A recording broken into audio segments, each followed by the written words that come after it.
Alrighty. Good morning. I thought I had a meeting. That's why I started a little bit later today. I thought I had a meeting today, but it was actually canceled because, well, for reasons. Okay, let me get my browser here. There we go.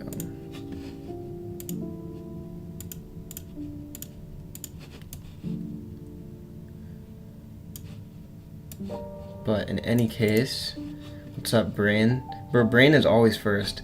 My name is Aidan Andrews. I'm a third-year undergraduate student at the University of Illinois Urbana-Champaign. I am a physics major. I'm graduating in like 2 weeks or 3 weeks, which is exciting. I do AI research in vision and currently knowledge graphs, but largely LLMs and vision, and robotics, kind of. And then I have an AI startup in the agriculture space. We mainly leverage language-based intelligence or artificial intelligence in agriculture. So, what's up, Paul? What's up, Isaac? Today today I have this homework assignment due, and one day, homework 9, which I think is what I'm going to start with. Just do tomorrow.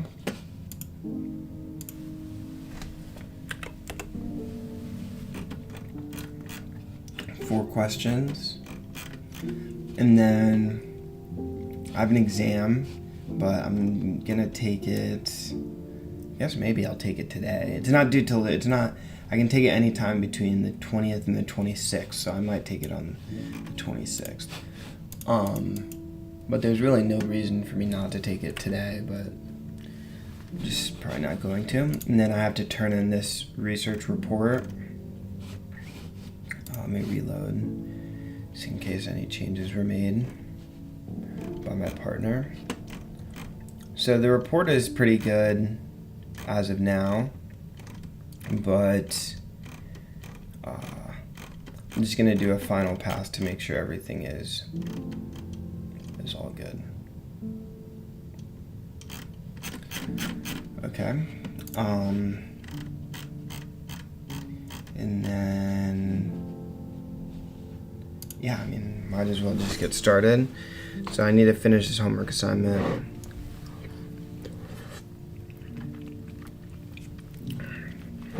Hopefully I could finish it today. But if not, it's not due till tomorrow, so it's not that big of a deal. How come you use Arc?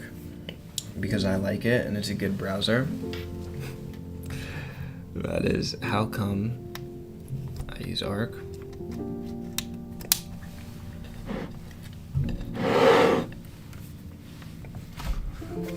Yeah, there's not some special reason that I use Arc. It's a browser and I like it. It's pretty much the only reason, actually. Okay, I need to fix my Do Not Disturb. So for some reason when I put my iPad on Do Not Disturb, because I have to, I don't want notifications getting leaked while I'm streaming, all my devices go on Do Not Disturb, including my work phone, which last stream was a problem because I was getting Slack messages and stuff. But I of course need to not be on Do Not Disturb on my work phone. Oh, share across devices, there we go. Okay.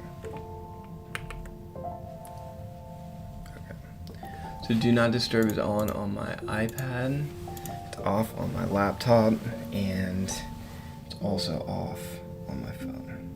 Nice. No, it just turned it off on my... Okay, wait, hold on, you gotta opt out all your devices. So on my phone, share across devices is off. Now if I go on my iPad, good. Okay, fixed it. Now let me get my iPad up on the screen.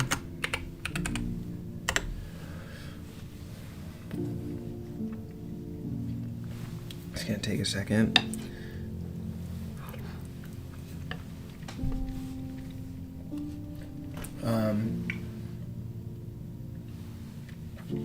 How did you shift towards AI? Originally I was self-taught, but at this point I think it's unfair to say that I'm self-taught because a lot of my knowledge comes from courses and formal research that I've done through my university.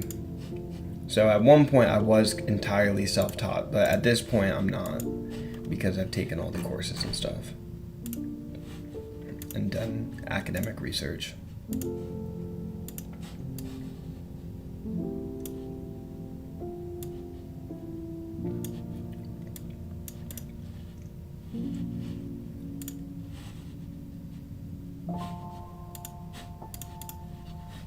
Okay, so let's download this homework assignment.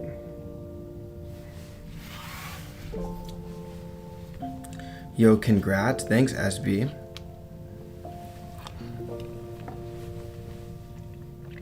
Appreciate it.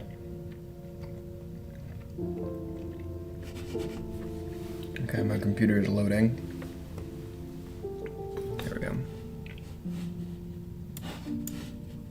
don't know why it does this.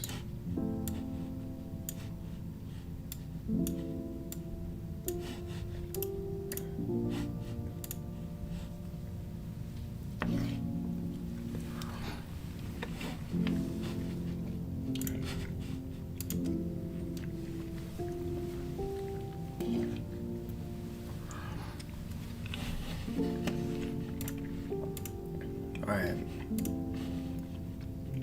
Let us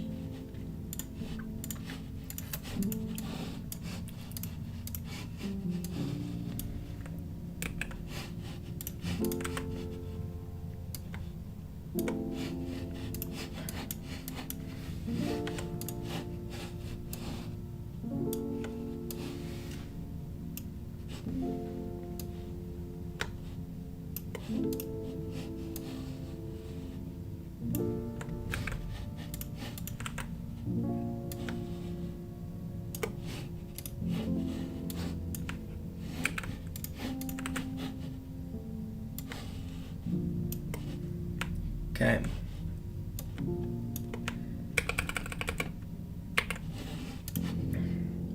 Perfection. Let's airdrop this to my iPad. Bro, Acrobat is the GOAT, bro.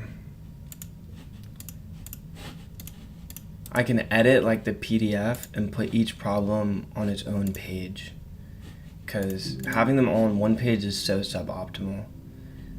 How you have no room to even do like work. Like, it doesn't even make sense why they would do it like that. But with Acrobat, I can do whatever I want. All right, bro, get out of here. All right. So I don't know how to do these problems, but I shall learn.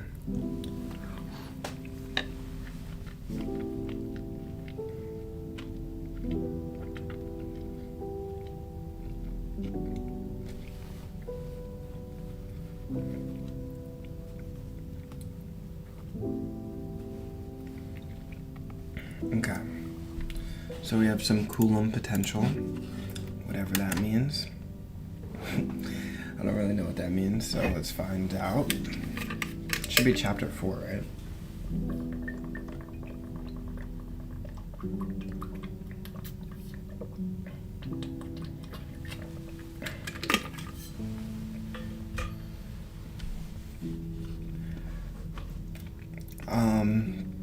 So I actually skimmed over this, so let's see what I've read already. I've read this, the angular equation. So I actually did read this, but I probably should have read it a little bit more. the radial equation, I read this too. Effective potential. And I read that, or maybe I skipped over the hydrogen atom. Yeah, I think I skipped over the hydrogen atom.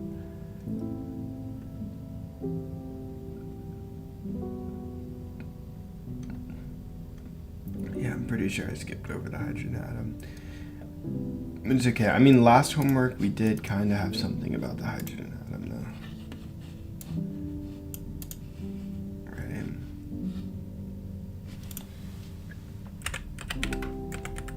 Oh no. Yeah, okay, I guess the hydrogen atom's not needed. Okay, angular momentum, definitely read this. I read that. I think I stopped on spin.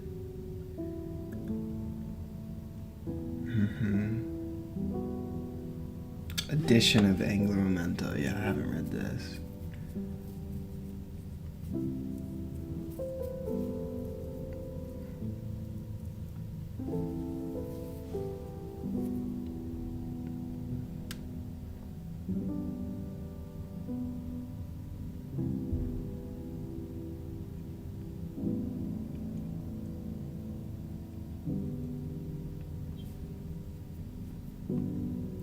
Okay.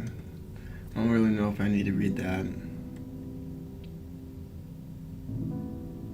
Coupling. What is this, superconductivity, bro? So this is supposed to be chapter 4.2 and I guess 5.1, 5.2. Where's the table of contents?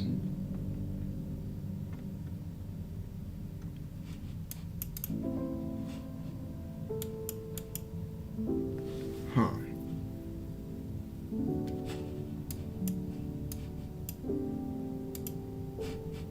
Okay, let me just skim over chapter 4 then. It doesn't seem like this is. Oh, Lorentz force law.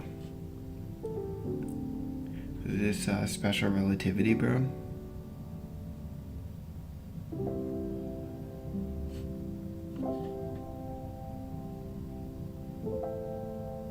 Or E and M?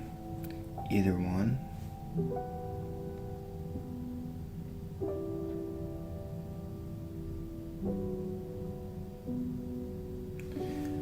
Yeah, so let me just skim through this stuff.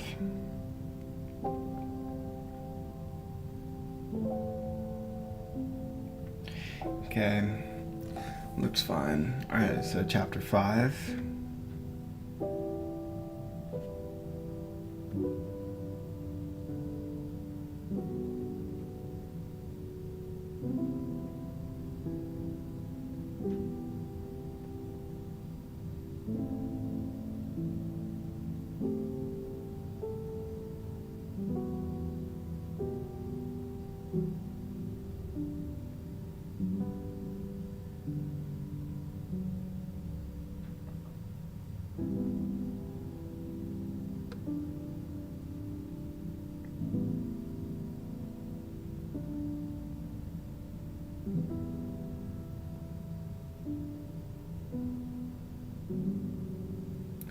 Okay, wait, why can I not just answer this question?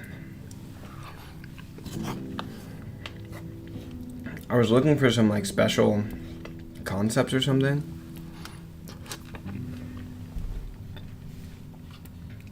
But the question just feels like the same old, same old.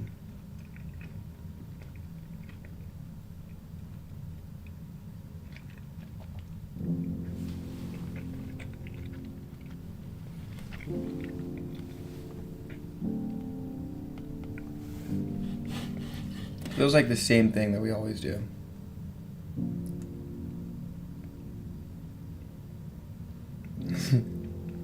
Same blanket and everything.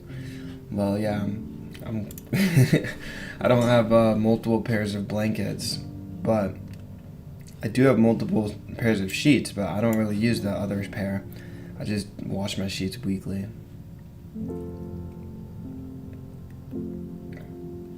Is weekly not enough? Is weekly not enough, bro? Wait, hold on.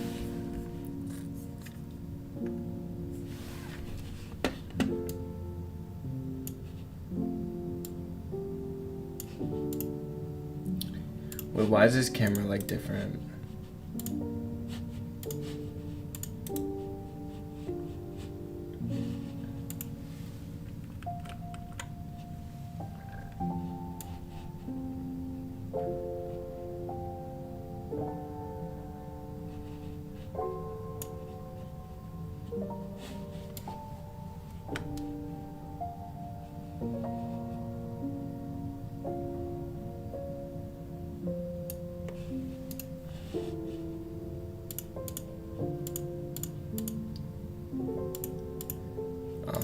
So this one's left. Okay, never mind. I guess I can't rename it. It renames them both because they're duplicated. Okay. What are you guys saying about my sheets, bro?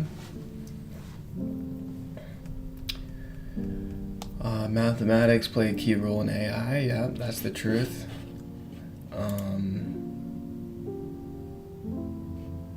Every hour? Oh, is that true?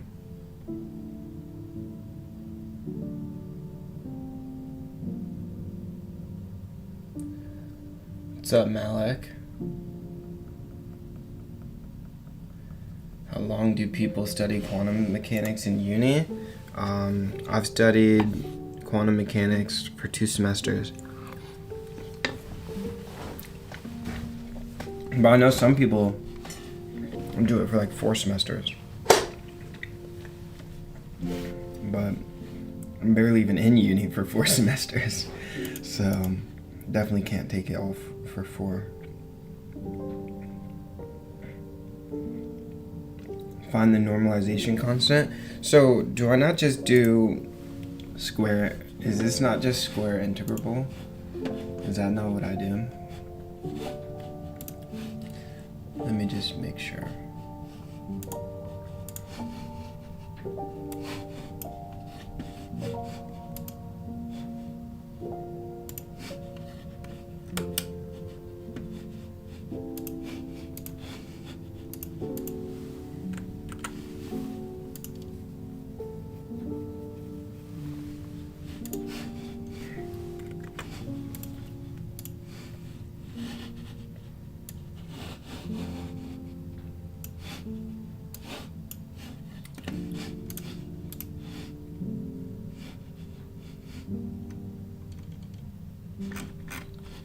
You dummy.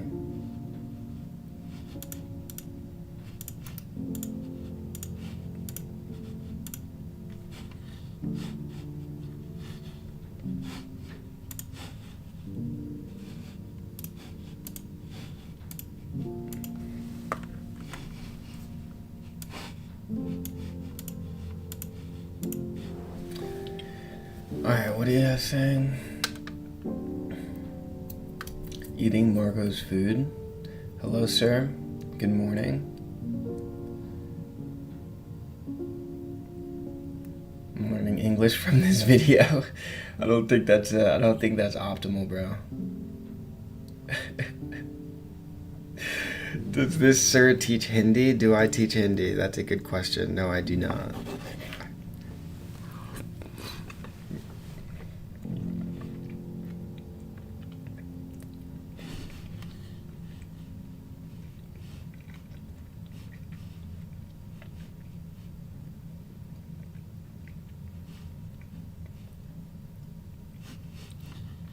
Are you planning on finishing all of the book by the end of the semester? Planning on finishing as much of the book as they tell us to. So it actually looks like I only have 5.1 and 5.2 to read. That's it. I've read all of the other chapters. So I just have 5.1, 5.2, and then I guess chapter 2 again. Although I've read chapter 2.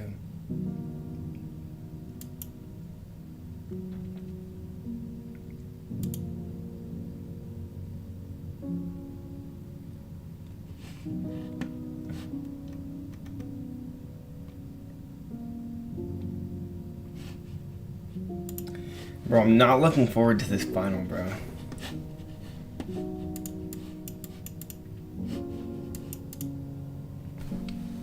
Okay, so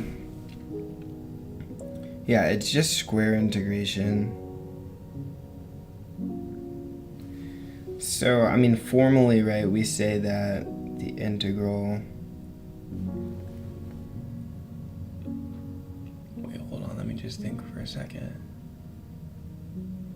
Yeah. Each one, yeah, okay. So the integral over all space of C, whatever the ... Okay, I'm just gonna say.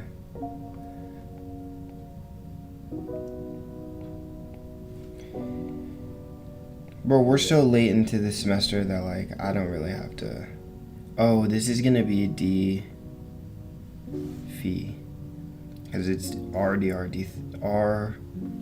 sine theta, D theta, D phi. Okay, whatever. I'm just gonna say C times 1 plus 4i plus, no, minus 2 root 2 squared equals 1.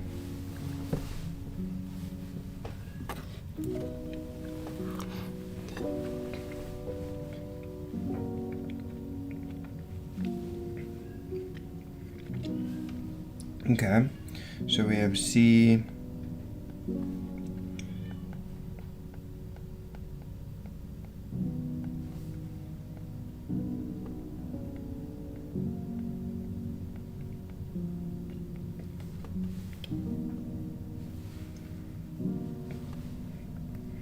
I think C is a natural number. C, well, it doesn't really matter. C is going to be real anyways, so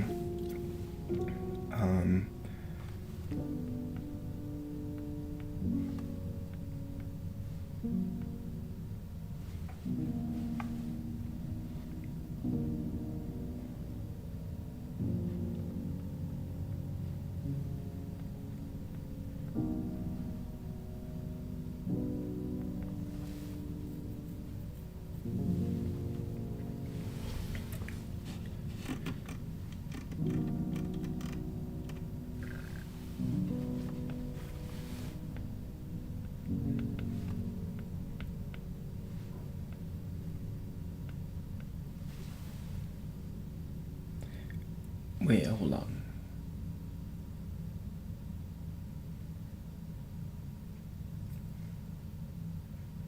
Yeah, that's right. Okay, so moving on to B.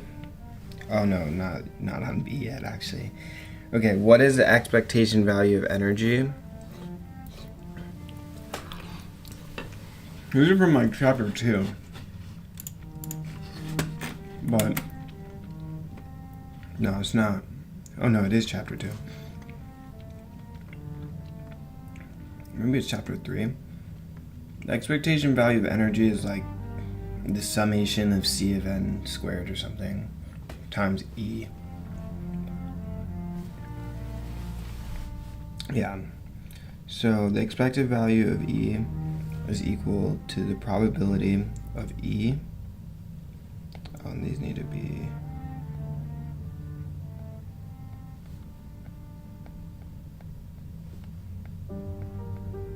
the probability of E times E. Okay.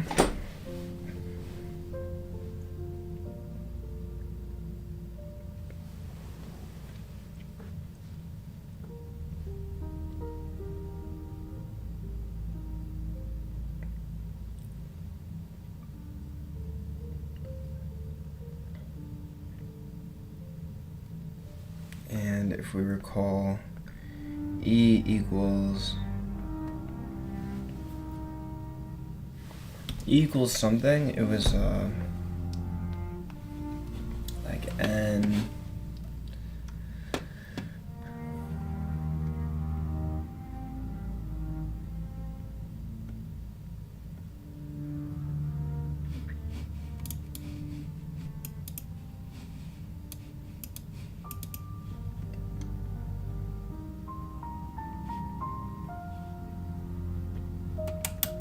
Yo, where's this thing at?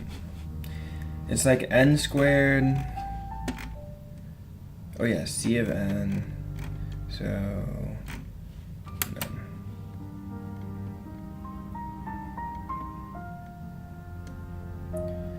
No, it's not gonna be here.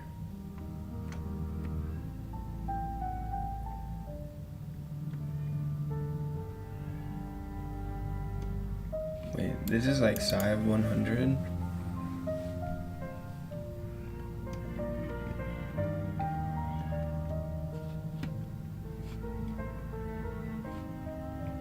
Maybe I did skip this.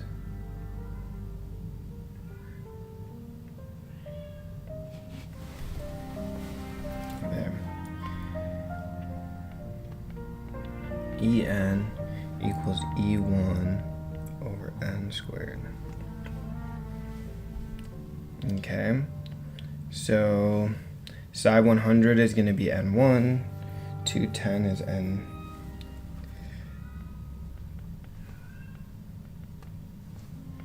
N equals 2. Dude, this cat is mad loud. Okay, so now we get the expectation value of E equals E1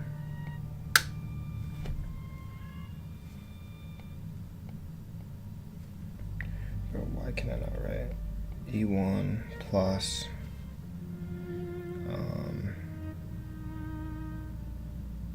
wait, the probabilities are just the coefficients squared.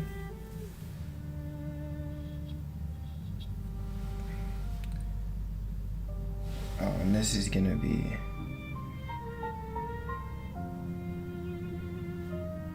these are the coefficients squared, by the way. So we're gonna have all of these. So we're gonna have c squared. Yeah, let me just do that. I have E1 by 25 plus 416 minus 16 positive 16 over 25. Wait, I just realized that this is a plus here. And this is a plus here.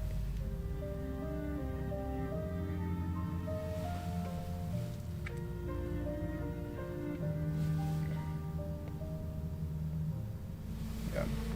Okay. What is this one? This is E2. So this is E1 by 4. It's 4 times 25. 16 by 25. And then this is going to be E1 upon 4. This is also E1 upon 4. And then we have a 25, and we have an 8. 8 upon 25.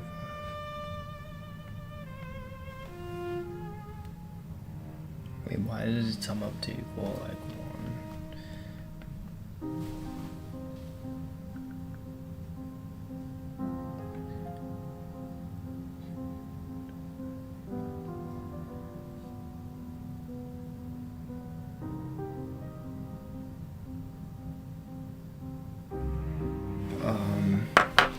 Okay, somebody tell me.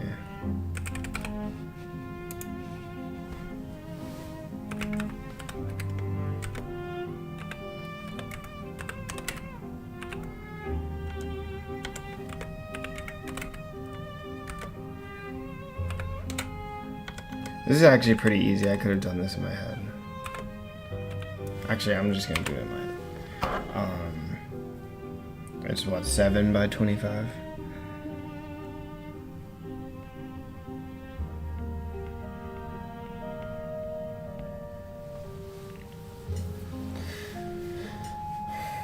Aidan, how are you doing today? I'm doing well. How are you doing today, Ollie?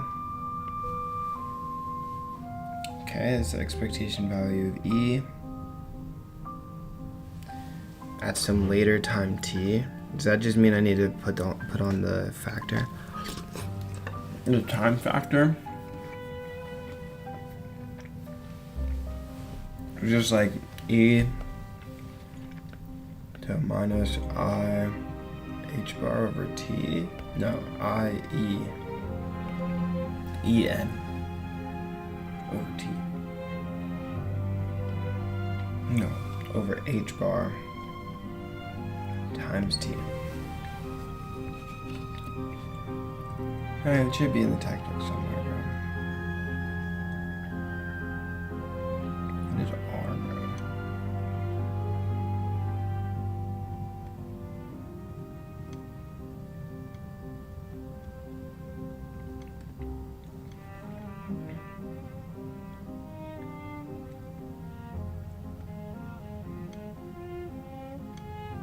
Alright, whatever. It's not in the textbook. Who cares? This is the answer. It's E T over H bar minus I E T over H bar. Okay, so we get psi.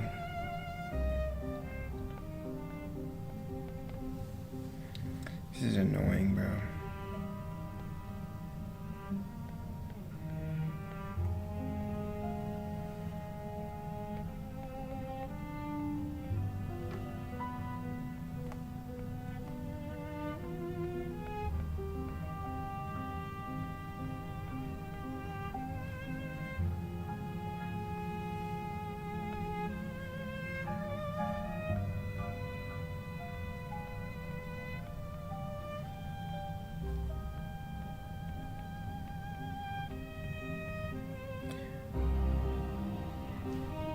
These are gonna have the same, so I'm just gonna put these together.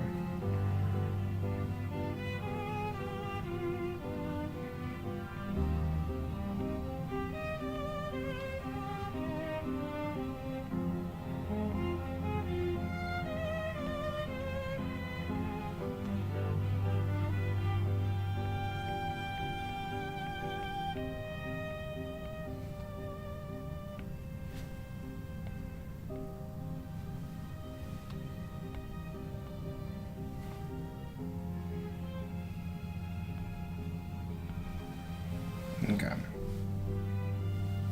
Good. That's that. Now part B.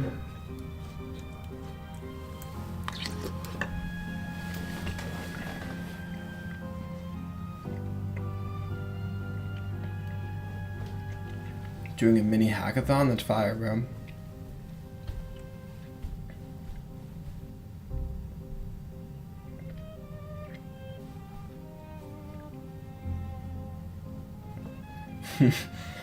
If I learn Calc 3 differential equations and linear algebra next year, do I have an advantage in uni when I study physics? I can tell you right now, for a fact, I did not know Calc 3 differential equations or linear algebra when I first came to university. I didn't even know anything about any of those subjects.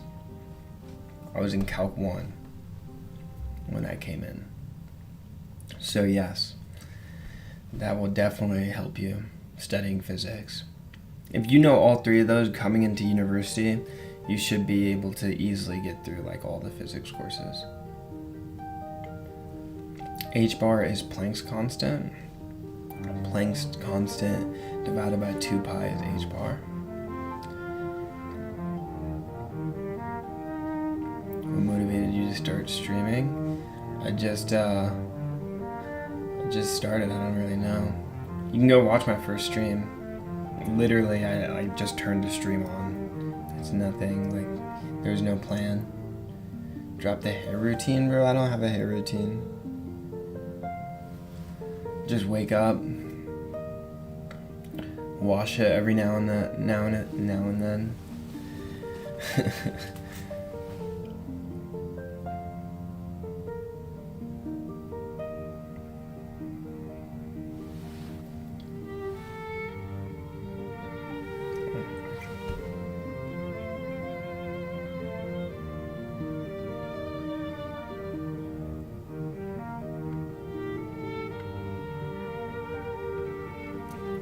Yeah, I did not know. I think it's pretty normal to know Calc 1 and Calc 2 before coming to uni.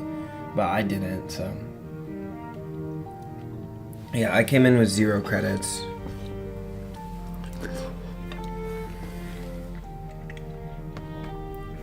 I had to learn it all from 0 to hero in university. In 3 years though. That's why I was taking classes over winter break and summer break, because I was trying to speed run.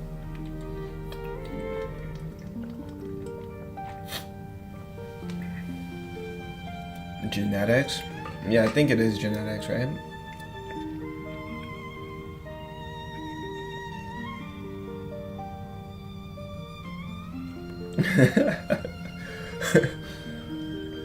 I've tasted academic validation and academic downfall. I highly recommend being born with generational wealth. Yeah, I highly recommend being born with generational wealth too, bro. Highly recommended. It's a good strat. Congrats on your nomination. Thanks, bro. Are you planning on doing masters after bachelor's? We'll see, bro. We'll see. Good reminder for me to check my email.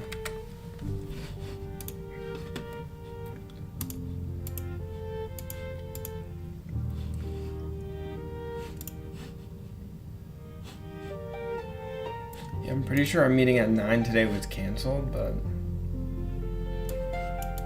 yeah, let's cancel the Monday meeting.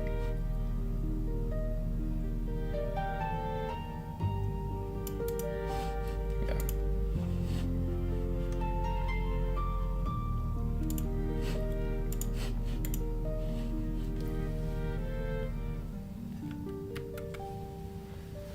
Okay.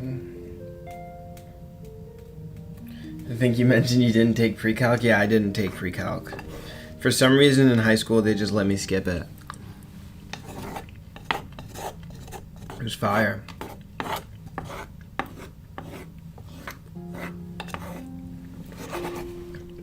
Yeah, and then also the problem was I took AP Calc sophomore year of high school.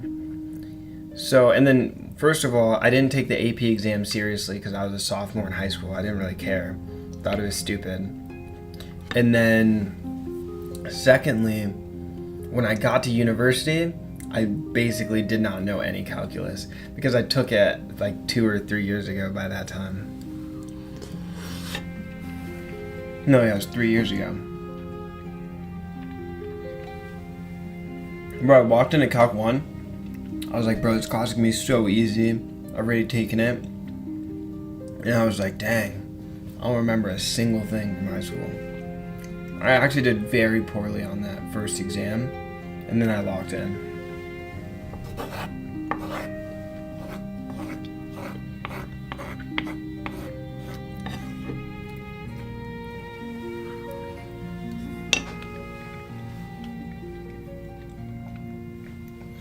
Yeah, I don't know why they let me skip pre-calc. But yeah, that's why I was able to take AP Calc so early in high school. Double-edged sword though, because by the time I got to uni, I'd completely forgotten all of calculus. Okay, what is the expectation value of these things?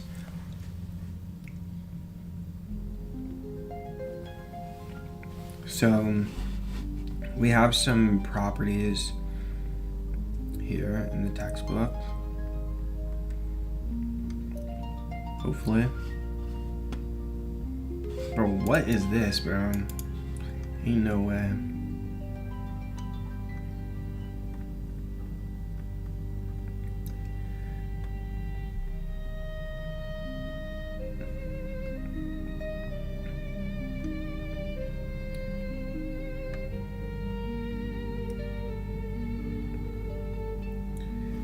Wait,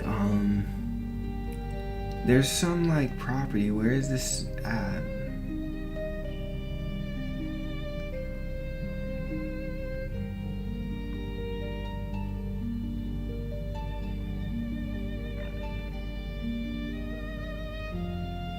Why are there so many different types of polynomials, bro? The Laguerre polynomials? I think it's in chapter 5. Inner products.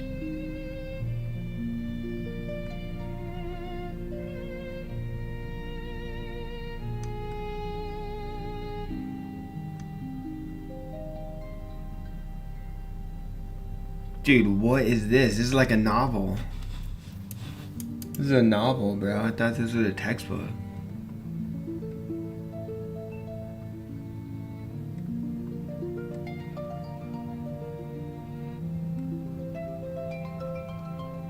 Bro, quantum mechanics is actually easy. Like, this is crazy.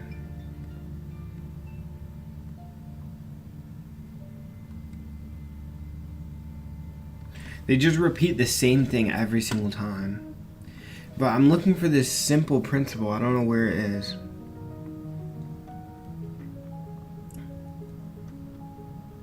It's supposed to have a definition somewhere, right?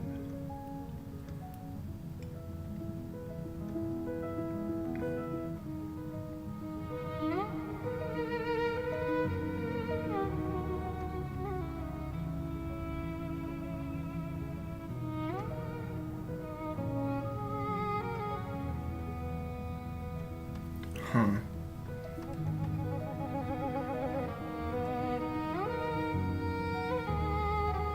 The problem is I've read all of this before and I don't remember it being here.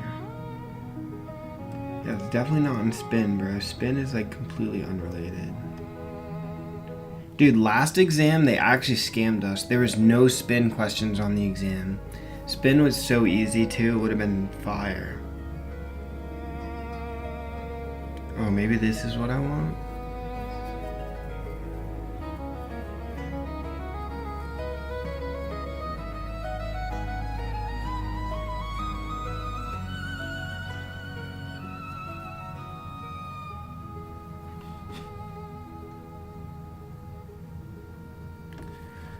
Wait, what is F?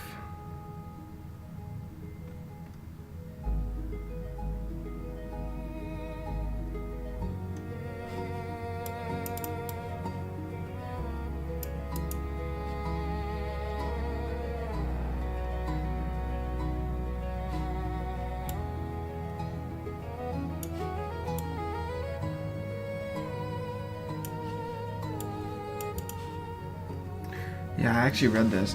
Wait, oh,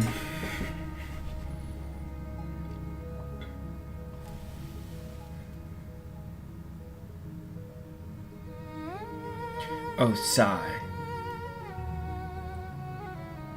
Okay, I see. Yeah, this is what I wanted. This is what I was searching for. Okay, so L squared upon psi, what is it, NLM?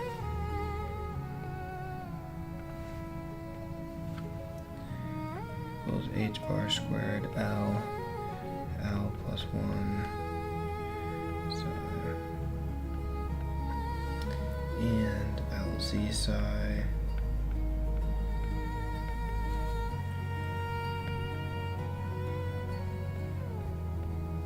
okay.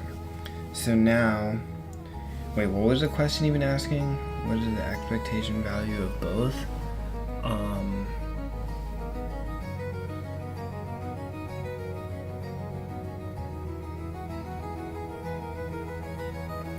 You should just get...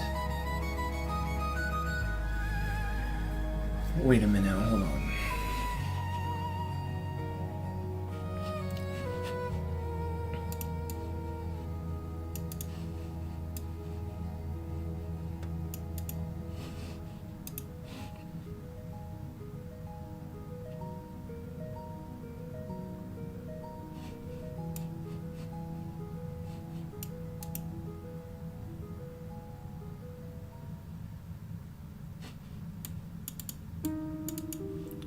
Okay. Wait, the expectation value of the wave function is just going to be its probability, right? Wait, no.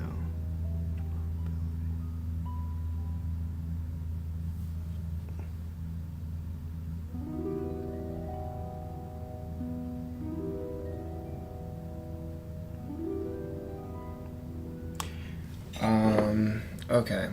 Now I'm kind of a little bit confused.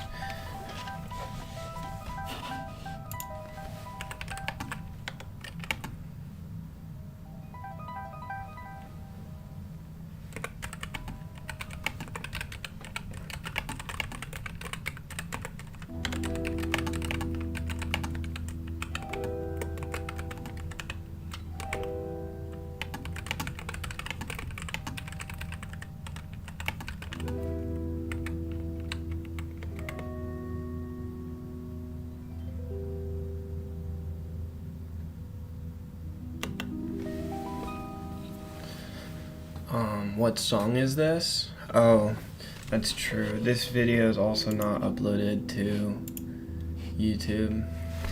I'm so bad at that, bro. Alright, let me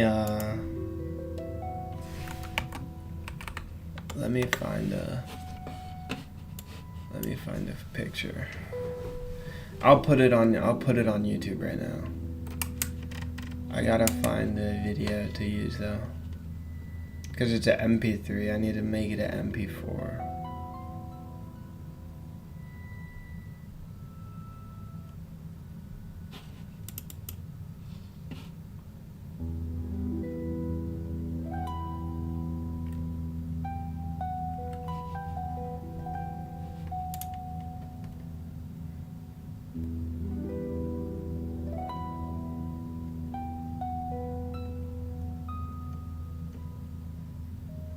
Good morning.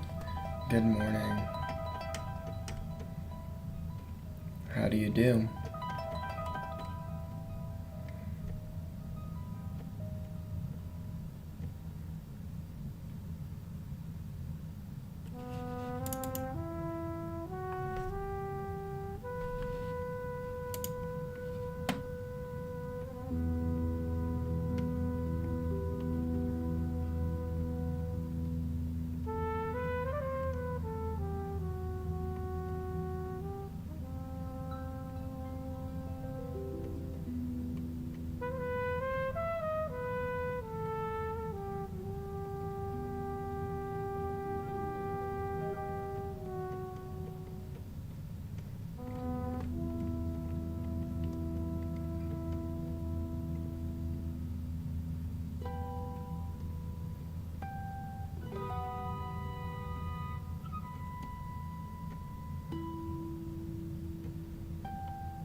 Can't find any, bro.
Oh well.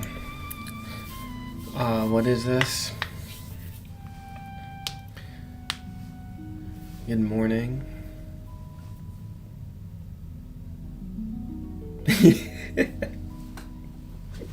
Bro, what is happening? He says, bro, why don't you want to delve into a higher paying field instead of being an undergrad? No, that's facts, bro. It's actually facts.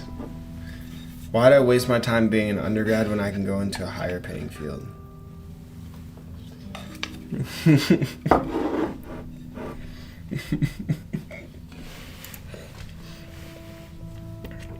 No, you're right, bro.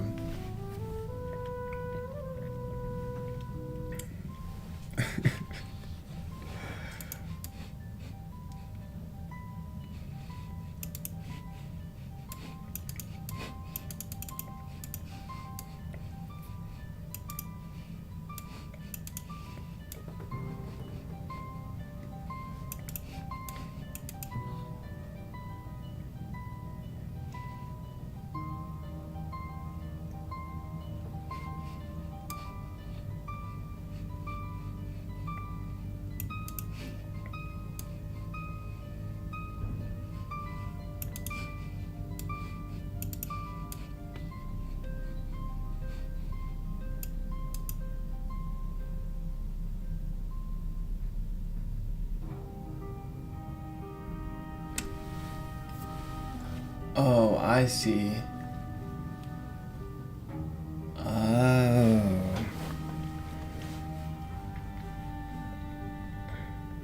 This is much simpler than I thought.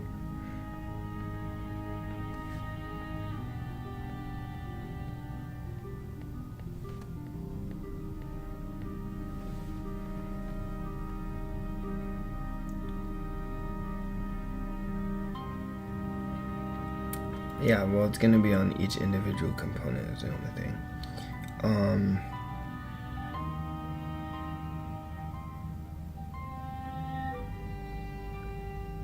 Yeah, I'm just trying to see how I can do this without having to write it all out. I mean, I guess we're just gonna have to write it all out. We're gonna get 1 by 25 times psi 100, psi 100.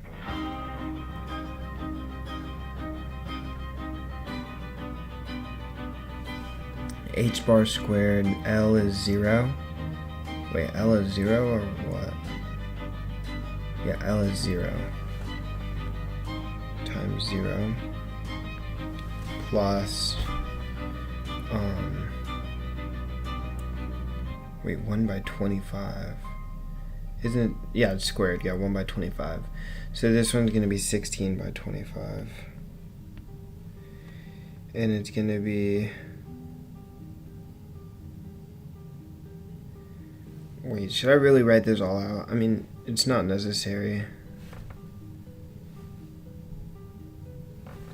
Look, psi NLM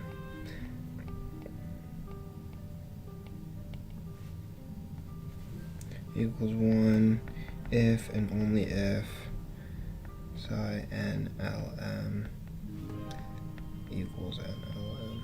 Okay? So we have 16 upon 25 LZ H bar M. So it's gonna be 2 H bar plus, what was the other one? 8 by 25? 2 H bar.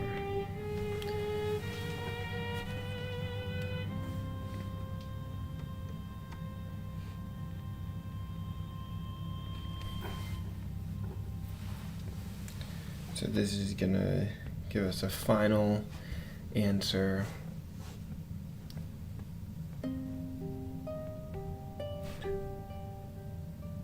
Wait, why would that be a?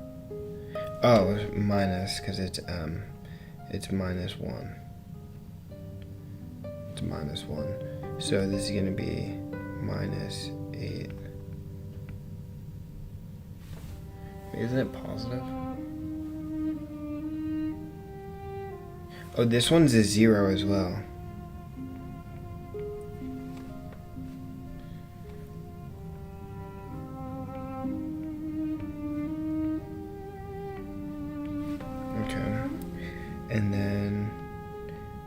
squared. So 1 by 25, this is 0 again. Plus 16 upon 25. And this one's going to be L. Wait, L is what for this one? 2, 1. L is 1. 2 times 1, 2 H bar. And then this is going to be, this is positive 1.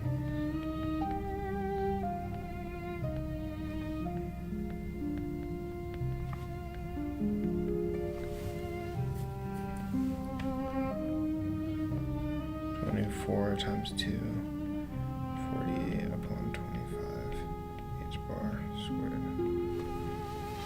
Okay. What's up, Rob? Yeah, working at McDonald's is the best option, probably.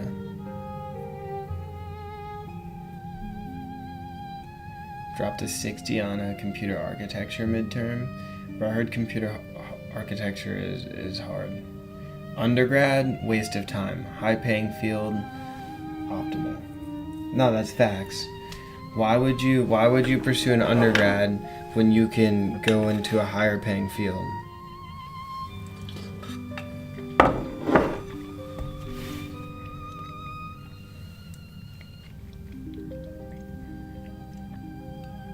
It's like a revelation.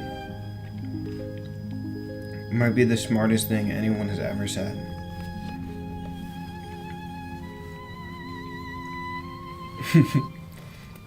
Why get an education when you could just rob a bank? It's actually facts. Why rob a bank though when you can just go into a higher paying field? Bro, we're not asking the right questions. We need to lock in. Oh, that's true. Why rob a bank when you could be born into a rich family?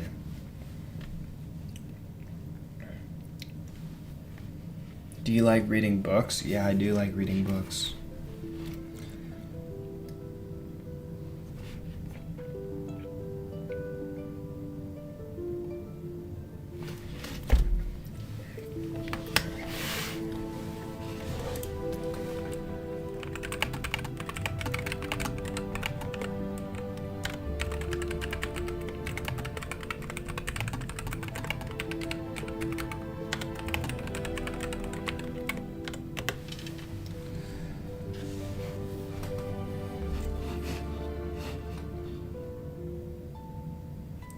Which one are you currently reading?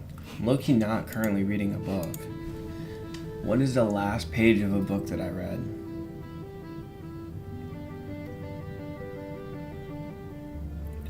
The last page was probably Confessions by St. Augustine. I think that's the last book I read. But that was like a month ago. Guess I haven't read a single page of a book in a month. That's kind of crazy. Oh, the Bible, that's true. Sorry. Yeah. I mean, I read the Bible like every day, or I try to read it every day, so that doesn't really count. But that's true, yeah, the Bible. But I'm like a book separate from the Bible, since that's like a given. I think it's Confessions by St. Augustine. Huh, yeah, that's the last page I've read. But I've been reading a bunch of research papers, that's right, that's why. And I actually have to read some more before my meeting this afternoon. Alright, let me look at this research report. I need to make sure this is ready to turn in. Take a break from this quantum mechanics stuff. Only did one question, but it's okay. It's okay, bro. The homework's gonna do itself at some point. If I just wait long enough, it will do itself. Everyone knows that strat.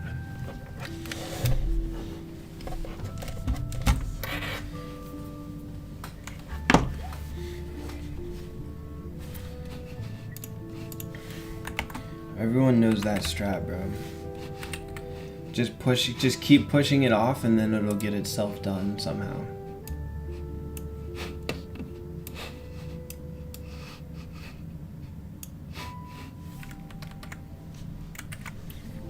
It's my favorite method for getting homework done.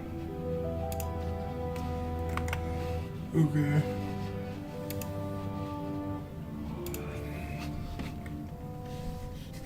I need to download this.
What?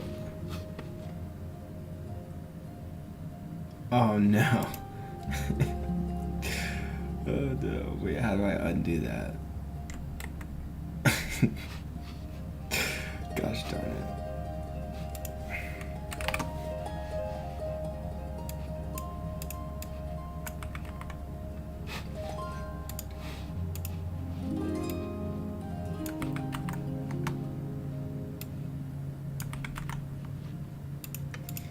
Gosh darn it.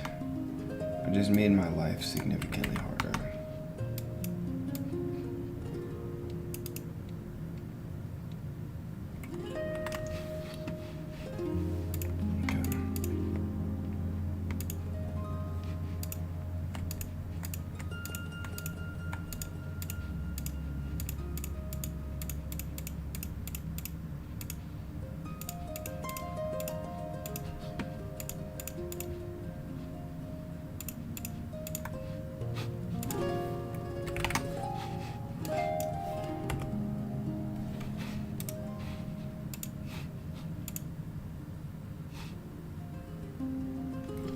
Dude, what is up with this, bro?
Go.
Bro, what? What is happening?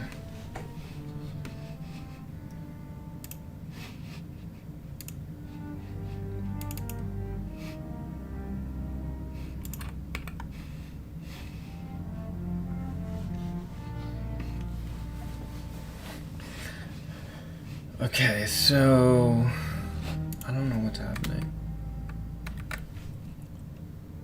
Where is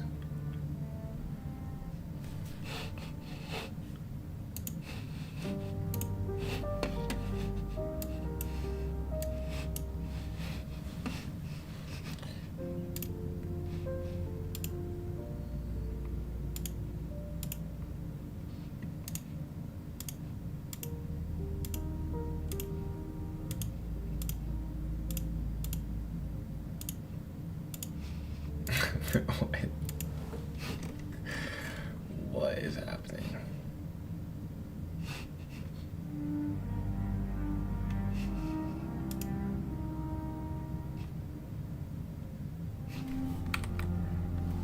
Huh.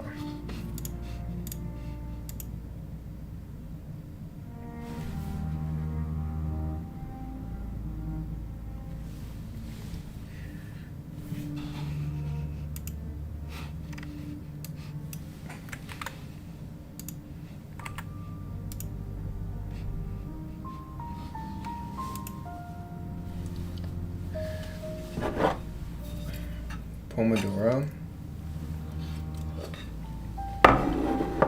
Who's Pomodoro?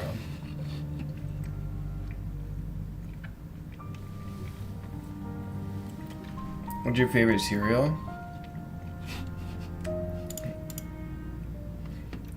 My favorite cereal is Cinnamon Toast Crunch, but I don't eat it anymore.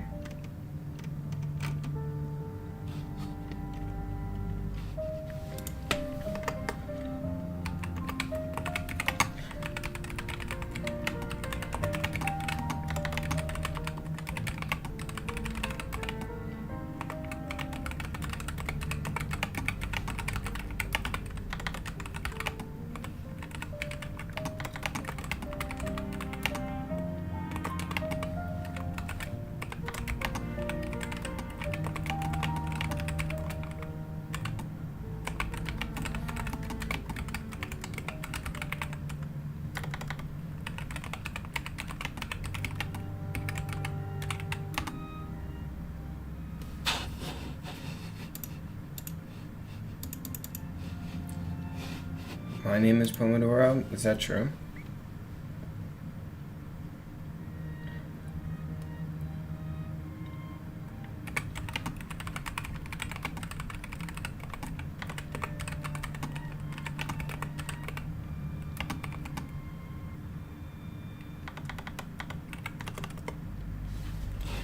Okay, so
Okay, okie dokie. Alright, bro. What's your thoughts on dating in 2026? No, that's a good question, because it's much different than my thoughts on dating in 2025.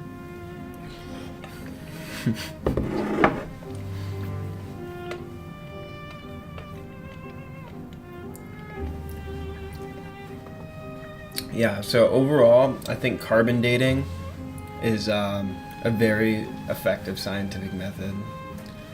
Yeah, I would agree. Even in 2026, it remains one of the strongest scientific methods for dating materials.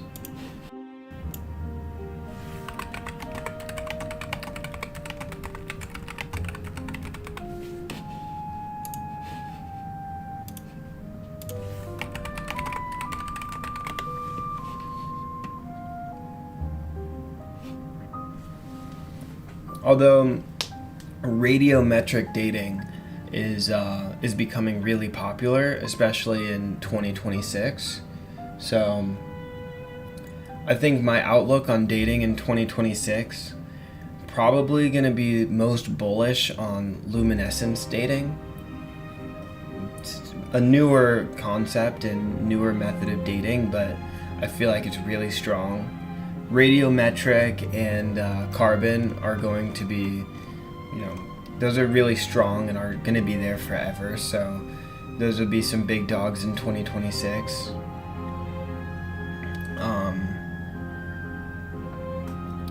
And then there's some really small underdogs that I think are going to have a strong presence in 2026, especially electron spin resonance dating.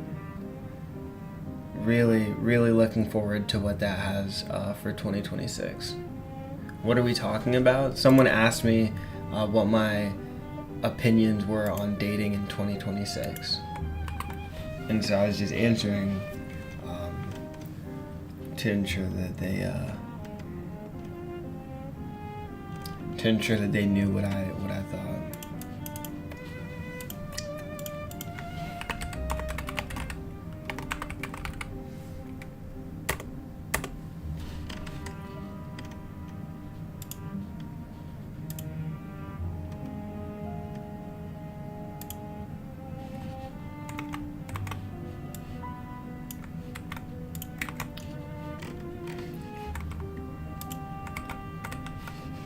Bro, can this sidebar close, please? Thank you. What is it doing? I don't want that. I just wanted a little bit more space. Now we can close out. Okay, so my figure. Which one is this? This is a telescope.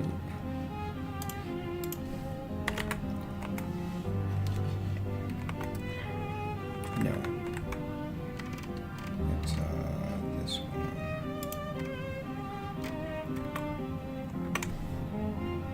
Yeah.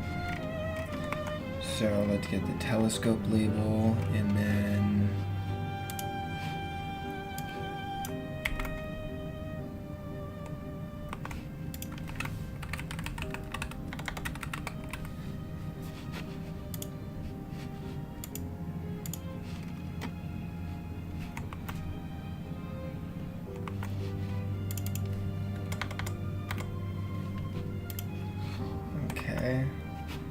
and then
Where's results and analysis here? Log count over 25 seconds versus detector voltage.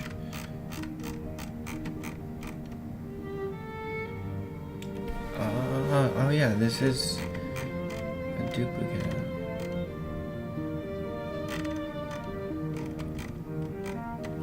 They show the same exact thing. Okay, yeah, let's remove this one. Where was that line? 207? Yeah, here. Let's go with that. Okay.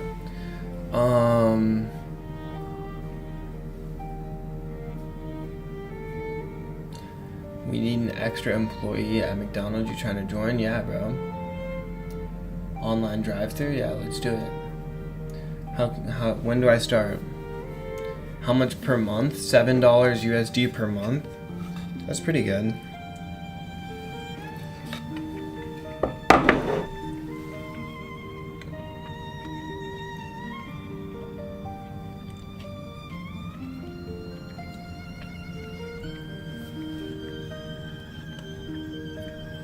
$7 USD per hour to work from home for McDonald's online drive-thru. Is that the new strat in 2026?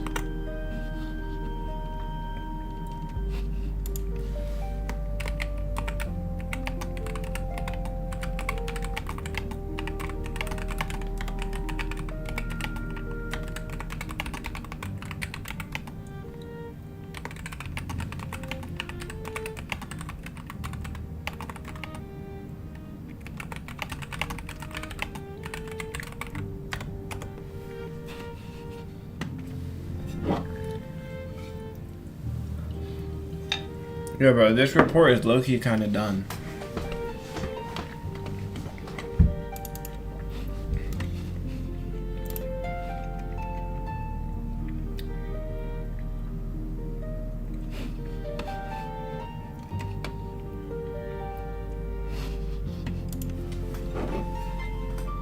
That's actually smart. You don't wanna hire overqualified people because then they're just bound to leave. That's true. I mean, it depends on where you are. McDonald's, I think they're fine because if someone leaves, they can just rehire. But like if you're starting a company, that's like a legitimate consideration. Like if someone is going to leave, then you probably don't want to hire them initially. There's some exceptions, like big tech jobs like Google or Amazon or something, because they can afford to just rehire people. And like they have a really strong onboarding process, so it's pretty easy. But for normal companies and also startups especially, you don't want to hire people that are just going to leave. Especially when you're trying to keep your pace high. Hiring new people like drags the pace down substantially. And they have to onboard onto the code base, they have to get acclimated to everything. It's terrible.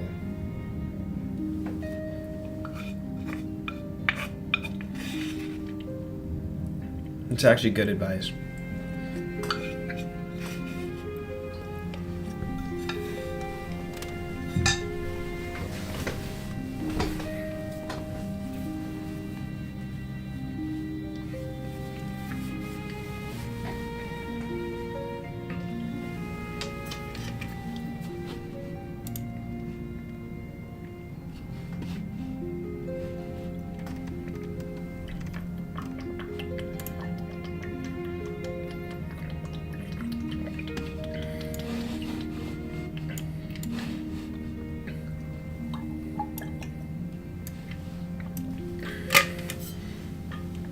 Okay. Alright, line 149.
Seems like this book is going to be huge.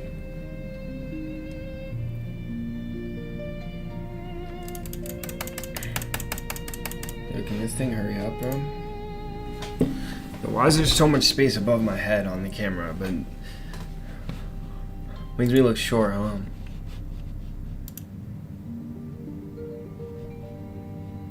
Maybe I should make it. That.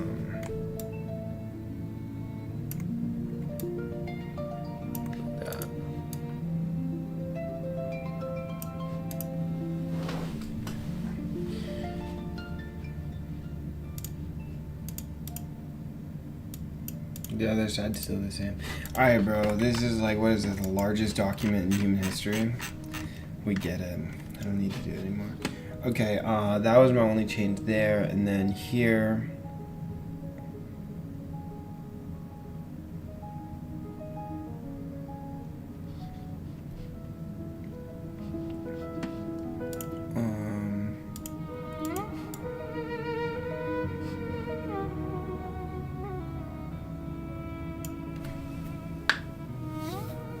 Yeah.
Okay, and then this was the original sentence that I had.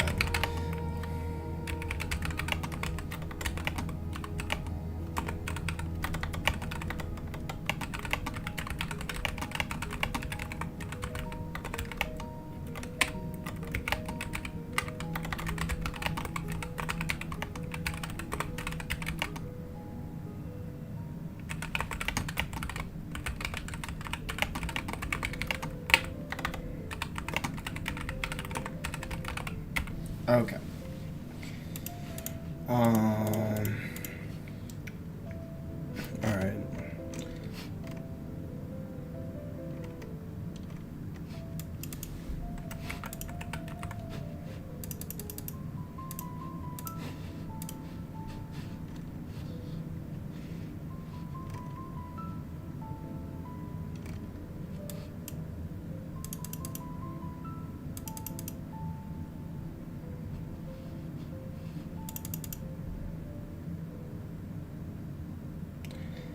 plateau arises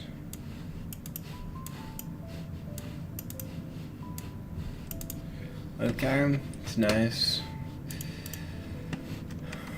Next, the NIM stuff.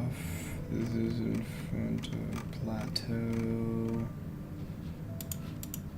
Yep. Need to label this.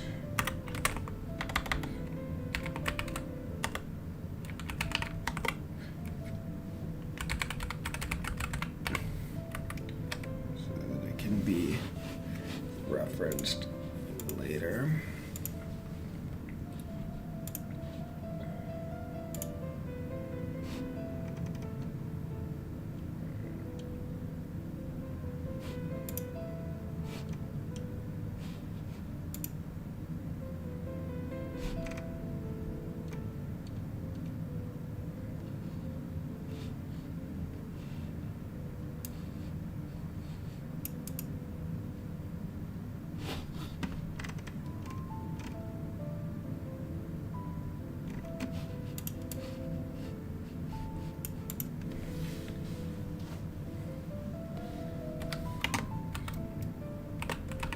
Figure dot illustra backslash ref fig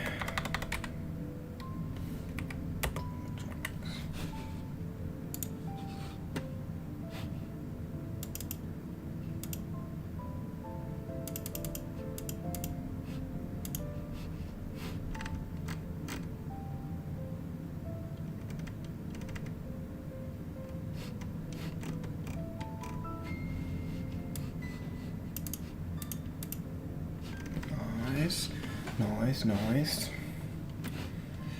Okay, next.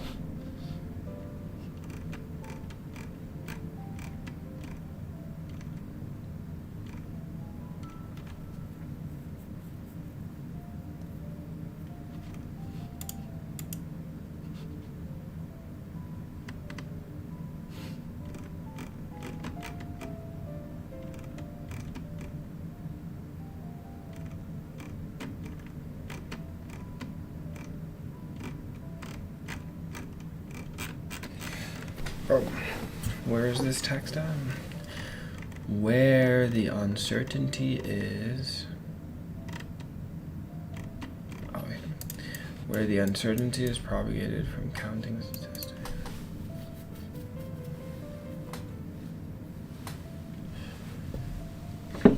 Okay, so we have this new equation that we have to include here. So let's call this.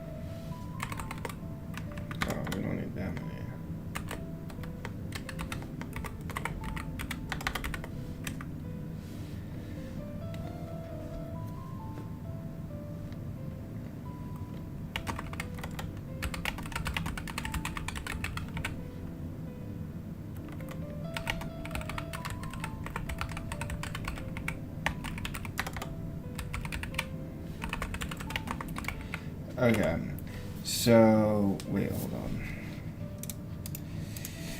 The uncertainty is dominated by counting statistics on RAC and the efficiency uncertainties. Okay. Propagated as. Okay, let's write this equation. Begin equation. Let's label it.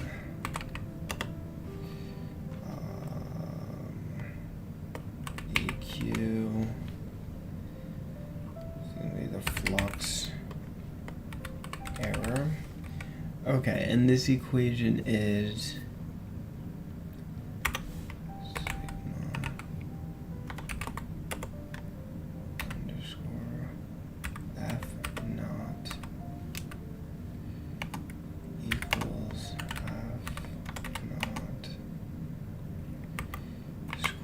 square root of the fraction 1 by n. Okay. Plus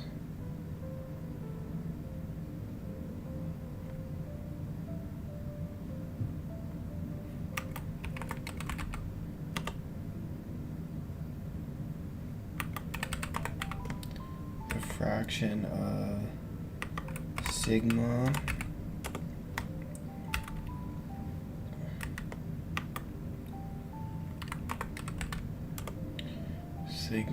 epsilon A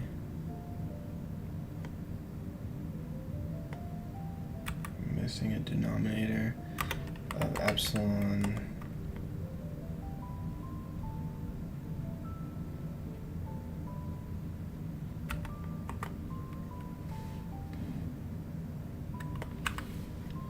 what is happening?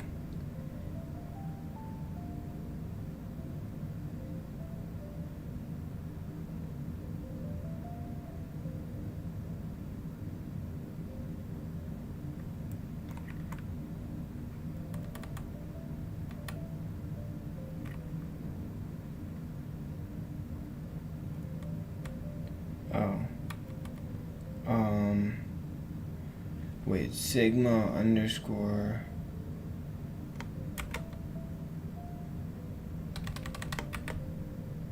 like that. Wait, no, hold on. This is not, wait, this is the numerator.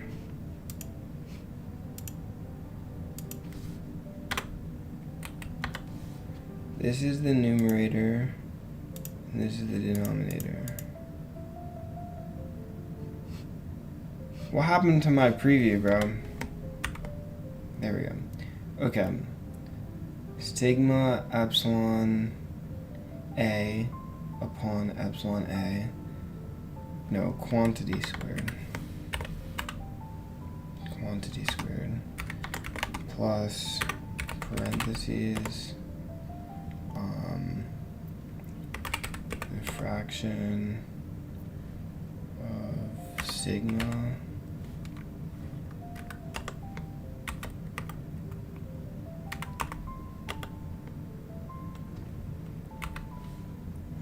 C divided by C squared. Okay, wait, where's my... Dude, what's up with these things, dude? They're so hard to... Oh, there it is, that's why. Let's go this and this. Okay. This should be the equation, hopefully. I'm like 90% sure this is the equation. Hold on. Let me just double check these things. We are 3.3.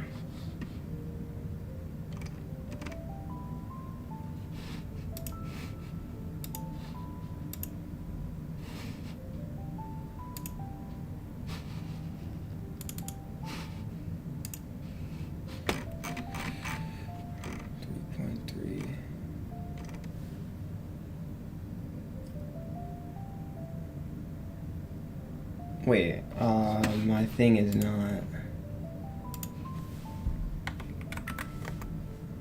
It's supposed to be like that.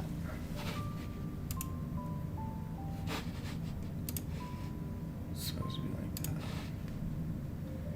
that. F naught root 1 by NAC plus sigma epsilon A by epsilon A squared plus sigma epsilon T upon epsilon C squared. Yeah, that looks right.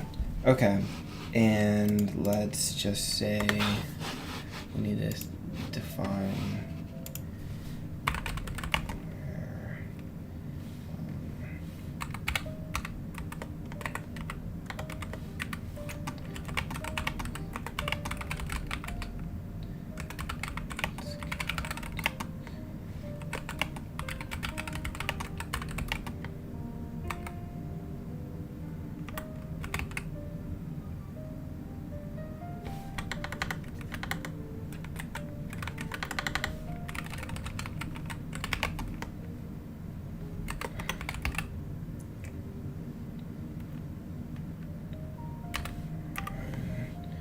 roughly 9%.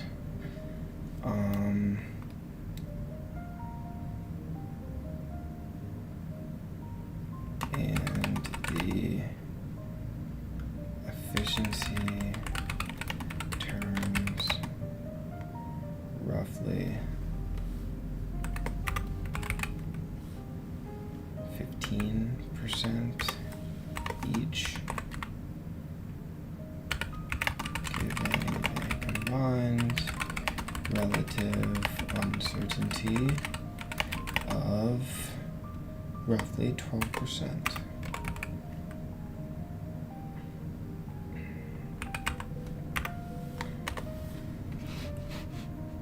Period.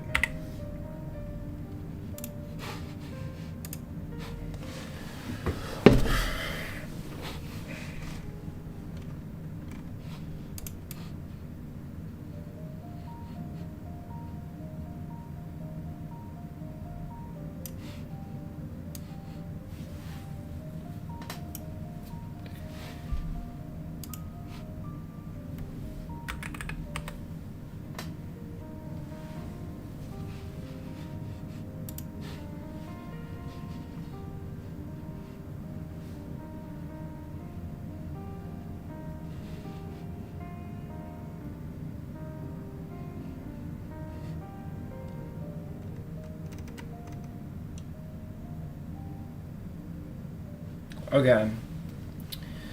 All right.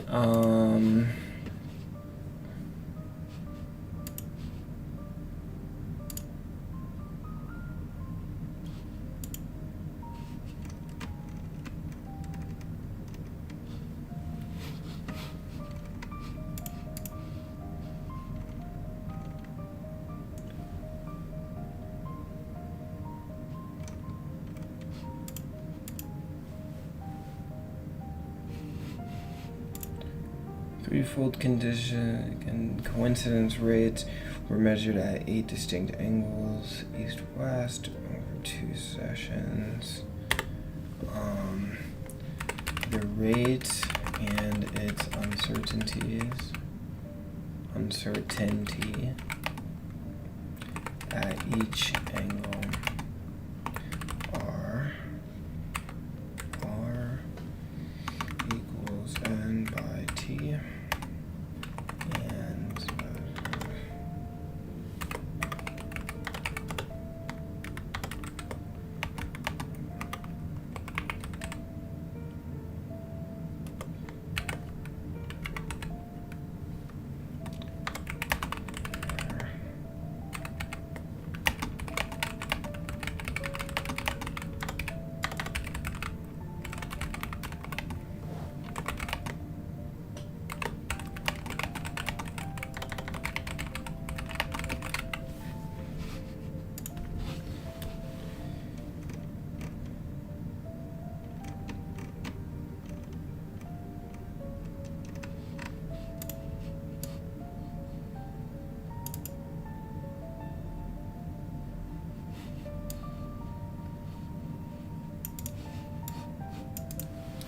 Okay.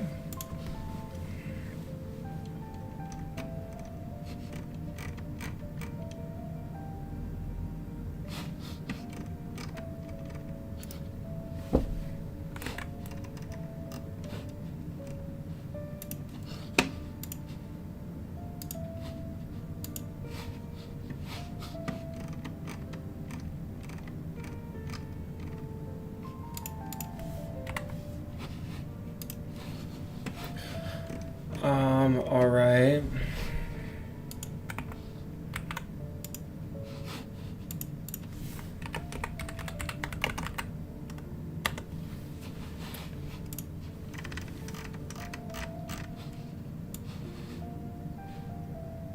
All right, I think this is good, actually. Watching from Milano. Hello to everyone. Sir, please, sir. Sir, can you please chess in English?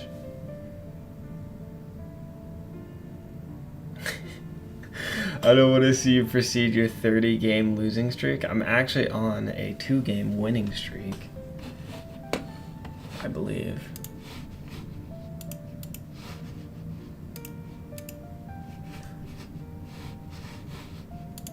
Let me see. Let me see what I'm on.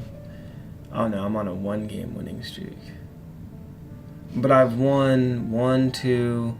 So in my last 1, 2, 3, 4, 5, 6 games. In my last, I'm 5. I've won 5 out of my last 6 games. What was this last? I think I resigned this game. I blundered really badly, I think. Oh no, I just wasted my game review. I only have 1 game review per day and I just wasted it.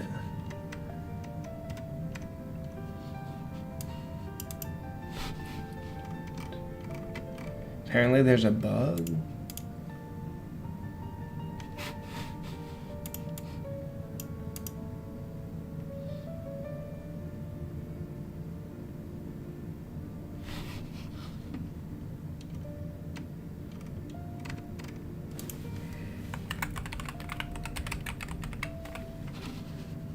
I see.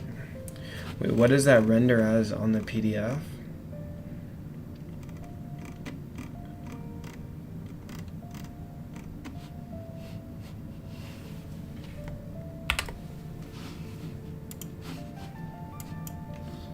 Forgot a parentheses here. There we go.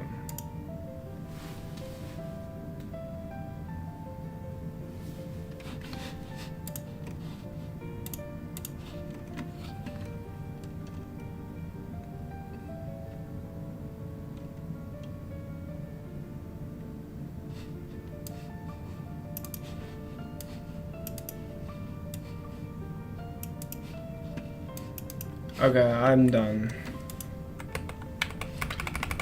Bro, can I open the sidebar, please, Ark?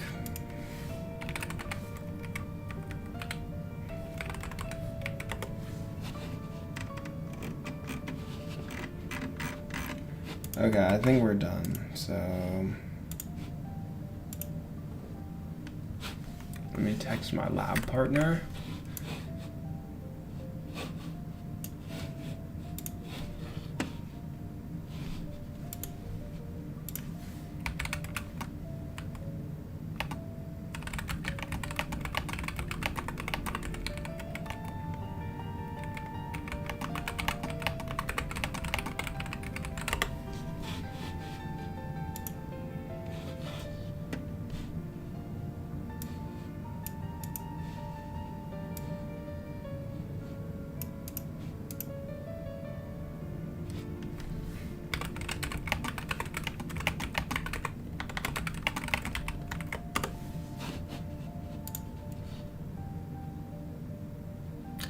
Not correct.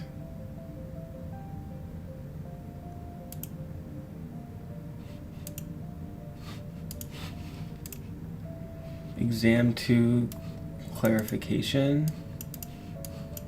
Please take it on Canvas. Will do, sir. Okay. Let me... Bro, I actually might build a new note-taking website because I need to take notes. But I'll just do it here. Research / okay. So what were my notes? I was just doing this research the other day. And now I have to do spaced repetition and active recall to figure out what I was thinking again.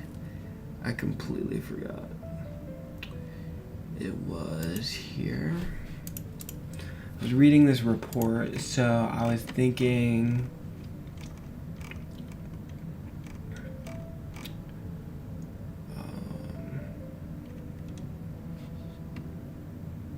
oh, I see. Yes. Okay.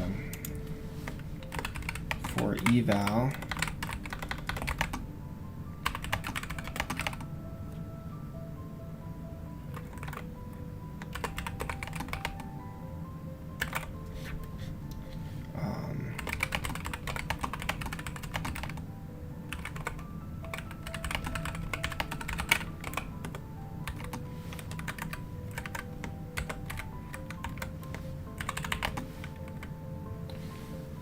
Okay, so for eval,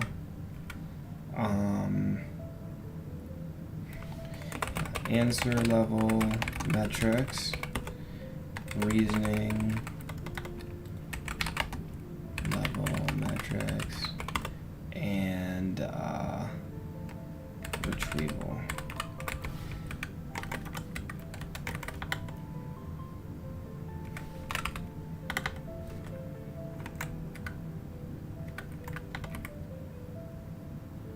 So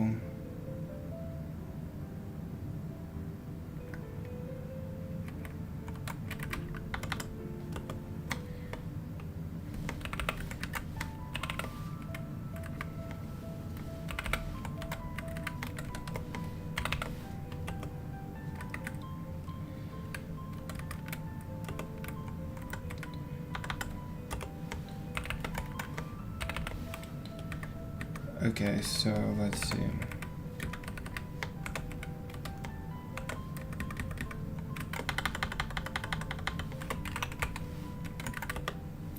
Okay, so these are pretty well established.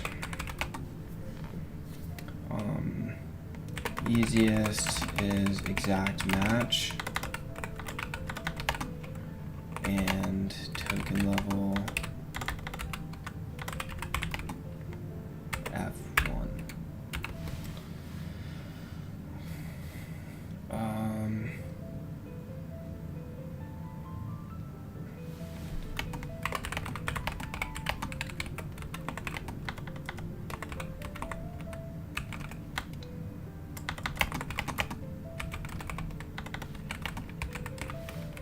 Okay, reasoning, that one doesn't matter because it's not as important. Reasoning level metrics are much harder. So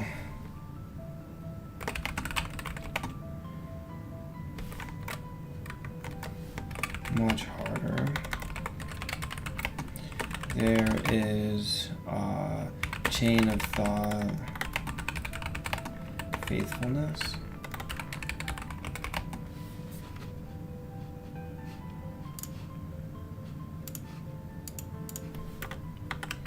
Chain of thought faithfulness metrics.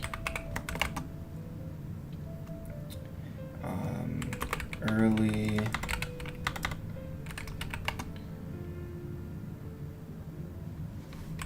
exit tests.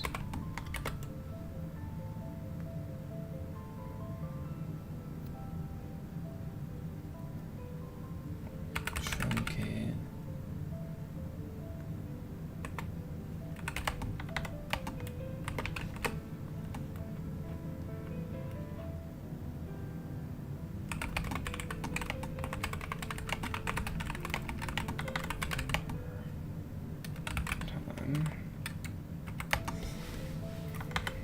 So there's early exit.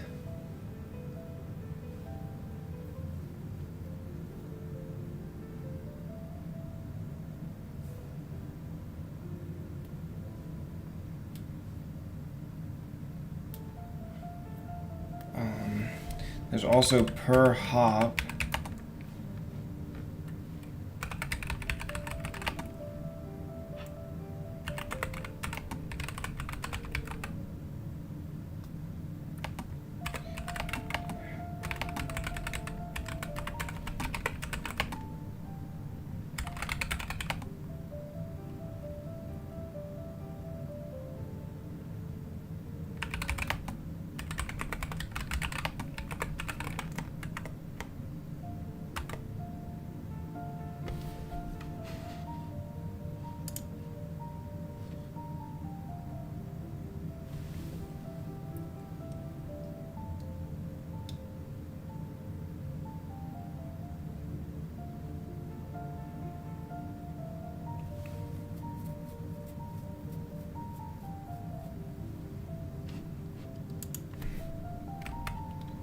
Okay.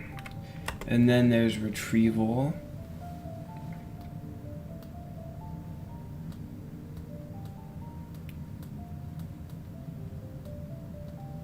So there's Regas.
Okay.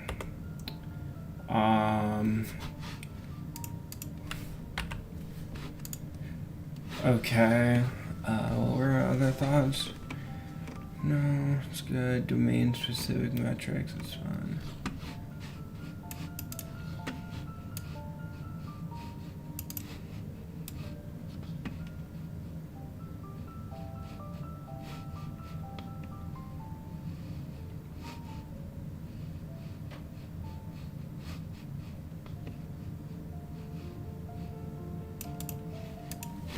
Yeah.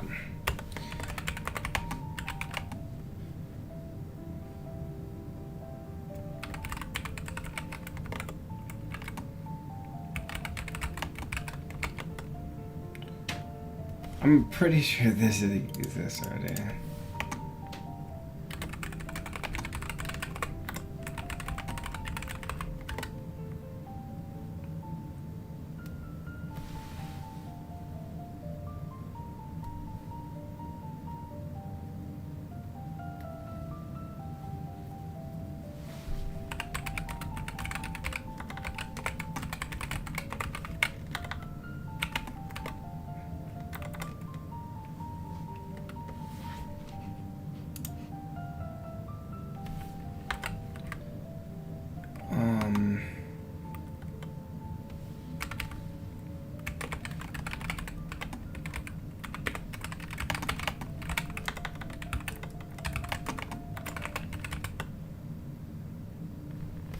Okay. That actually could be useful. Actually. But extracting that information is going to be the hardest part.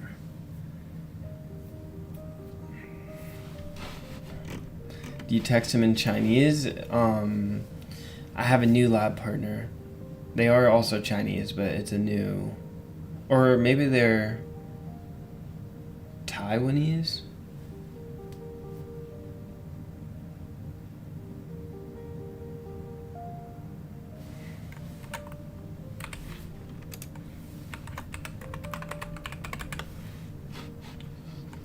Yeah, I actually don't know. They're either Chinese or Taiwanese. I don't know. But it's a different person.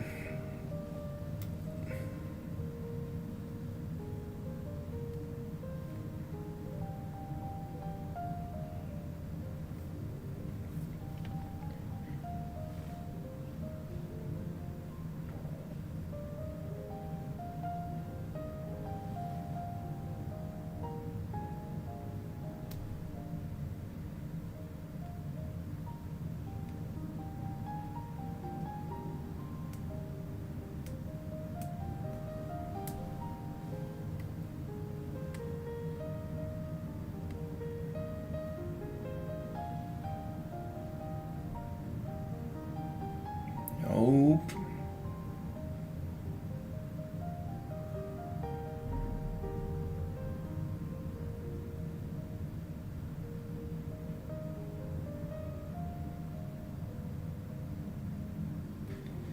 Okay.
Alright, alright, alright.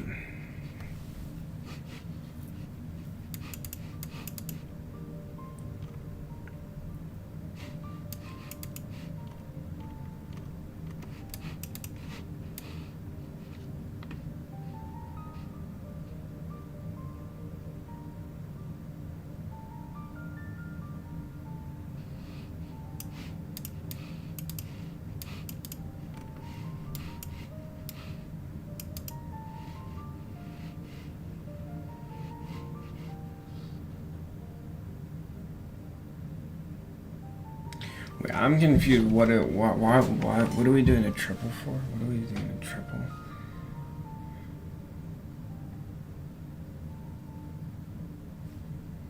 So this is the source, relationship, and target.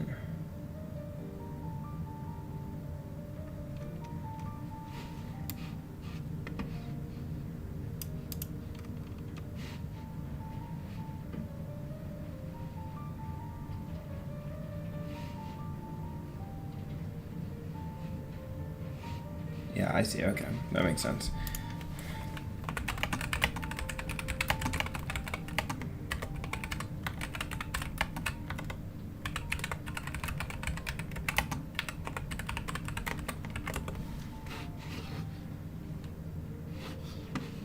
Alright, that's all I need to know. Okay, so these are the only two I really am compelled by. There's this, I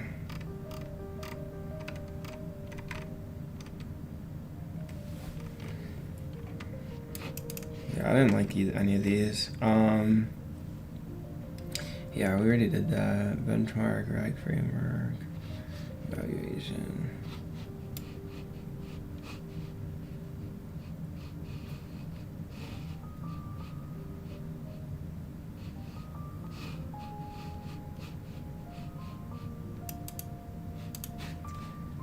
Okay.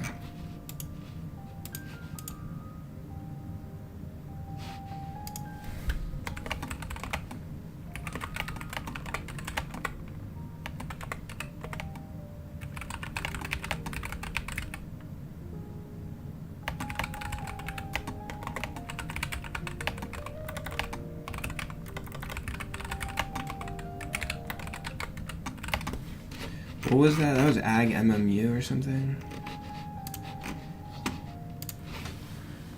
No. It was Vardon. What was Vardon's thing?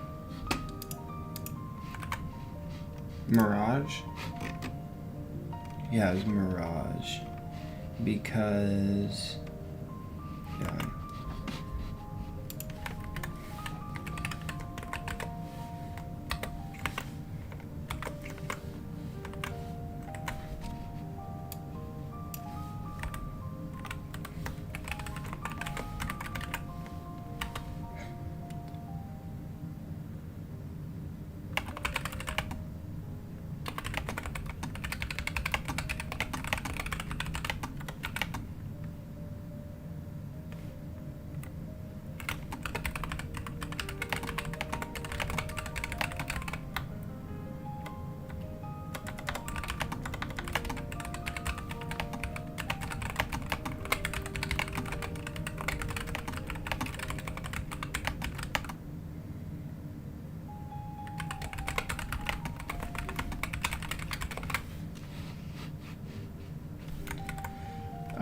Okay.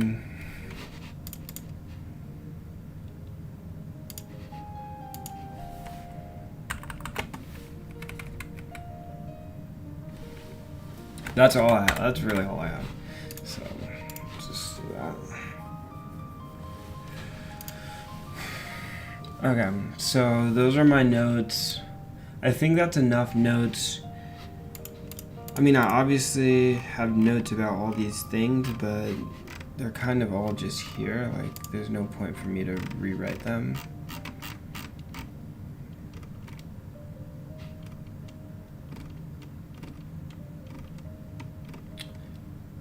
There's no point for me to rewrite all of these explanations.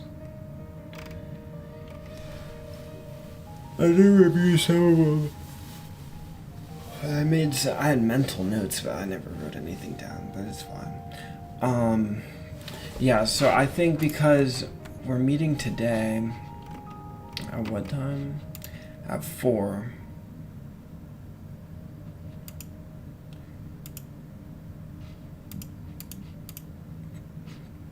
So we're meeting today at 4.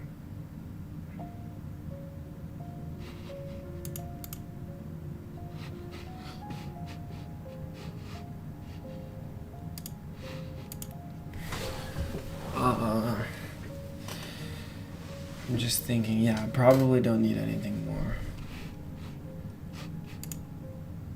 yet.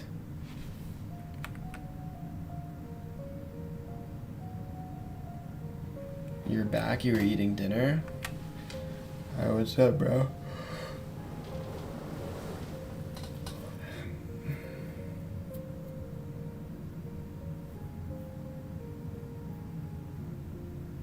Can you go live tomorrow and Wednesday too? I definitely can't go live tomorrow. And I actually have to check my email right now. Supposed to have some meeting today at some point.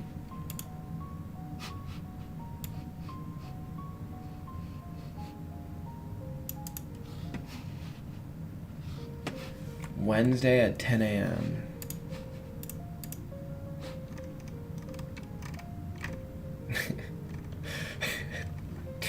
Works for me.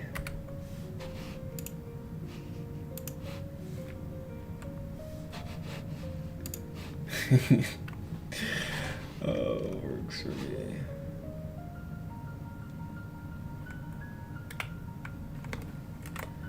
Should I check my other emails? I don't think so.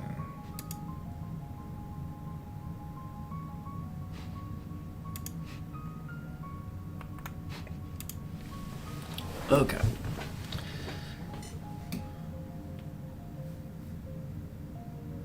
What would this note-taking app include? What features you want to expect? I don't need a note-taking app, bro. I was just trolling. Said I was gonna build a note-taking app, but they said it's time to play chess. They said, isn't that what somebody said?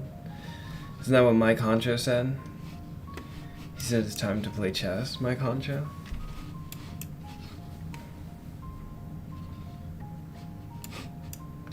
We're playing Roy Lopez.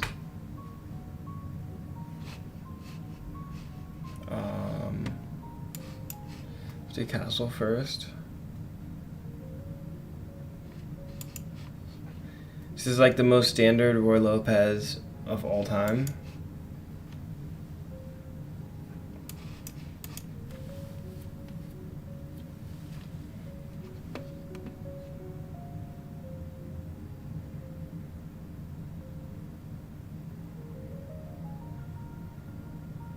Okay.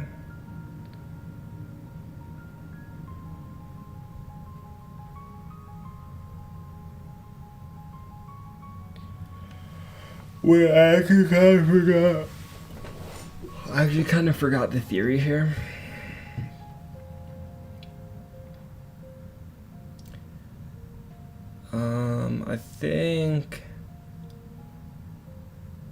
I think I'll play d5.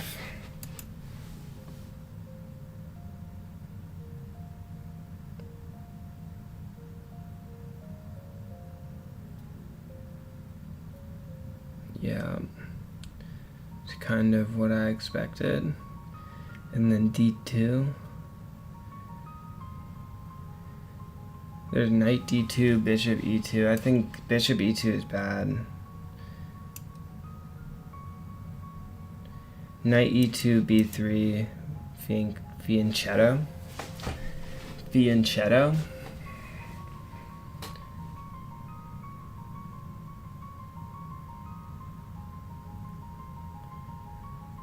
I still have a center pawn. I'm just trying to think if I really want to trade on c6 or if I allow the trade on d5.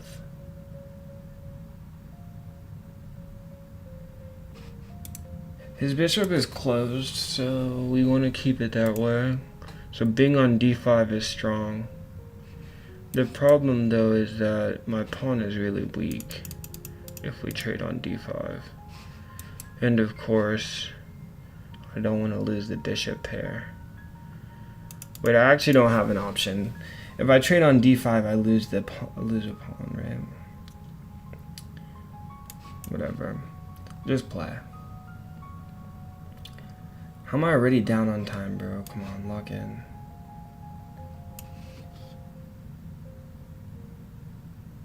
Let us go here.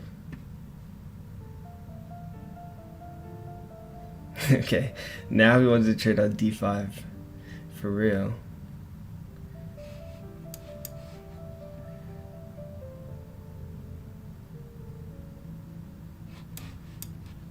This is dangerous because it does weaken your king, but it should actually be fun because it allows me to take. Wait, what? Wait, is he losing a knight? Did he just blunder a knight? Wait, what?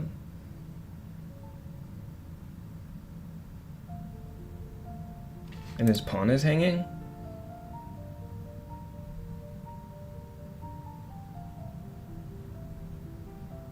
Wait, hello? And his bishop ended up taking his bishop?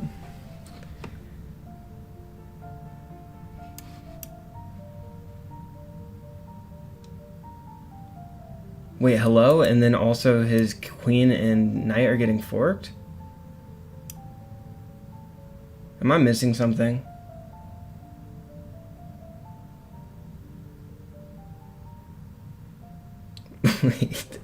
Wait, hello? Wait, hello? Is this just the worst? Okay, he's probably gonna try to takes, and then he's gonna try somehow to get onto h4. But I think it's okay, like, I can start moving my pieces with some tempo.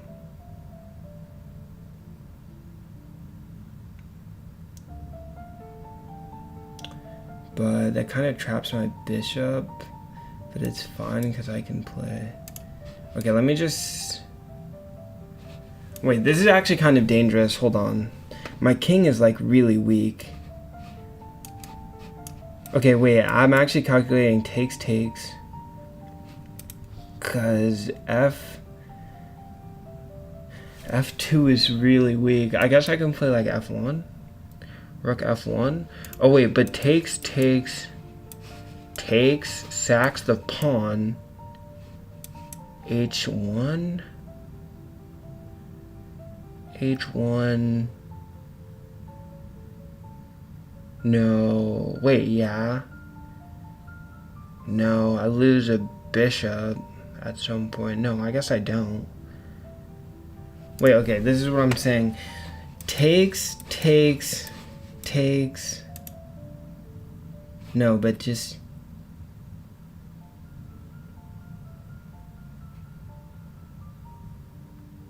Wait, but if takes... Okay, let me just take first and then see. Okay, okay, good. He took with his bishop. Okay, so F2 is not weak yet. It's going to be though.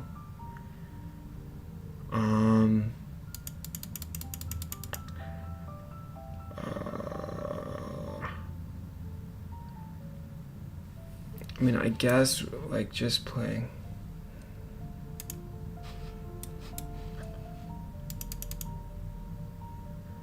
Like his bishop is weak. Wait, hold on. I might have to like sack a piece here. My position kind of stinks.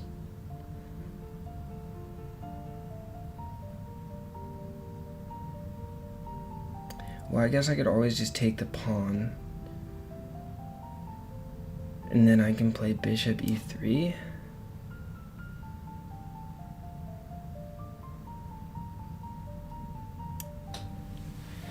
Bishop e3 sacks b2. But I'll let him take b2. It's not a threat. f2 is really what I'm worried about. Guess I could play rook f1. Oh, I didn't really think he was gonna play that. Now I can just play e3, right? and it comes with tempo. Takes. Yeah, I protect.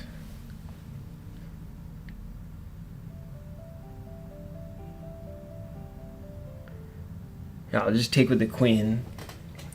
If d4, bishop takes d4, bishop takes d4, queen takes d4. Yeah, but then I can just play bishop takes c6.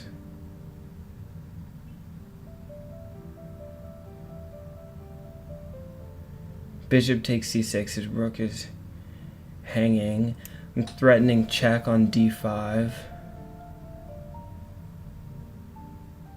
Yeah, I still have check on d5. But then my bishop is really weak. Probably hanging at some point.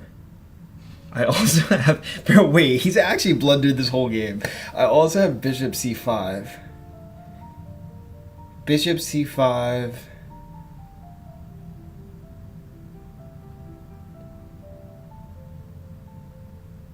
Yeah, I mean, the game's over, right? Bishop c5. What does he play here?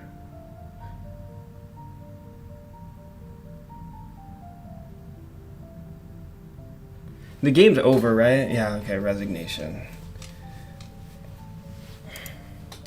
Hopefully I have a game review. Yes, let's go. Wants to be your friend? Who's that?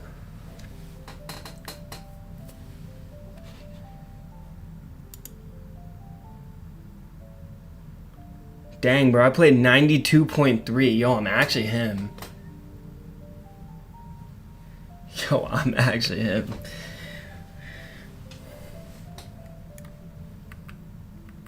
Book. He blundered. Yeah, he blundered like 12 times. Bro, this is what I was saying. This is all theory. Like, this is all book moves. Every single one of these... Bro, look how much we stay in theory. The whole entire... Oh, I guess... Bro, d4 is theory. What? These are all book moves. This is like the... If you have a textbook of how to play Roy Lopez, this is the position you will get. And this is the move order you will get. It's like exactly perfectly the Roy Lopez. I don't know how d4 is not a book move. But wait, hold on, bro. I'm evaluating my game. 15 plus 10 also, bro. Like, are you trying to play all year long? Okay, so d5 is an inaccuracy.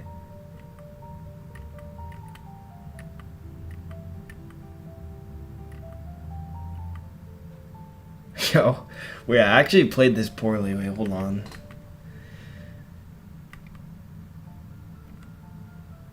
Wait, takes what?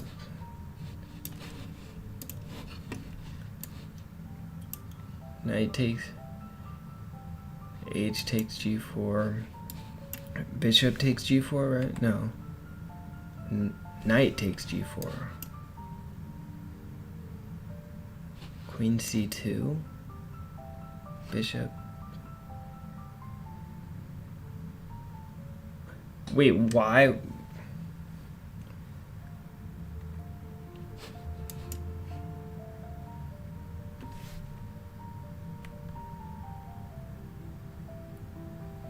Knight takes f2. King takes f2. Wait, I'm so confused here. What is this? Bishop h4 check. King f1, bishop takes e2, king takes e2.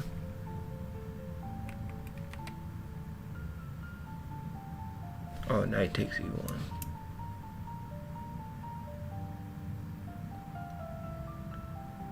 Huh.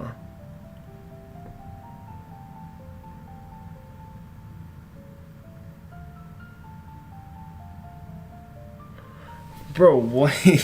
Bro, like, I don't... Wait, I'm actually confused. What is this evaluation, bro? That's why this is a mistake? Or is it an inaccuracy? Is this, like, his only move? Wait, where's eval? Knight takes e4. Knight takes g4. Wait, what are the other moves? Hello? Does it only show you the one best move?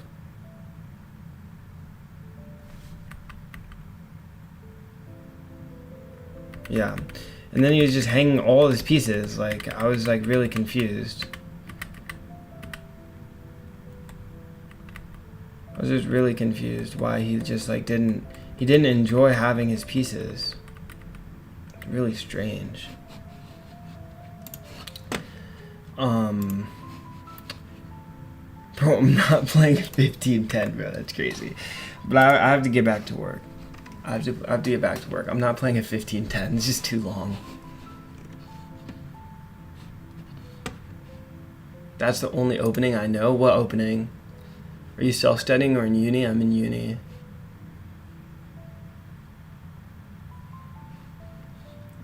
H3, King D2. What are we talking about? H3, King D2 on what move? What are you talking about? He's double majoring? No, I'm not double majoring. Want to play me? Not really. You're 2 pieces up. Everything's fine. Bro, it wasn't even like that winning though. If we just looked at it, like I wasn't even that winning. Bro, I was up 2 pieces, but it was actually dangerous. Wait, hold on. Where did I get the 2 pieces? It was right when he blundered the first time. Yeah, right here. Or I guess it is +3, 5.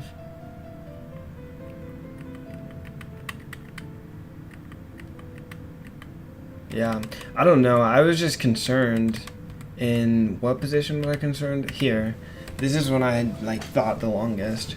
I was just concerned that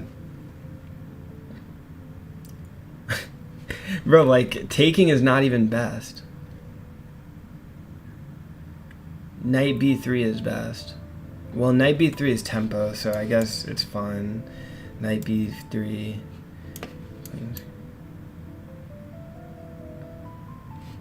And then, yeah, this is like ultra winning for white.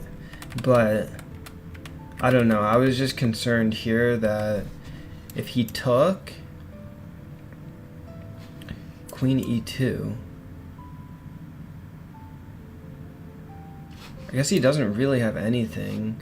Bishop F8? What? Rook E8, yeah, Rook E8. Yeah, Rook E8, and then he has like this sack, right?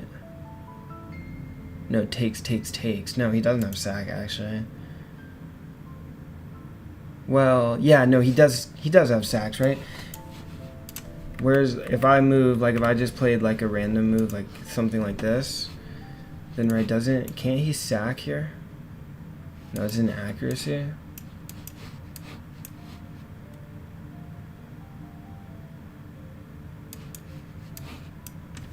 I mean, I'm still up 2 pieces, so. Yeah, I guess you're right. I was up 2 pieces. I was concerned about some of those lines, though. I didn't think it was like, it looked that easy, but I guess it was fine. My thing is, needs to be fixed. Okay, and then let me get this thing as well and put it in here.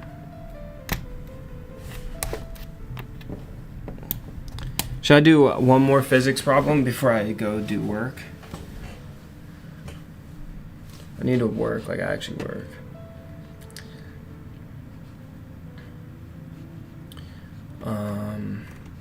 A 92.3 against someone who just learned chess. How much programming is there in physics from a scale of 1 to 10? Depends on what level of physics you're at. Once you get to high enough levels of physics, it's probably like a 10. But in lower physics, it's probably a 0.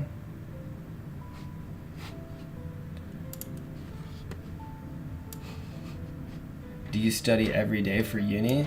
I mean, typically, yeah. It's like the whole point of uni is you're a full-time student. So if you're not studying every day, then I don't know.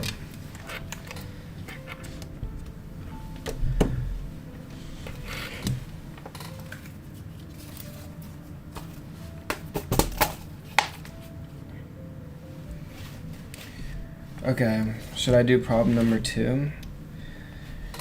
So, coolant potential. Oh yeah, I had a question. I was like,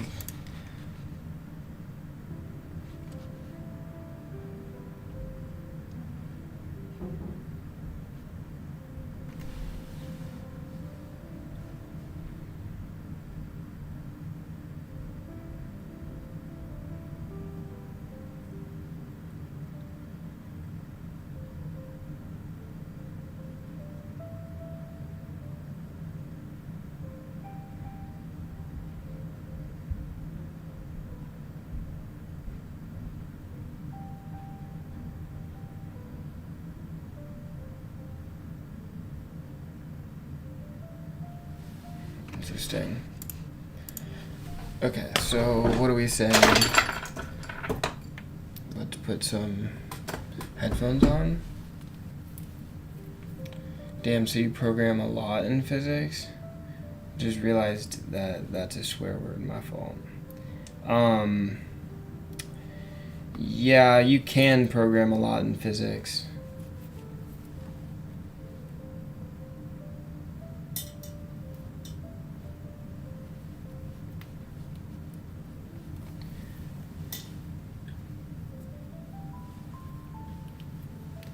Yeah, it depends. I mean, take quantum, like actual quantum, like quantum computing or anything. I mean, you're basically only programming. Unless you have like $1 billion in funding to build some like particle collider or something. But typically, yeah, everything's done in simulation. Dude, why is my phone on Do Not Disturb? I thought I just told you to stop doing that.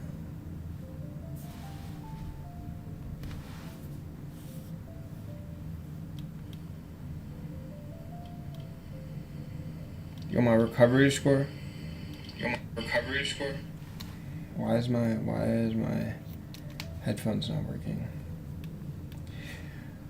Where's harsh, bro? My recovery score is 92%.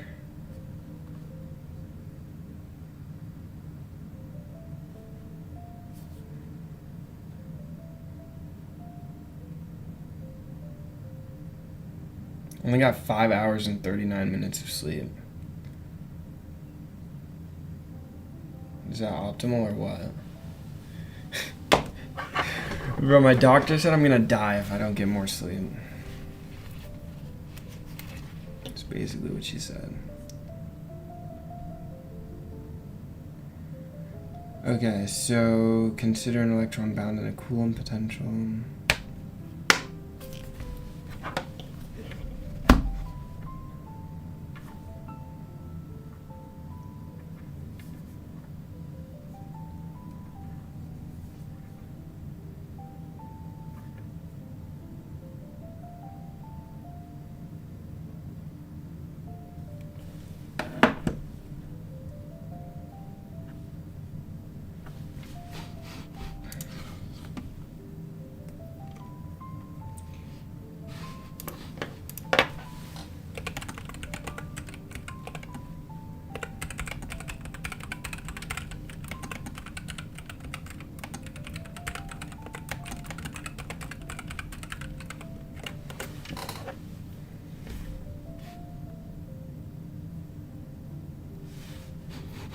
Okay, I saw the expected value of R up here, I believe.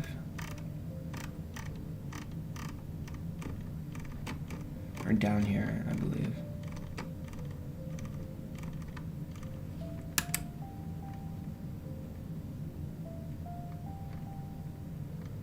I recall the expected value of R. Wait, where did I see it then? Maybe it was in chapter 5? Wait, what chapter is this?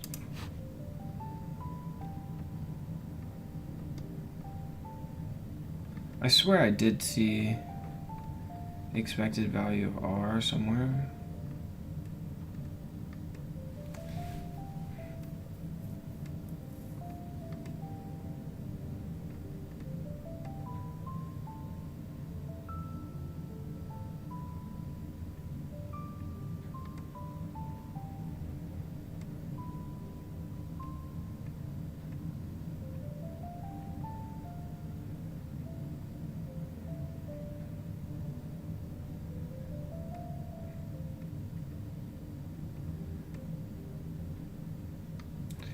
Huh, I swear.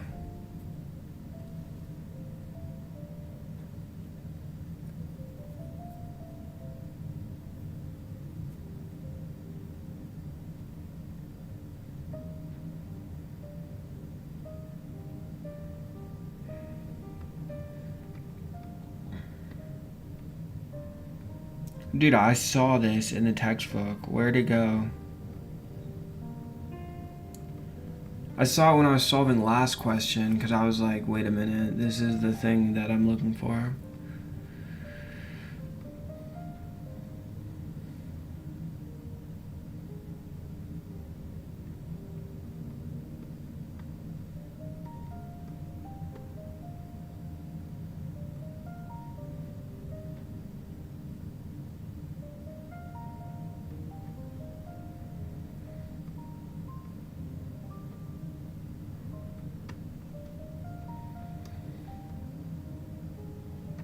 Oh, this is spin, bro.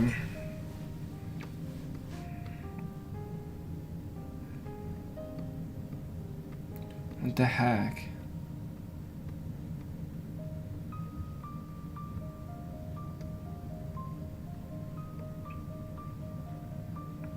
Dude, I literally swear that I saw this.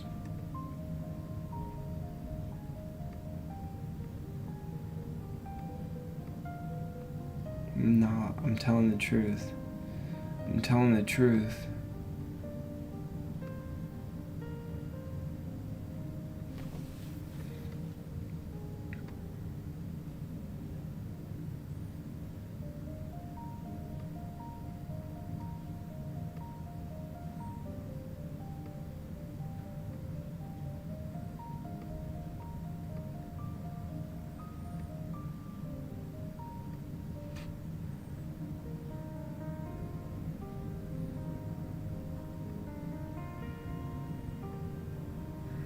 What the heck?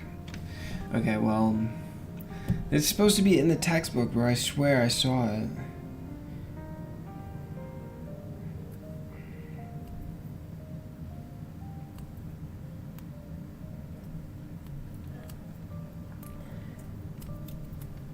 This is QuickTime Player. That's how I selected my iPad as the screen.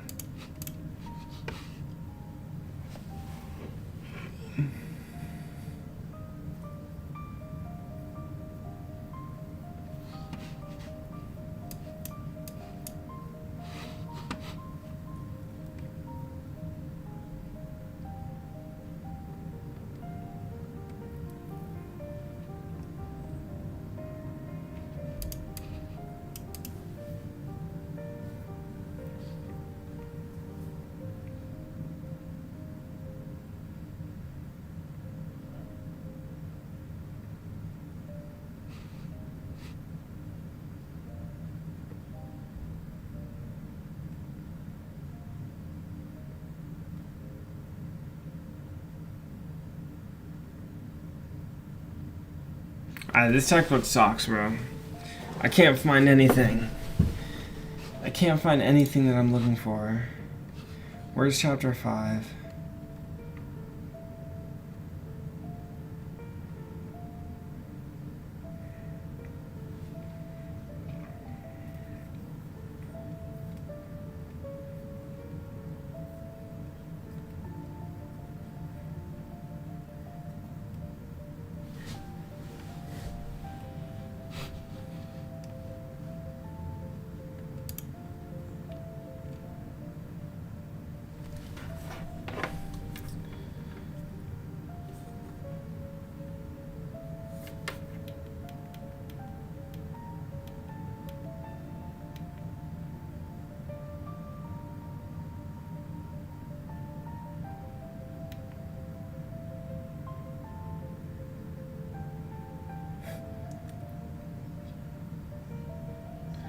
Bro, why is that so loud?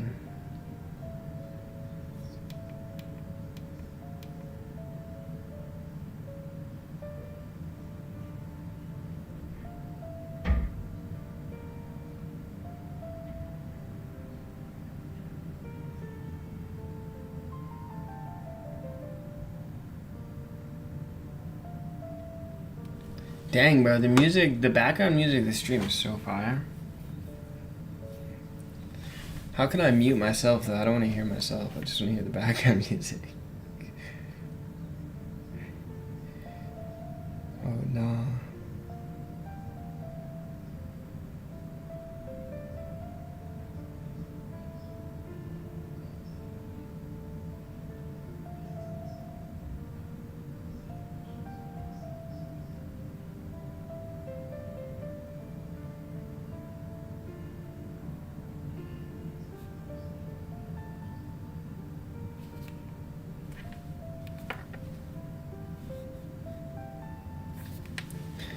Bro, my Pele jersey arrived today.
Oh my gosh, bro, my back. My back is gonna break.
What was the date?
Alright, where was I?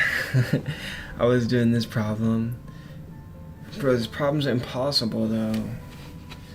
Don't you remember? It's impossible.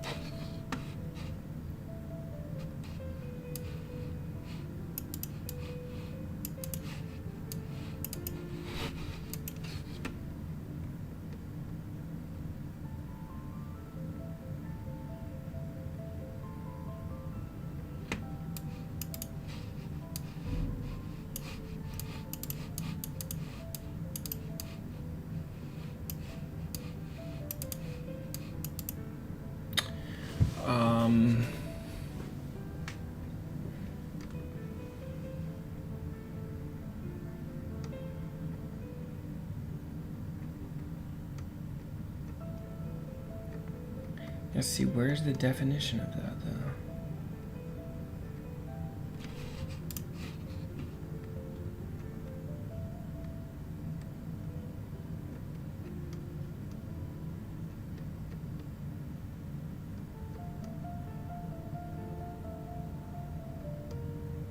Like, we have this definition of the radial equation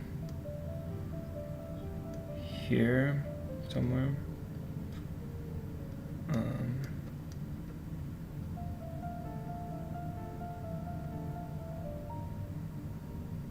Oh wait, hold on. No, these are the Legendre polynomials.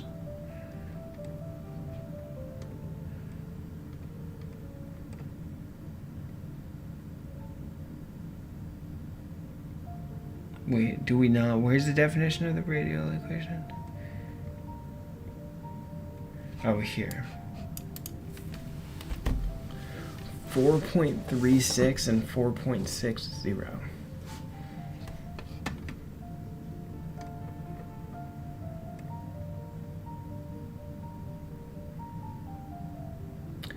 Oh.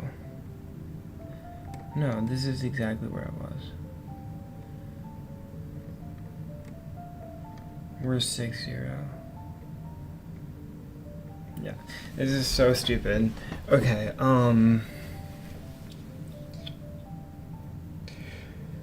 why can't I find it, bro? Where can I find it?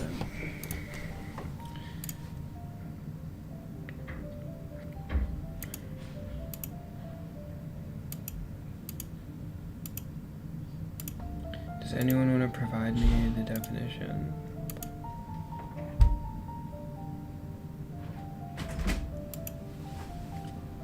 What up, bro? Which one is it? No, I already put it in there. Hold on, I'll be right back.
Okay. So the problem with this question is I have no idea how to do it.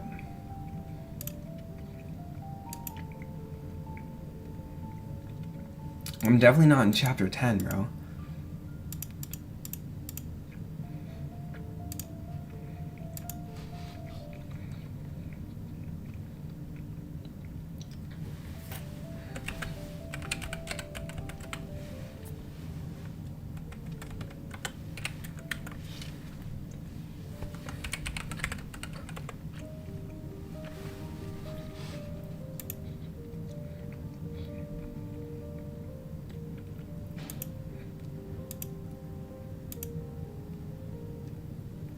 Yeah, I'm also not.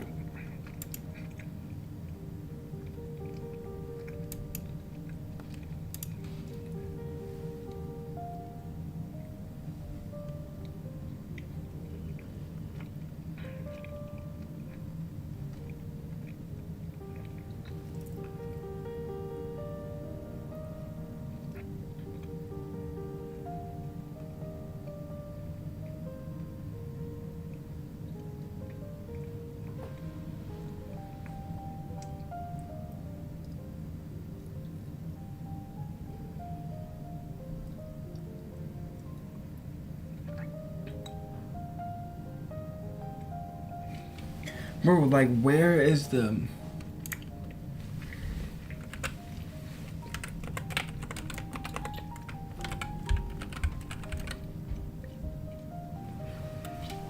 I guess this is what I get for not reading the textbook.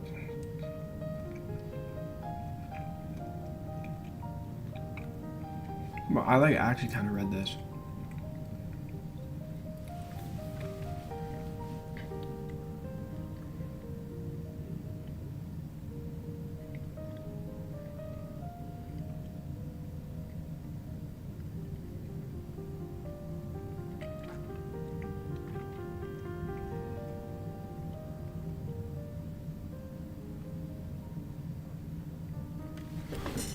Bro, Griffiths should open source the latex version of this textbook.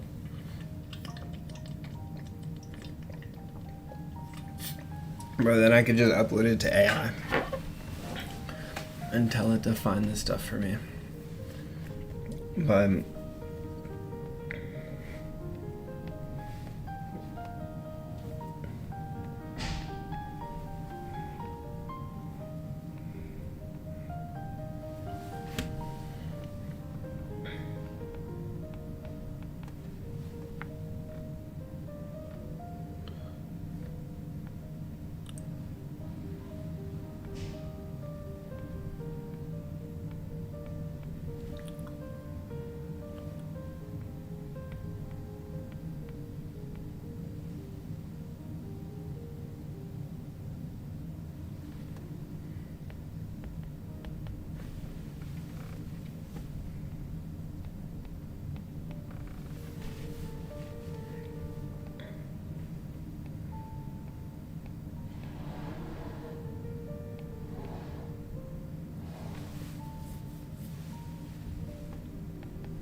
oh, because there's no...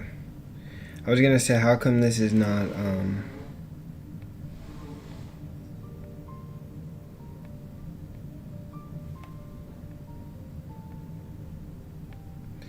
how come the E does not cancel out, but it's because there's no imaginary term. Usually the E has an imaginary term in the oh yeah, this is a 2. In the exponent.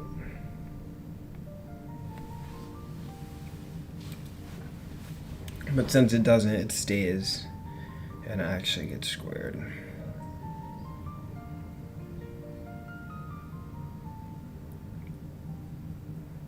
Okay, so it has that with this probability, and we say the expected value.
Okay, so the integral of PDR doesn't it equal 1 though? Wait, what?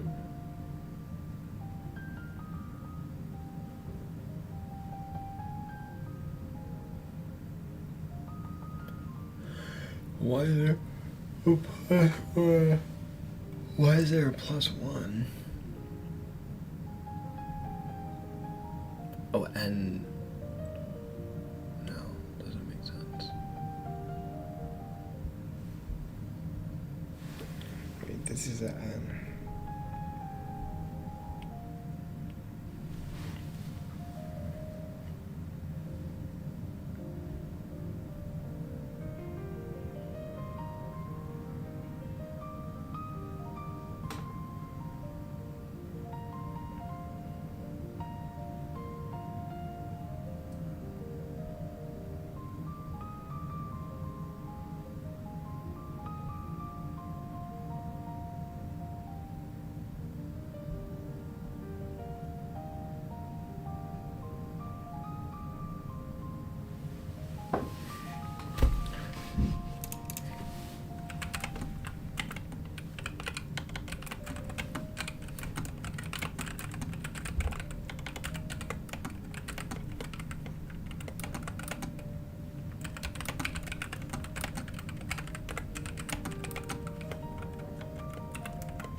Yeah, I don't know what the use of the textbook is if it's not going to explain these things to me.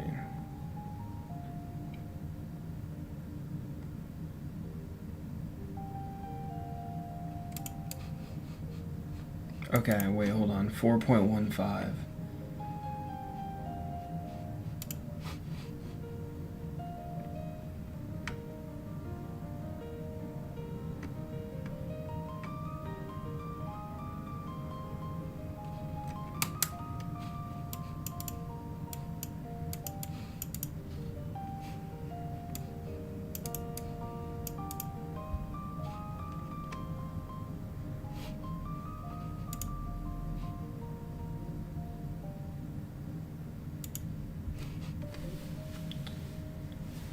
Expected value of R.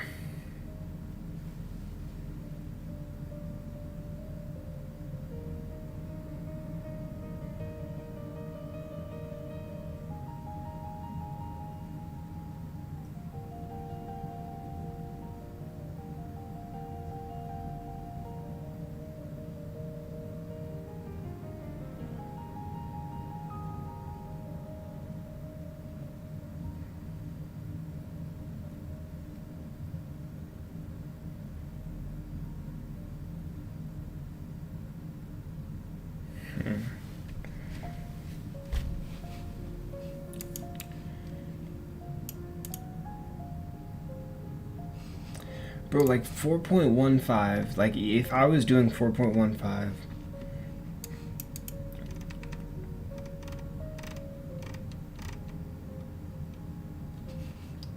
expected value.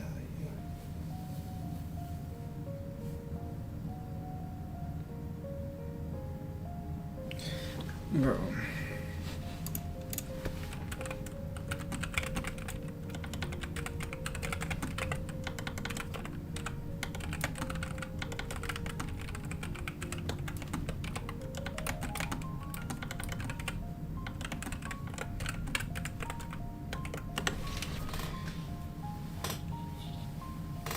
My eyes hurt, bro, because of how stupid this question is.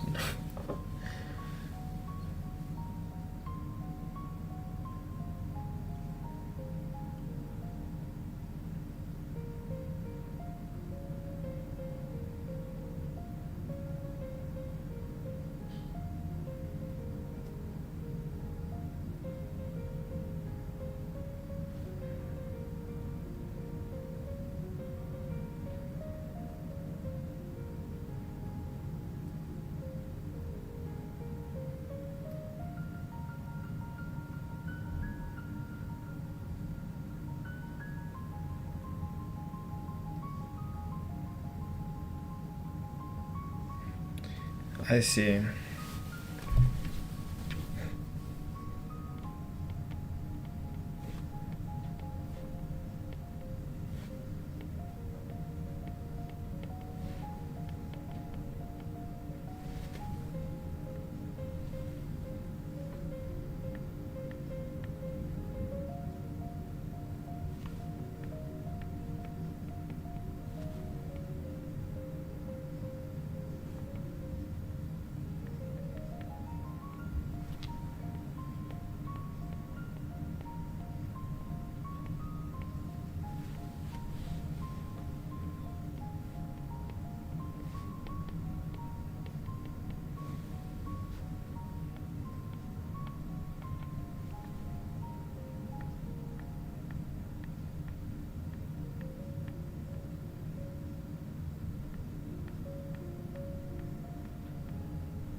That way we don't have to find n.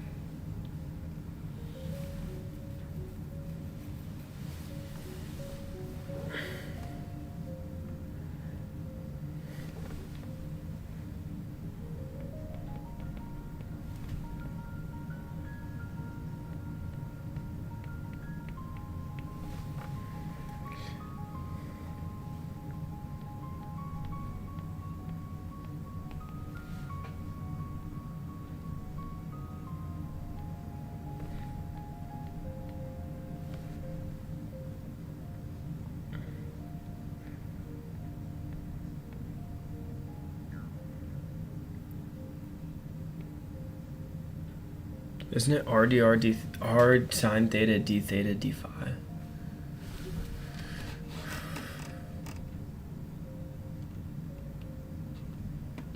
R squared sine theta.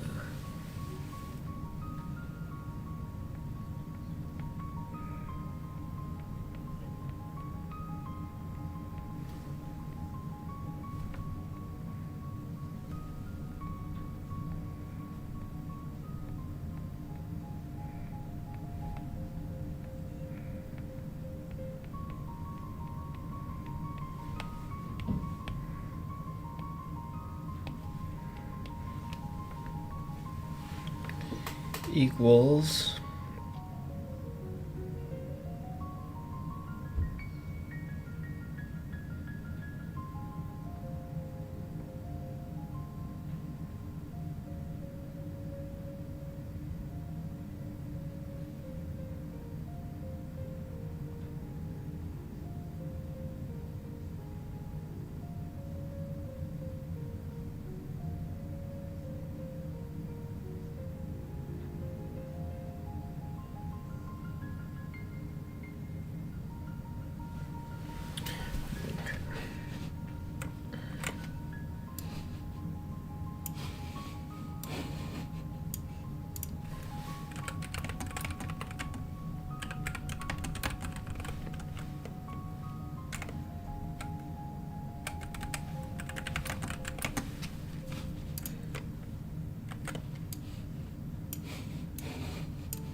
equals, okay, so r squared,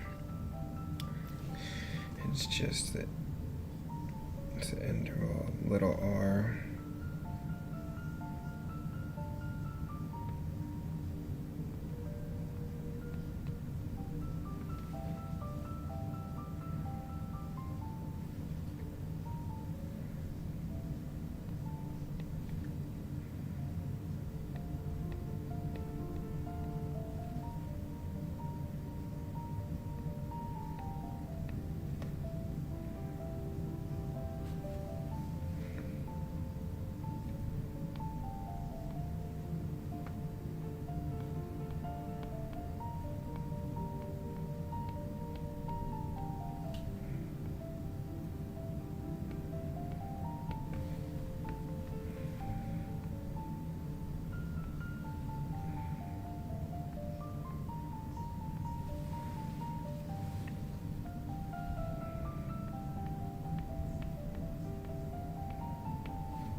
Okay, and then now we can use the hint, which says that x to the n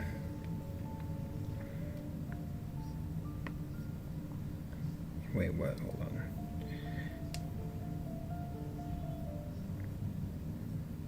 Wait, how do we use the hint?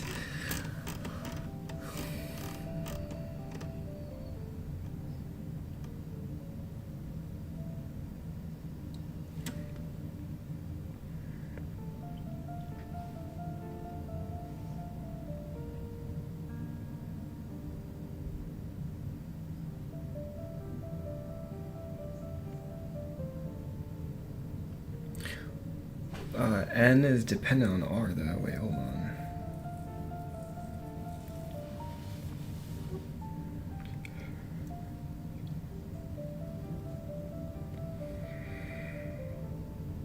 Oh no, it's not. Yeah, x equals, okay. So we just say a equals 2 by n a, and x equals r.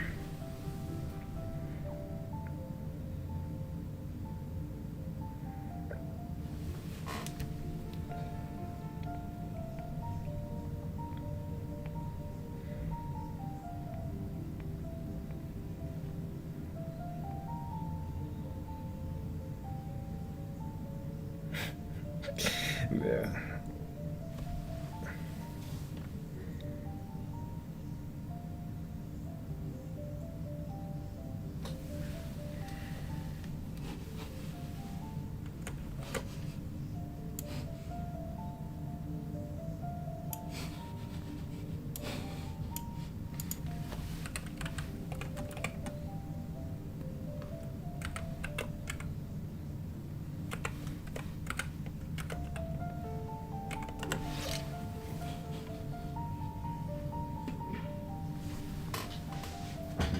Does bro know the earth is flat? Yeah, I do know the earth is flat. Everyone knows that. That's intro level physics.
Dude, why are there so many fractions here, bro?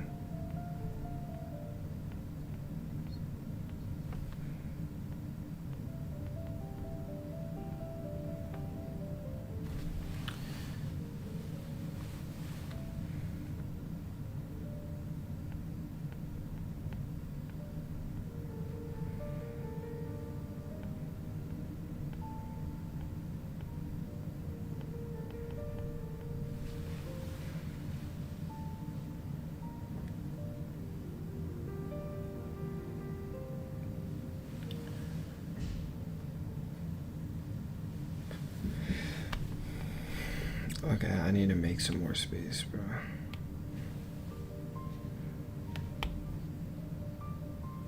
Because it's pretty easy. I'll just go like this.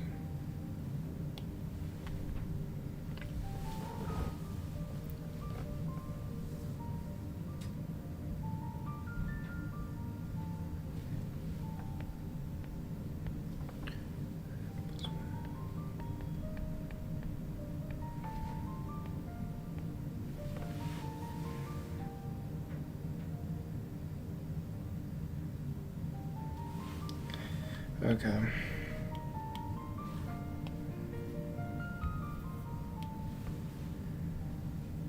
Alright, I'm done. I'm done with this for now. I need to do some work. I have a bunch of work to do today anyways. But I'll be right back.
Okay. I'm gonna move on to some research.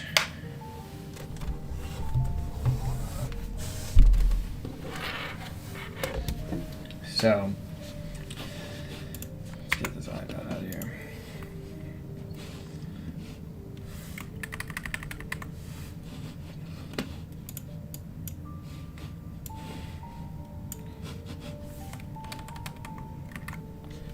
Let me get my code editor up here.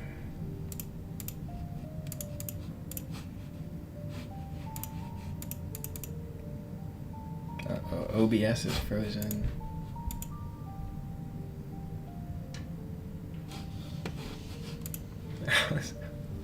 How is the stream still on, bro? OBS is not working. OBS is not responding. Oh, there we go.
Okay, so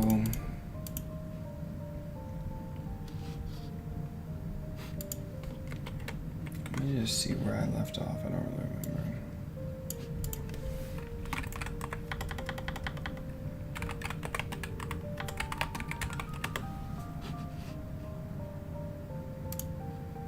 Whatever, okay, let's just get out of my space.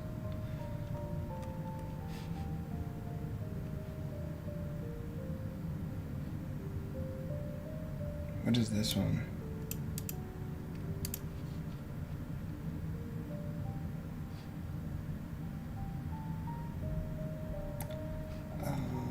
Oh, I probably used that one. Yeah.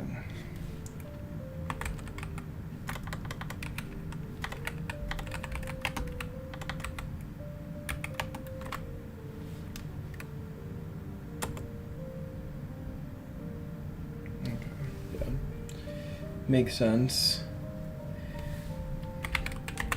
Okay, so what I need to do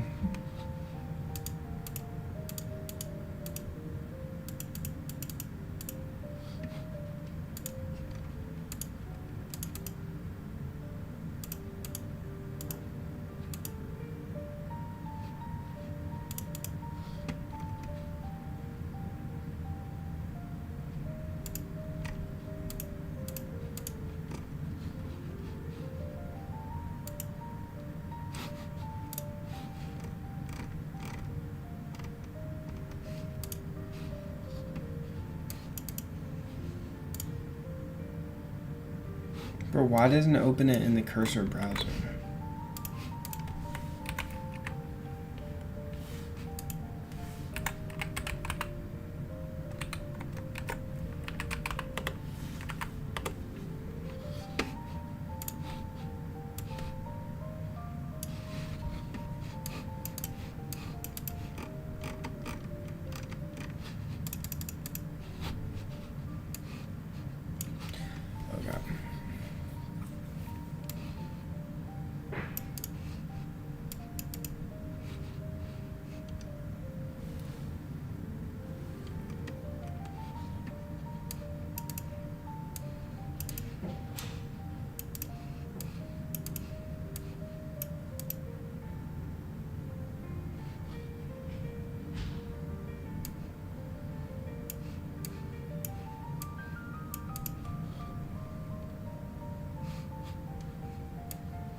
running man? He's not running.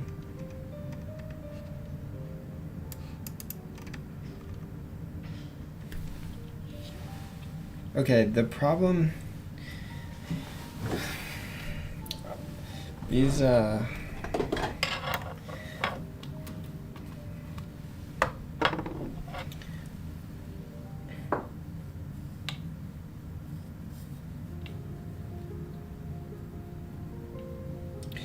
Okay, the problem with this,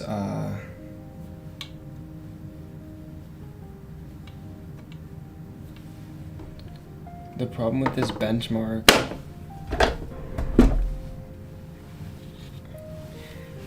is that these questions are too easy.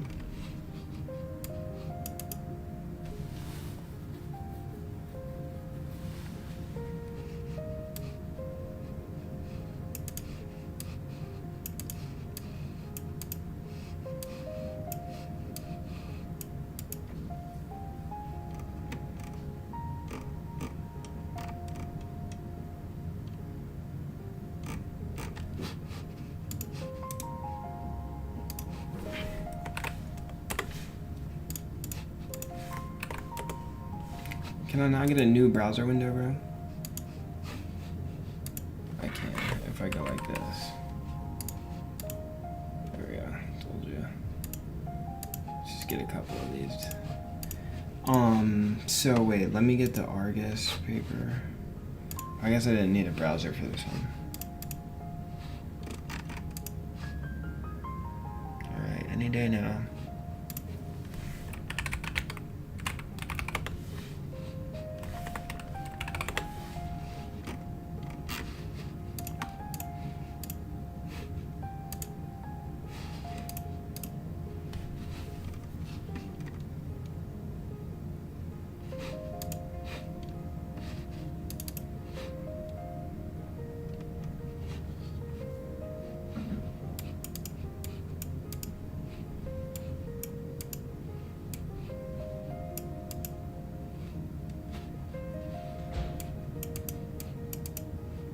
Yeah, see, this one's a good one.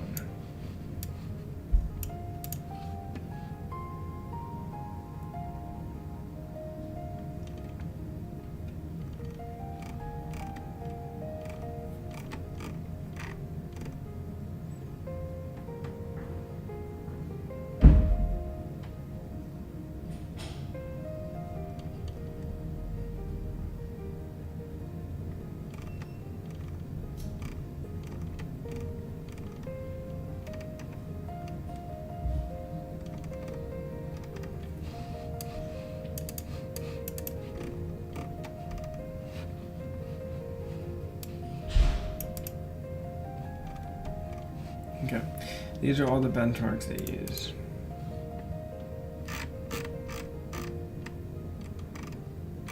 Why are there so many? Wait, where to go?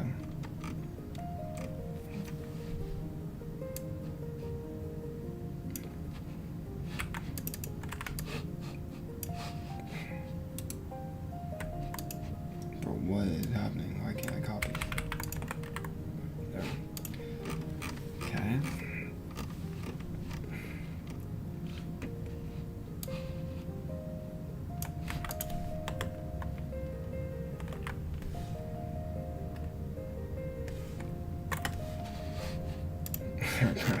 Wait, that's actually mad work, I'm not gonna lie.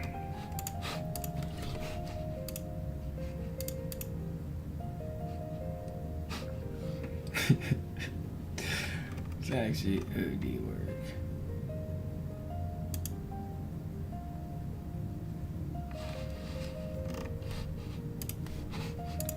Let me send Claude out on the task to do this.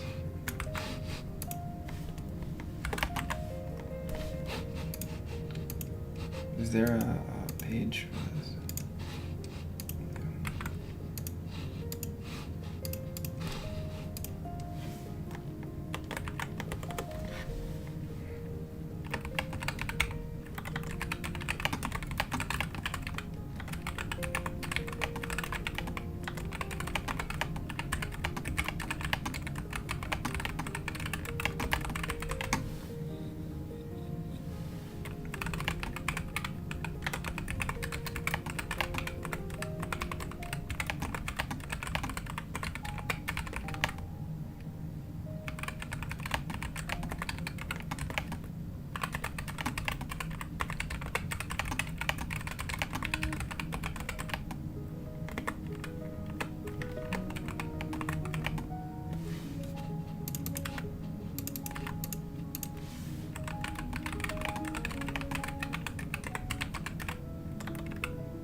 Okay. I just sent Claude. Yo, what's good, Harsh? Bro, I was just talking about you. I was like, yo, where's Harsh at? Because my recovery score on my Whoop was 92%. Somehow. I really don't know how, since my sleep was really bad. My sleep score was good, but I only got 5 hours of sleep, which is like so suboptimal, obviously.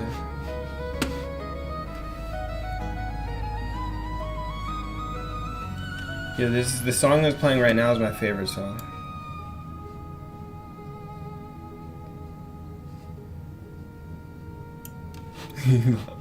It's a 53, bro. What are you doing? What were you doing last night, bro? Oh no. Bro didn't even sleep.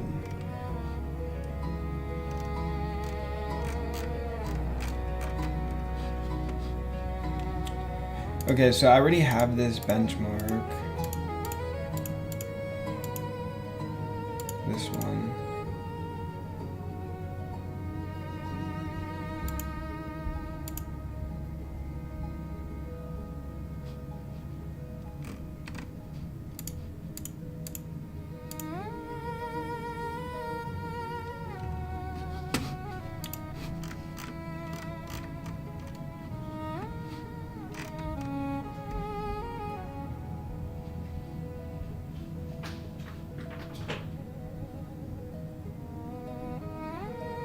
Okay, text VQA. I have it. Doc VQA.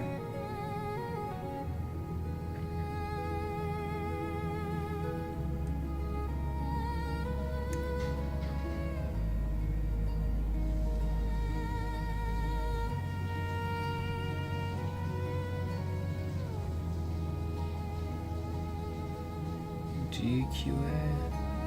Okay, GQA.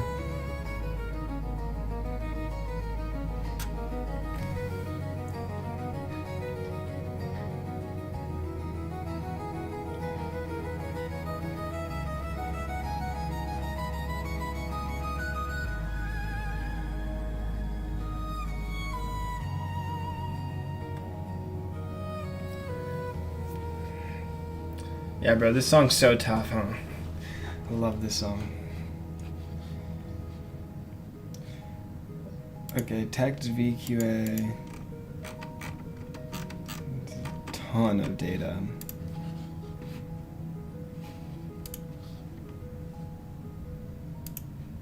Yeah.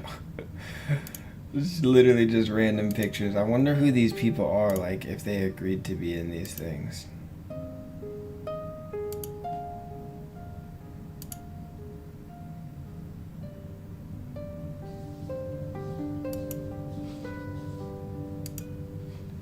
It would be nice to know what the questions are.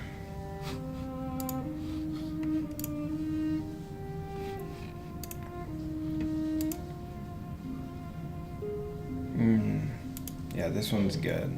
Doc VQA will be good. I'm really interested in the solution, or the output of Doc VQA.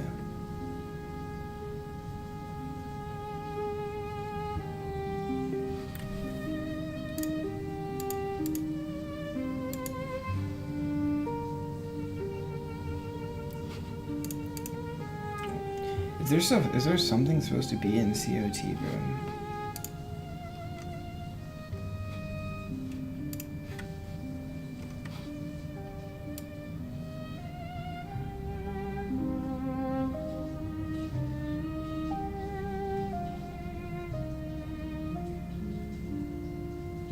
Nice. Very standard setup for this JSON. What was the other one? Text VQA.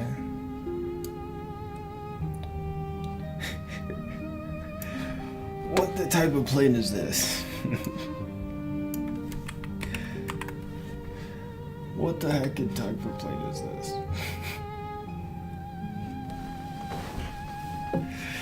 Oh Is that what the data is?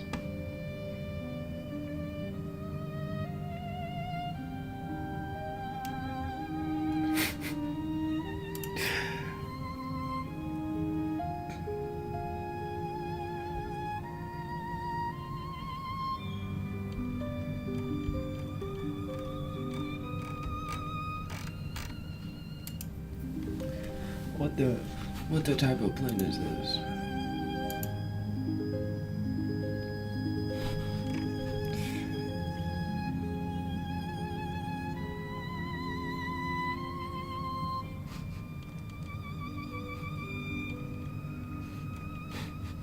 But this is gonna take hours and cost $1 billion.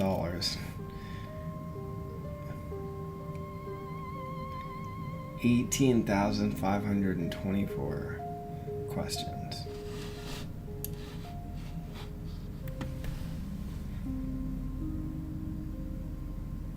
Okay, we can actually see how much it's gonna cost. I'll tell you exactly how much it's gonna cost.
Yeah, this is only 1,266 tokens. Okay, so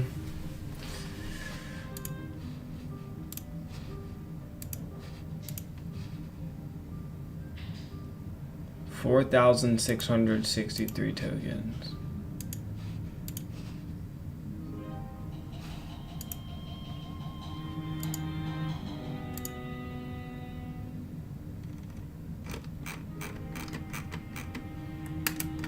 Okay.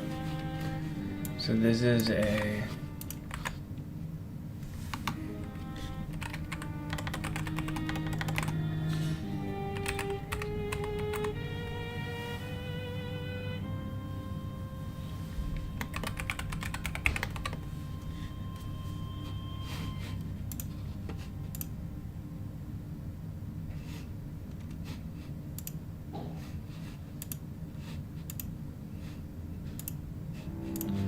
how many function calls did it make? 1, 2, 3, 4, 5, 6, 7, 8.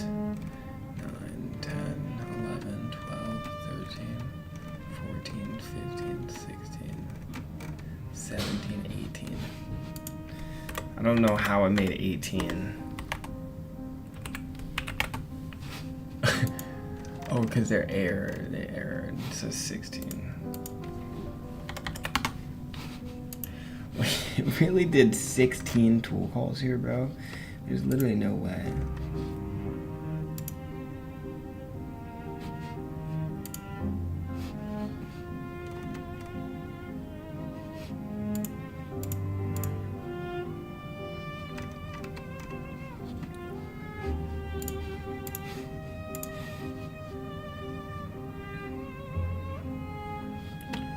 Okay, baseline, single pass, and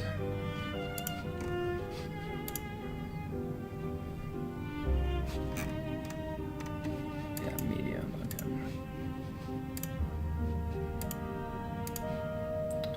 Okay, this is gonna be sample what, 3? No, sample 4, I think.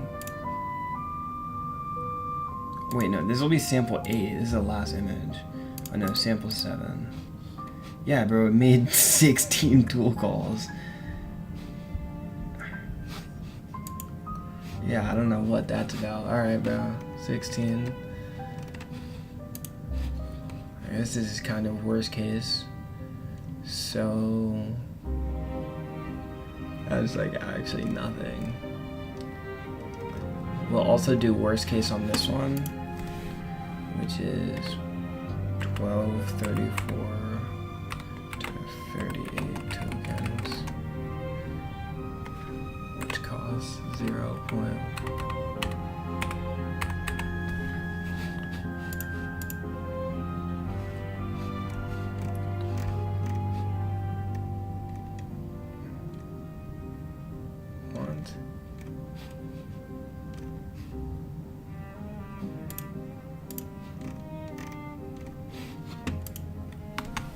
Okay, apparently the price, I'm gonna do the worst case, 0.16 per mil in and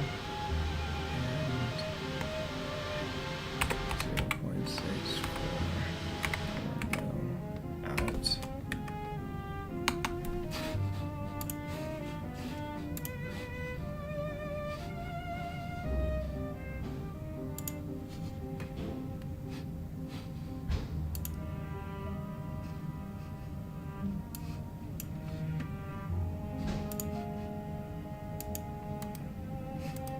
I low-key can't see the cost per response on OpenAI.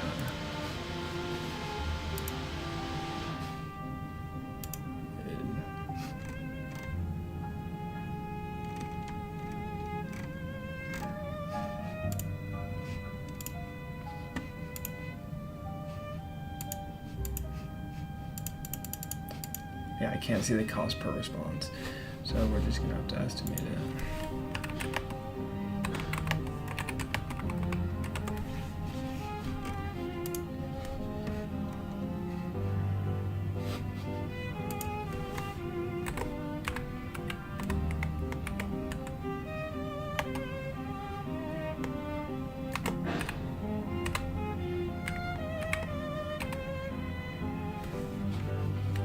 That's gonna be short context.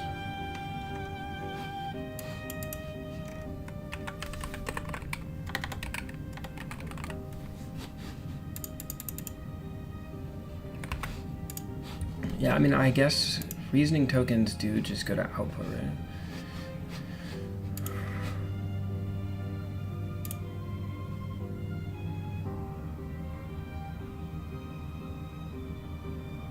But it's iterations, so I guess that's unfair to say. Why did they make 16 tool calls now? Alright, fine.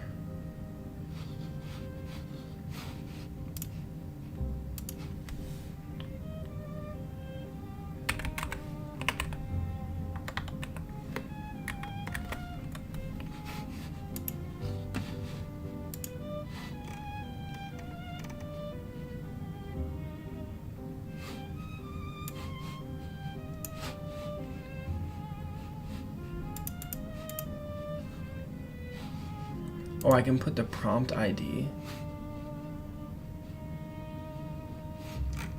do I get the prompt ID? I don't understand.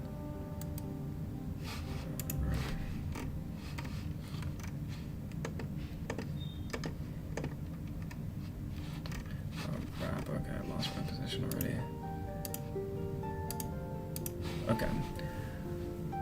1, 2, 3, 4, 5, 6, 7, 8, 9, 10, 11, 12, 13, 14, 15. Okay, we already have, so 15 is actually 16 and we already have it.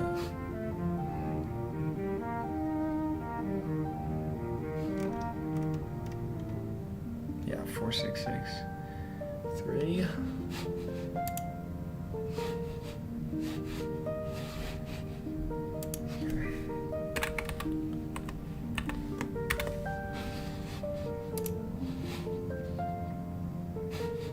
Bro, why do I have to verify I'm human?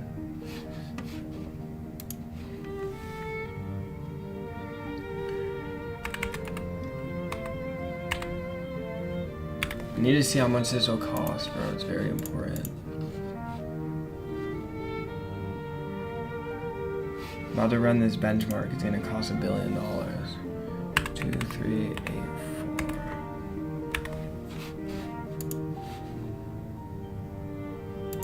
Come on, bro. I'm human. Like, just give me a break. 2, 5, 2, 1.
Yeah, why'd I have to make 16 tool calls? Like, that's just annoying. 3, 2, 7, 5.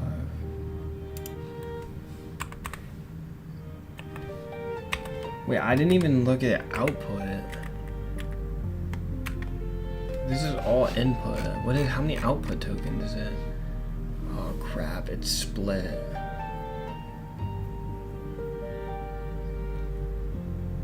Well, input is more expensive, right? No, it's not. Oh crap. Oh my gosh. Dude, no. I'm not tracking input versus output. I think it's just reasonable to say 80% are input tokens. That's worst case, right?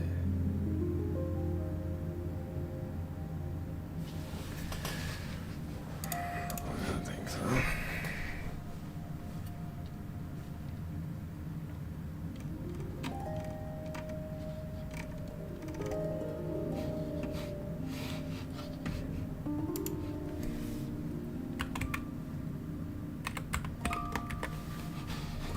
I'm so stupid. I just realized I'm only I'm tracking total tokens, not input versus output.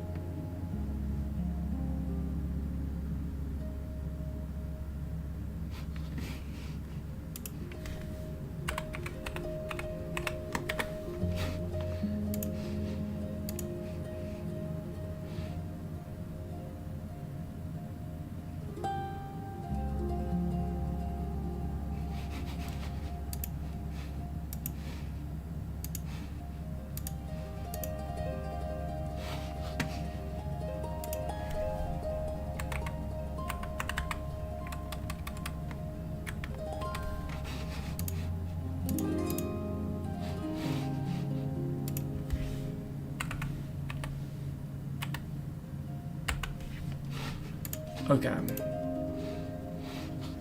So this is how many tokens we have.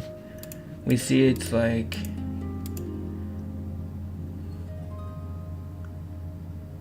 plus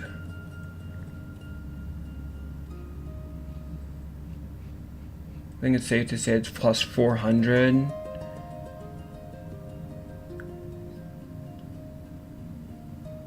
Well, most of them are below 400, but okay, so let's assume it's plus 400.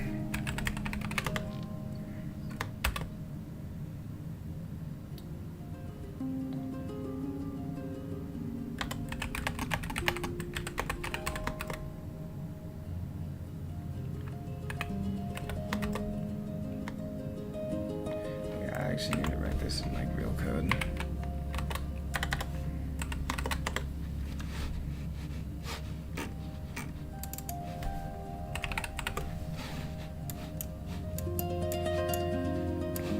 Where is my window going?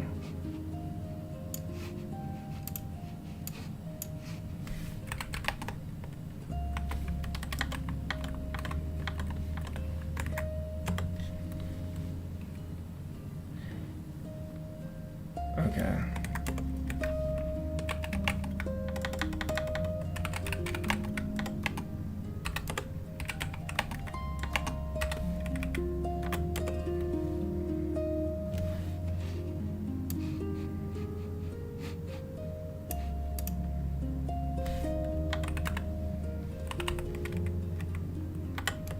Let's just round. I'm gonna overestimate everything.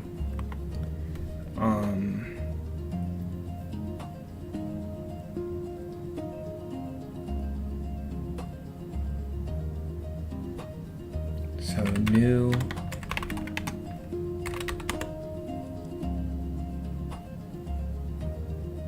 there's roughly 400 new tokens each turn, right?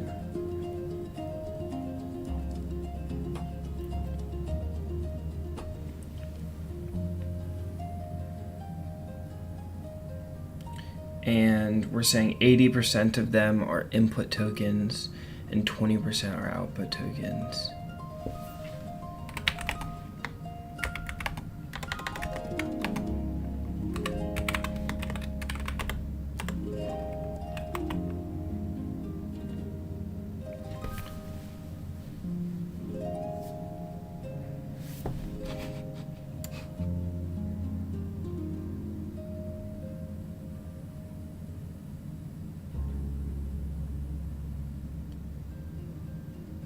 Wait, is this a right assumption? So this one has 3,565 input tokens. Okay, sorry, let's go to the end. 4,663 total with so 300 difference with a, this one's like a 500 increase in input. Oh yeah, that makes sense. 500 increase in input because output only output doesn't just increase.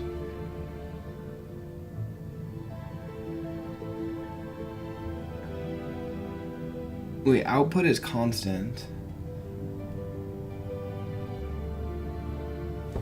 Yeah, this is a crazy overestimate.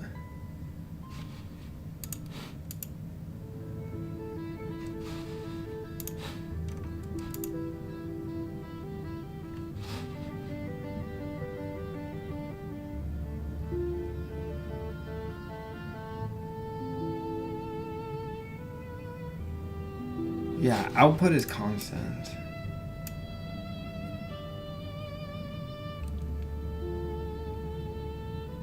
Actually, I guess we can overestimate it like this. Let me see.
Wait,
I think it's 1 million, right? Should be.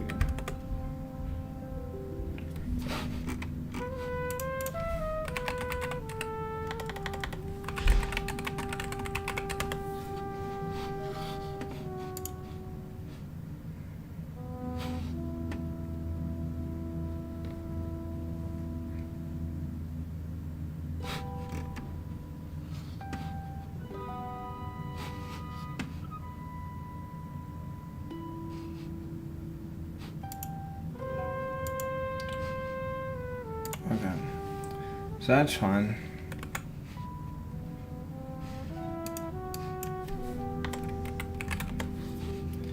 So it's roughly 15 cents. Let's round it to 20 cents. Times how much? Times 18,000. What is it?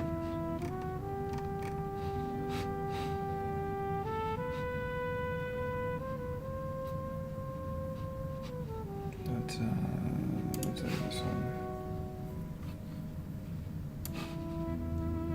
33,000. So we'll just round it up to 34,000.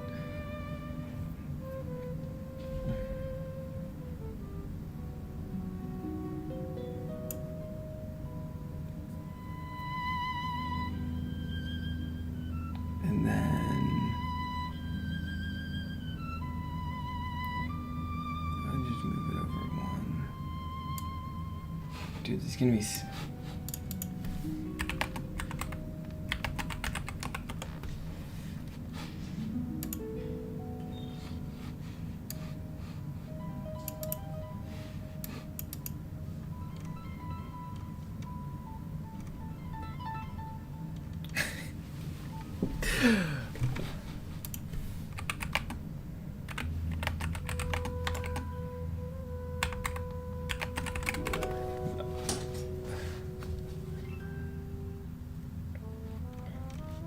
$5,000.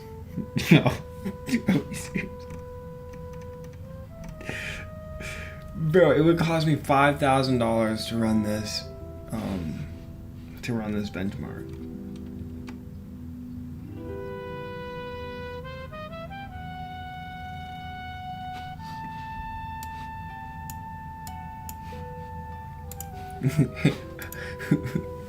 It cost me $5,000 for this benchmark, bro.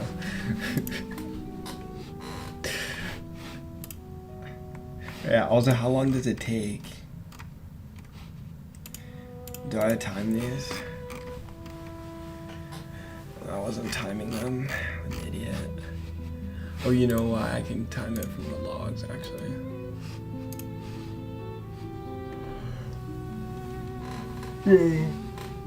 $5,000. Is that good? I think that's pretty good for a benchmark.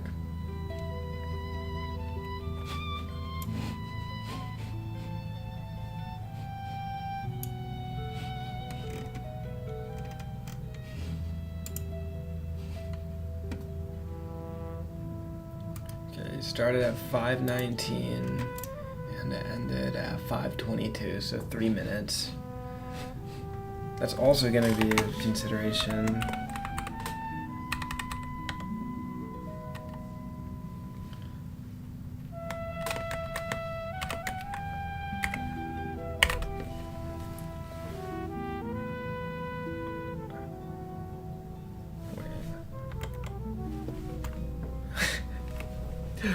It would take 1,700 hours or 70 days. 70 days. I mean, I could run them in parallel. Yeah, I mean, it would actually, like, just running it in 3 parallel. Yeah, we could do them in parallel, so it's not really that big of a deal.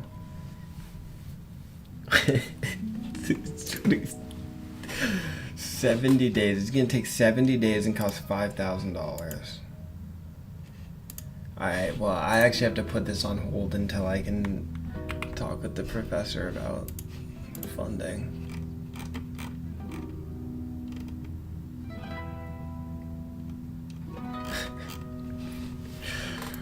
Oh my gosh.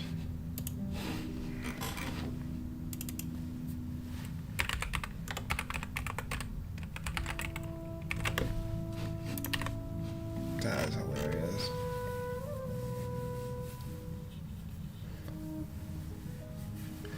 Do you prefer light mode on IDE? Yeah, I do. No, I actually don't prefer it. I use it to. I just use it.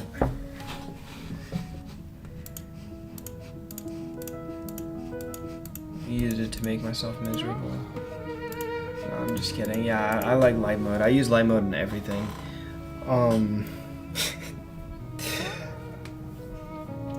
I'm just concerned that this is gonna cost $5,000. Well, maybe I shouldn't benchmark the whole thing.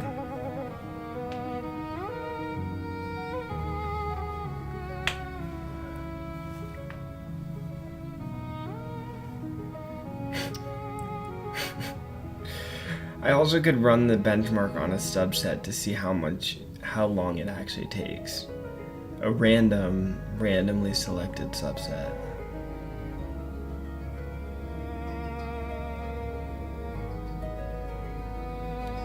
Yeah, but worst case, it's still not representative.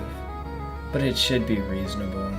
The probability that we don't get a representative figure is pretty low.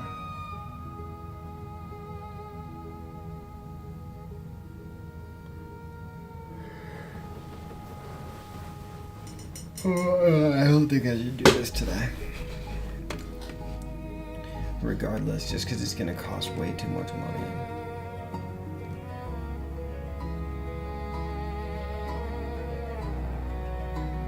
Oh my gosh, and I didn't even consider I have to use LLM as a judge.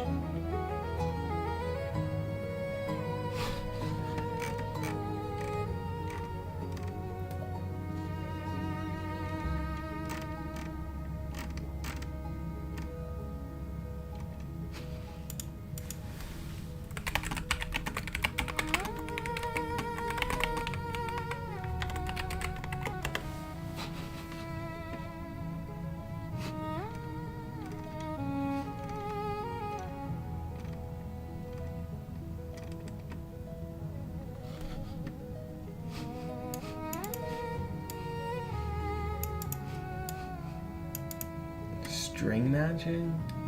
Oh, multiple choice. Okay, a lot of them are multiple choice.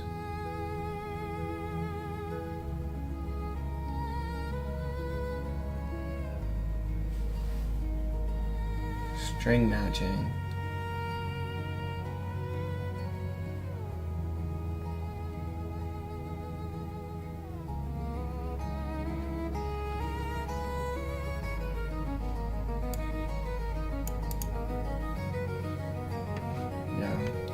Levenstein similarity. Okay, so the evaluation is actually free.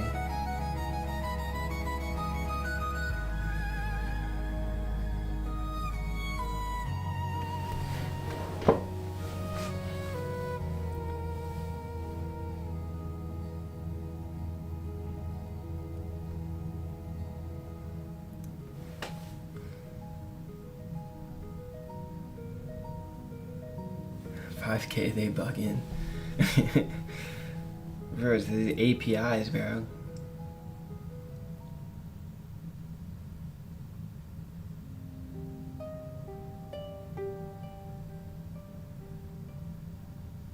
Should I see if I mean, I could have the AI try to just run this really quick. Let's see what it's capable of. Let's see what it can do.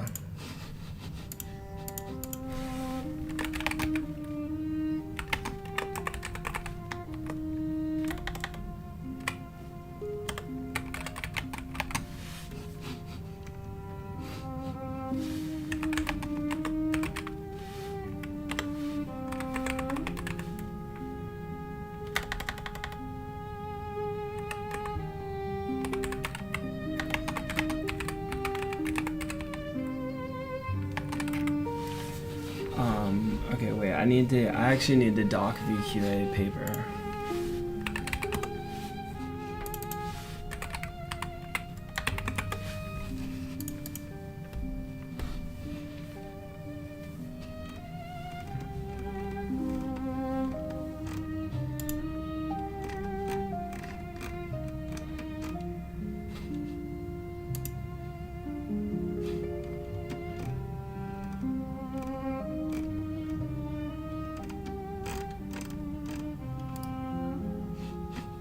Bro, hello? Where's the paper, bro?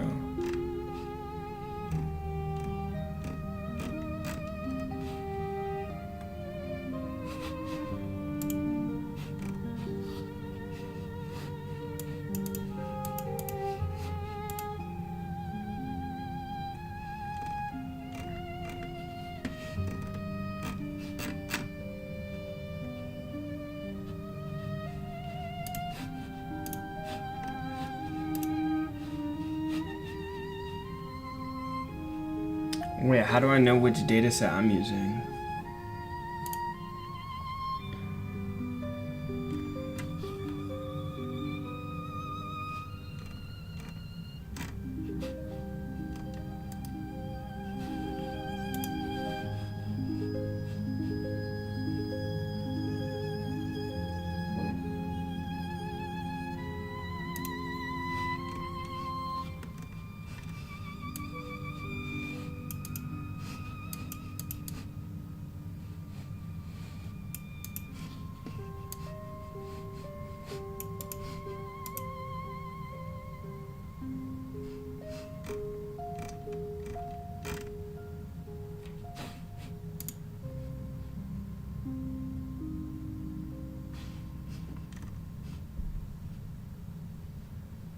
Bro, like, do they have prompts? Like, I'm so confused.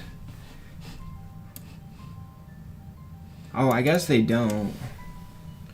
Yeah, but then it's like testing the system prompts. Like, we're testing the model, but I guess maybe the system prompt is part of the evaluation. Okay, fine. System prompt's fine. Okay, well, without changing the system prompt, I don't really need anything else from these people. Yeah.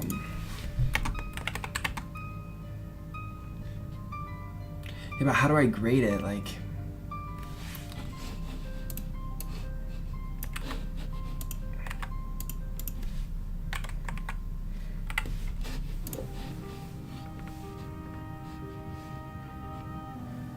doc VQA. Yeah, I guess it's just accuracy, 75. Okay.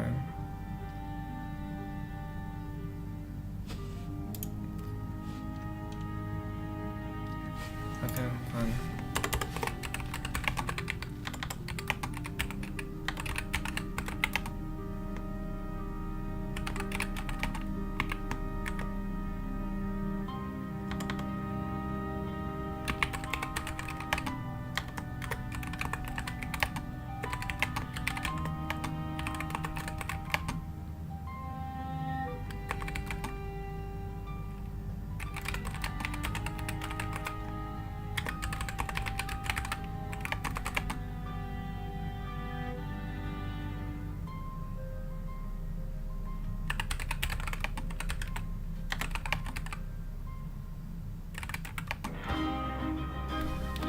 Wait, how do you get the distance? Or how do you do the bounding boxes?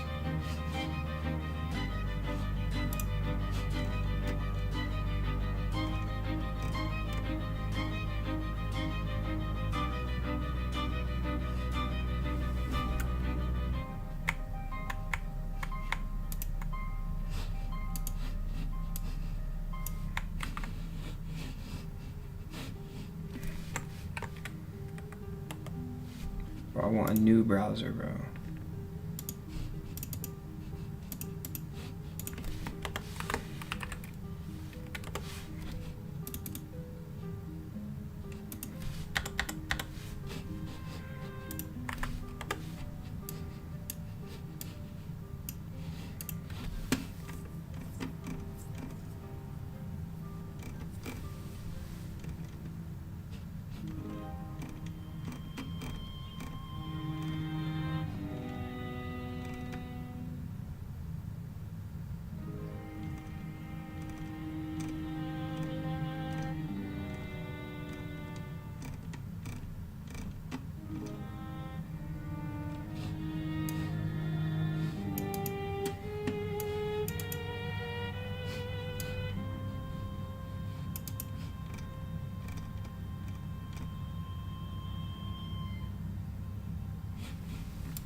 I guess I should just follow the...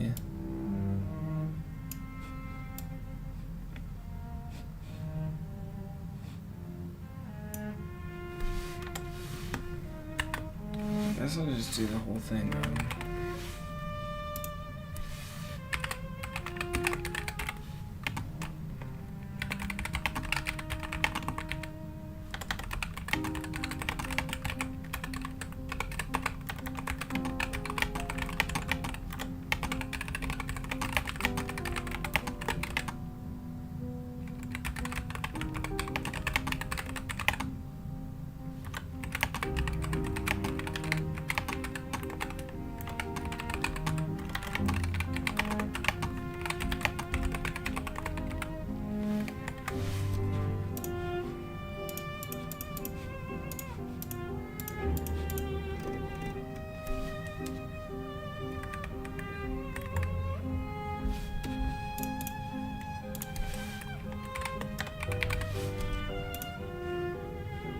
No, where did my prompt go, dude?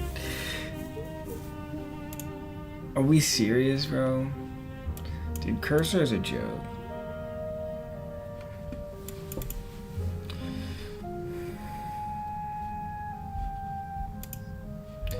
Yeah, for some reason all the chats are like disappearing. Oh no, here it is.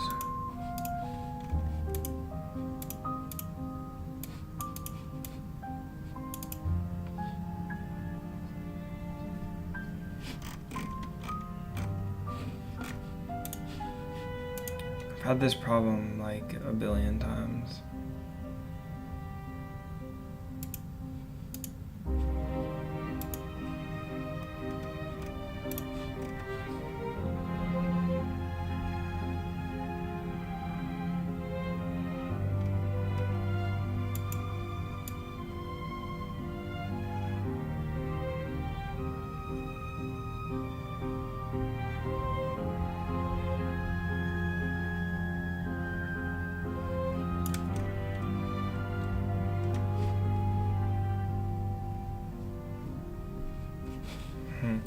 Okay, fine, it's not there.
Bro, this LM is so stupid. Did you mute yourself? Yeah, I did.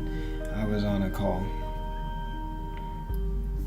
But this model is so dumb. Like, what is it even talking about? I know, like, I asked it to do something. It didn't do anything. It's just telling me that it's a benchmark. I'm like, oh yeah, thanks for that useful information.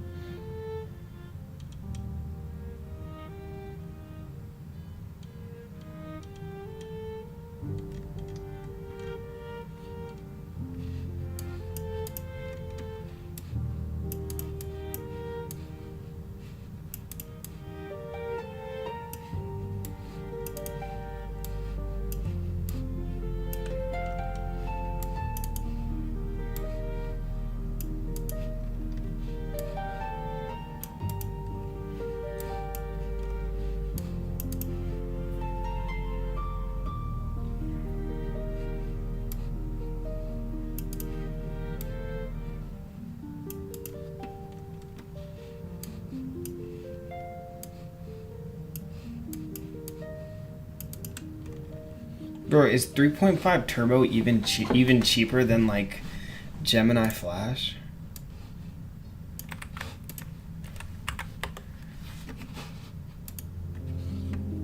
It's 50 cents, bro. It's way more expensive. Bro, I can get Gemini 2.5 Flash 8B 8 billion, which is way stronger than whatever that model that I was just looking at is. And I think it's cheaper.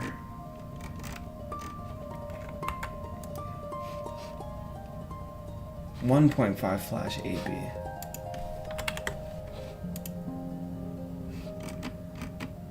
Bro, can someone give me the price? Yeah, it's 3 cents. 3 cents per million. 3.5 turbo is more expensive than 4.0 mini. And price slower.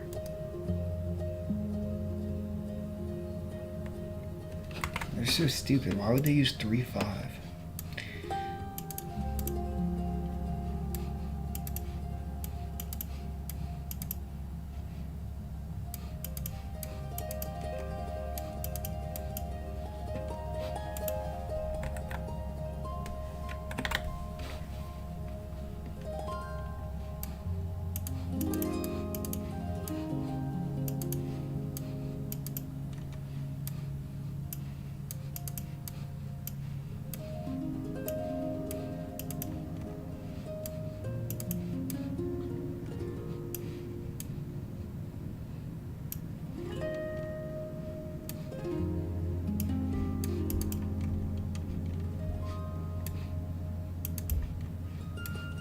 Yeah, I can change it, doesn't matter.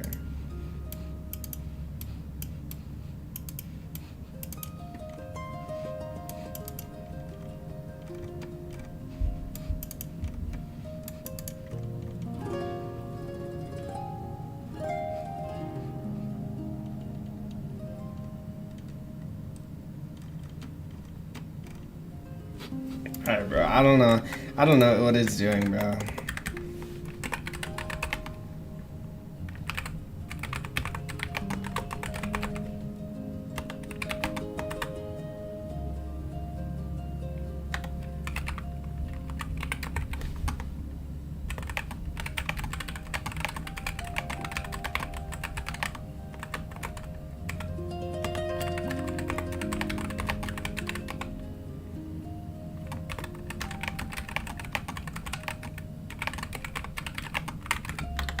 Yeah, please just tell the LM to stay far away from my code.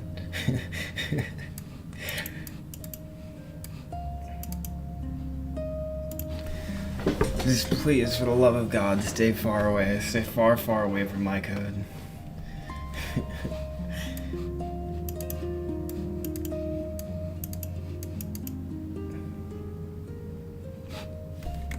Please.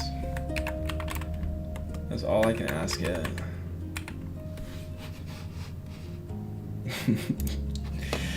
That's all I can ask it. That's the best I can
What's the best music? The best music's not even in there yet. The best music is the music playing right now. I haven't even put it in the YouTube on my YouTube yet. Bro, I couldn't find a picture. Bro, I can't send it to you until I upload it on YouTube. I couldn't find a picture to use for the background.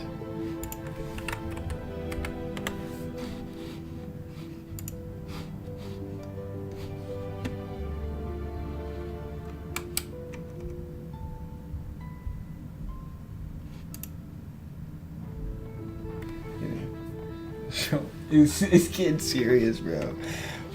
Bro, what, bro?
Manson Trades just called me, bro.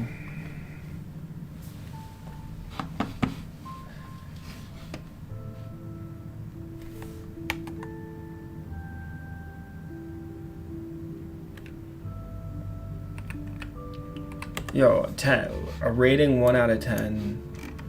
Do we think this LLM is gonna produce good code or no? I give it approximately a 0.6 out of 10.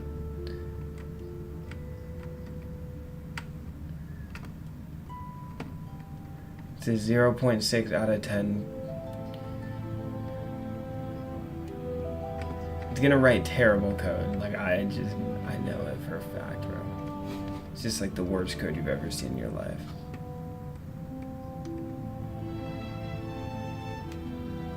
It's like it's not even really up for debate.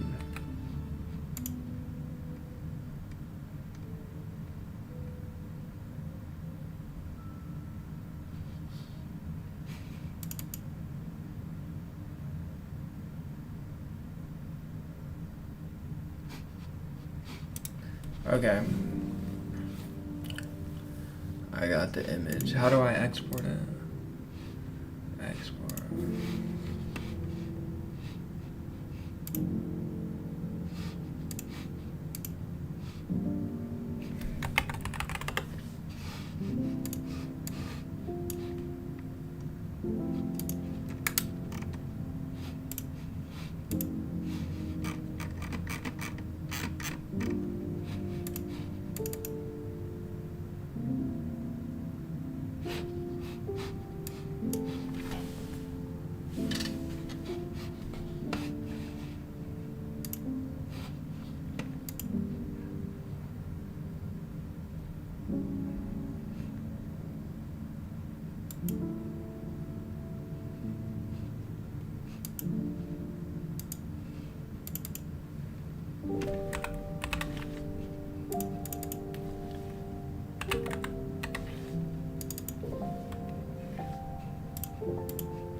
let's see what it says. So 5 files. Okay, only like 300 lines of code. That's not bad at all. I think it might actually work.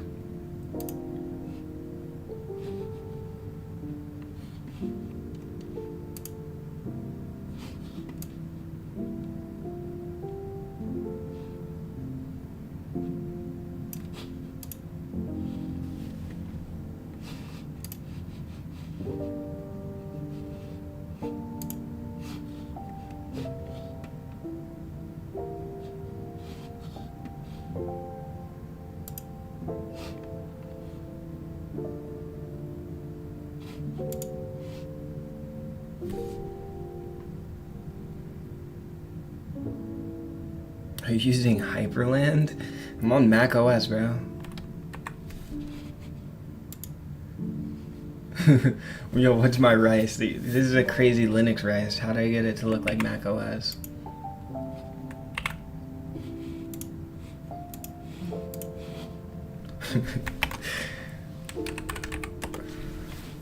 Okay, the music is about to upload in like 3 seconds.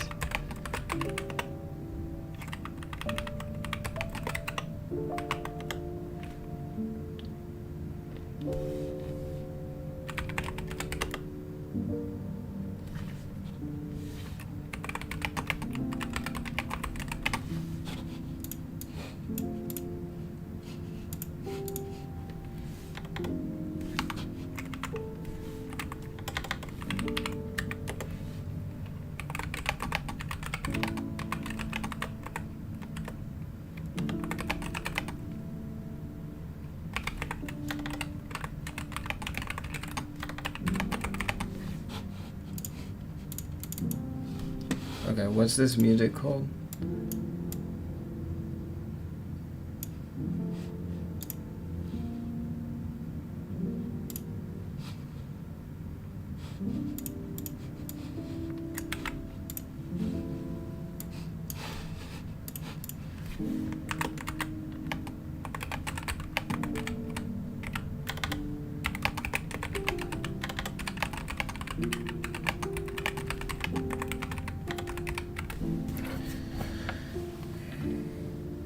Composer 2 is good, but Composer 2 is trash, bro. Don't lie to yourself.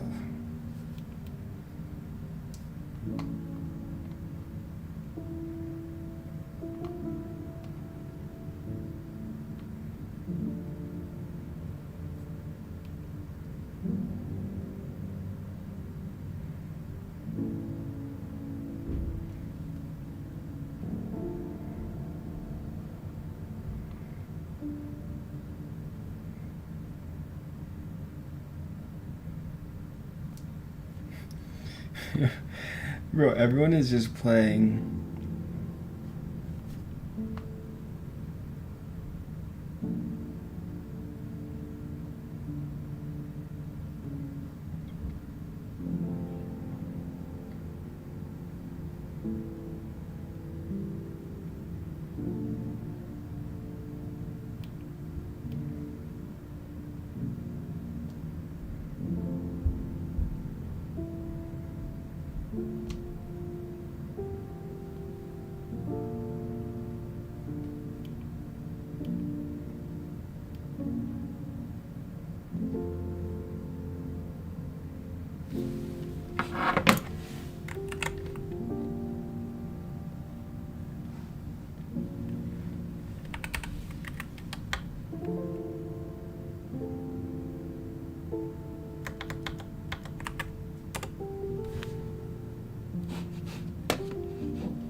Have you ever had a 6 p.m. to 8 p.m. course? I have right now.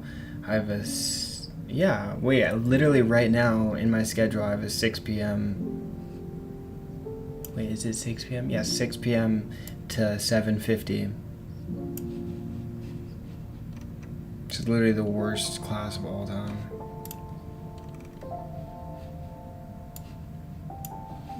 I couldn't imagine anything worse. Okay, this audio is about to be uploading to YouTube. Alright, let me review this code that this thing wrote.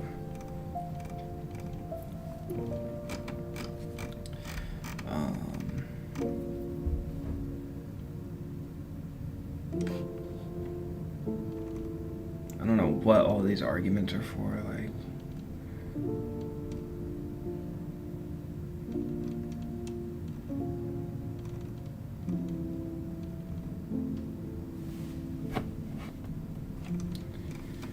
Yeah, it looks pretty good. Let me see.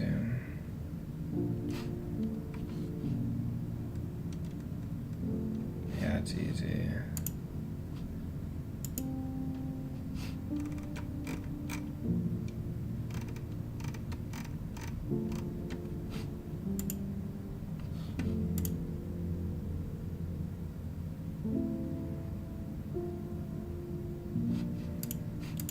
Okay, should we try to run this and see like what happens?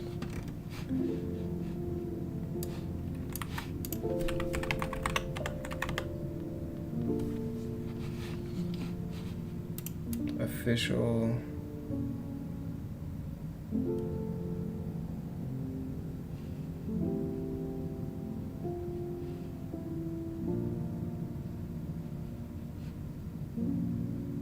Wow, I'm so confused.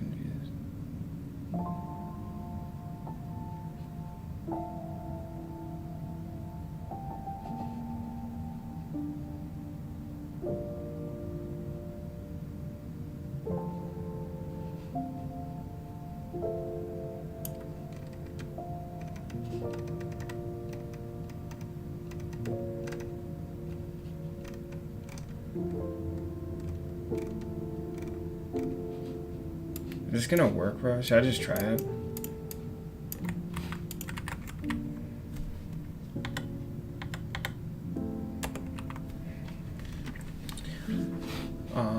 I need API keys first, but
oh yeah, I need to get these API keys.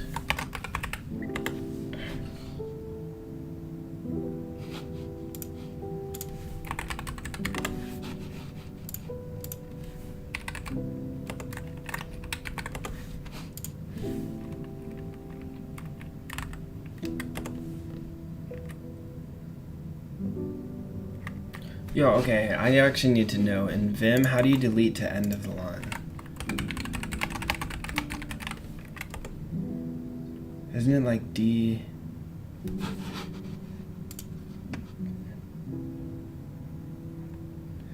It's $.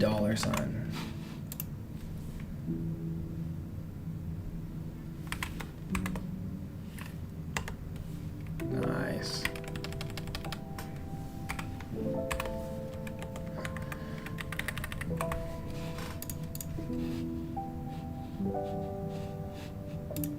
Okay, I'm only gonna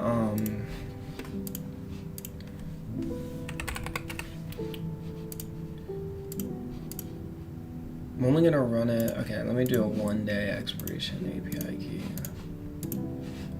for open router.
Okay, I just added another. I just made this playlist even better. Hold on. Where is it? It's right here.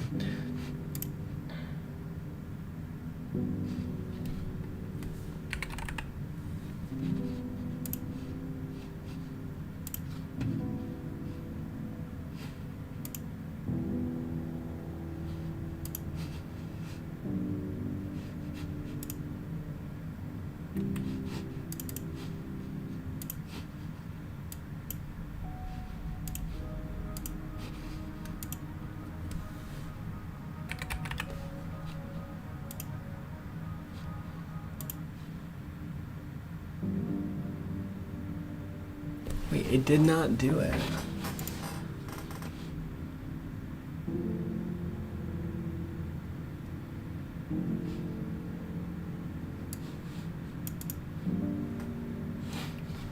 Did it work? Is it working?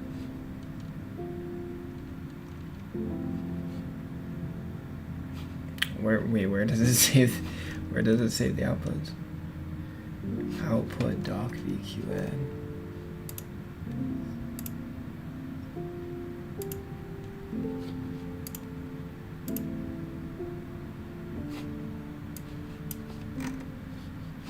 Base image question. What is the actual value per 1,000 during the year 1975?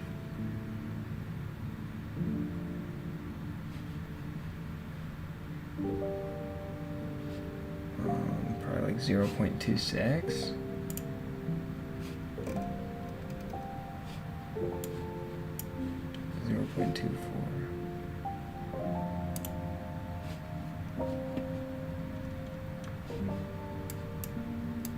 Zero 0.28.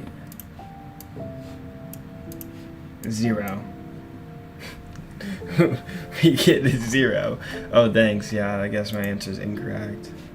Like the answer is pretty close. I don't think that's a 0, bro.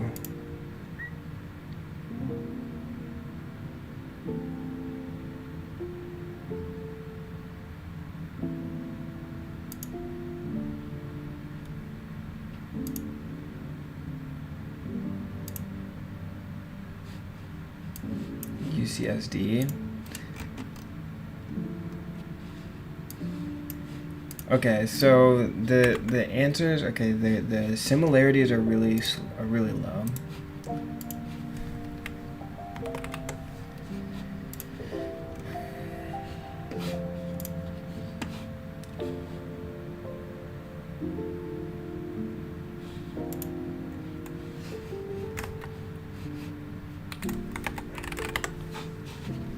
I need to edit the base prompt, that's why.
Bro, is it stupid, bro?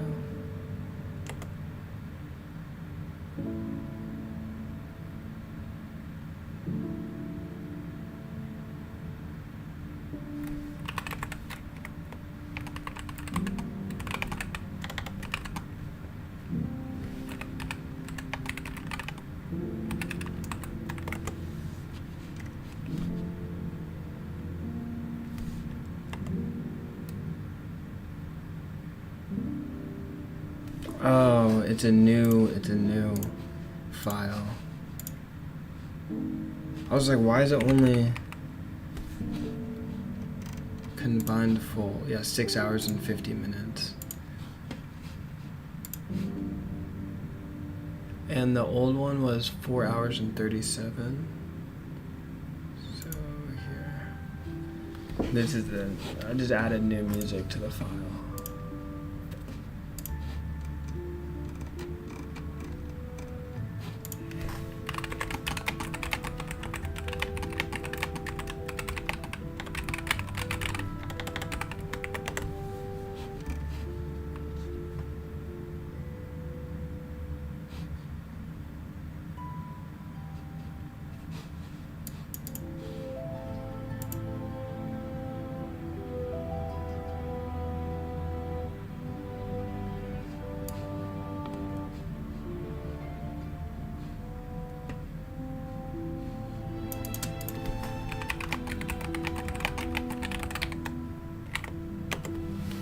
Okay, so over here what I was doing is I need to edit the base prompt. Aidan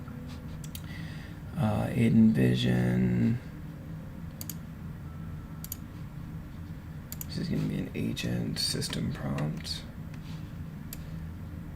Visual reasoning assistant. You know what, I'll just have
no one better to prompt engineer an AI than AI.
Okay, overfitting.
I feel like telling it that it's being benchmarked will let it like be able to figure it out better.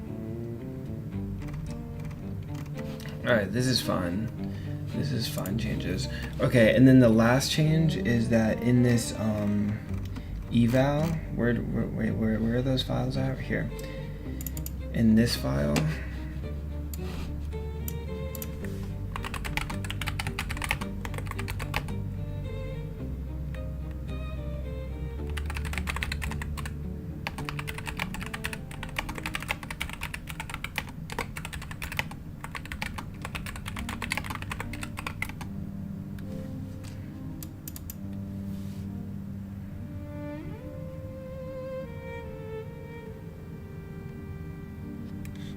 wait, both, not input and output. Both, wait, what are they called? Both inputs, I guess. Strip special characters, spaces, lowercase.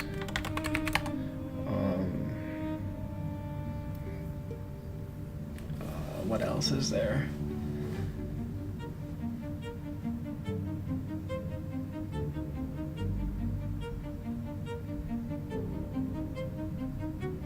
I should follow the instructions. I was thinking that maybe like if it outputted like answer colon, like we could strip.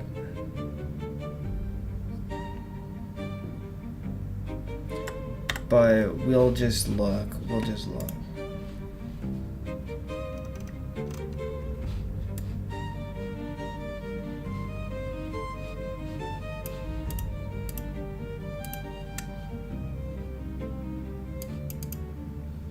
Alright, bro, come on, hurry up.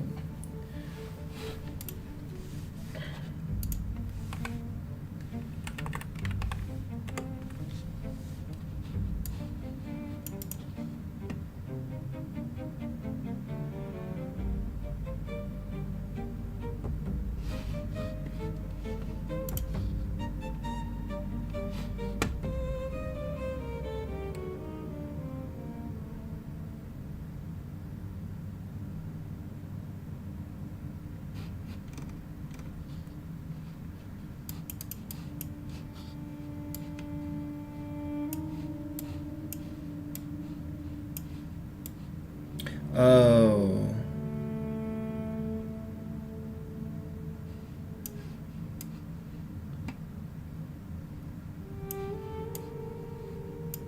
Wait, this actually could be an important consideration.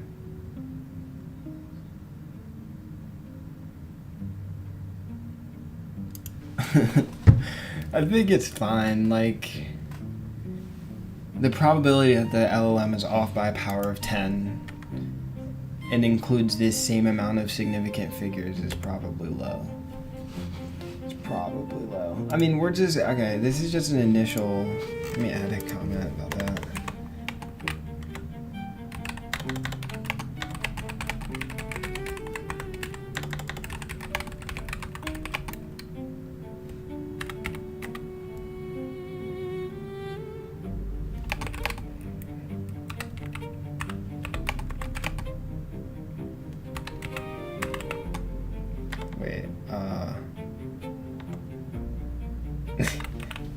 That's not realistic though. Let me do a different one. 1.28 and 12.8 are the same.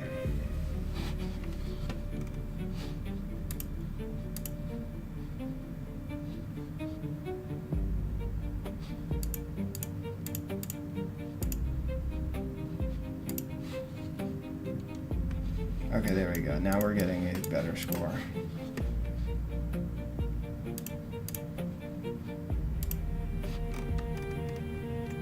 Yeah, 1.0.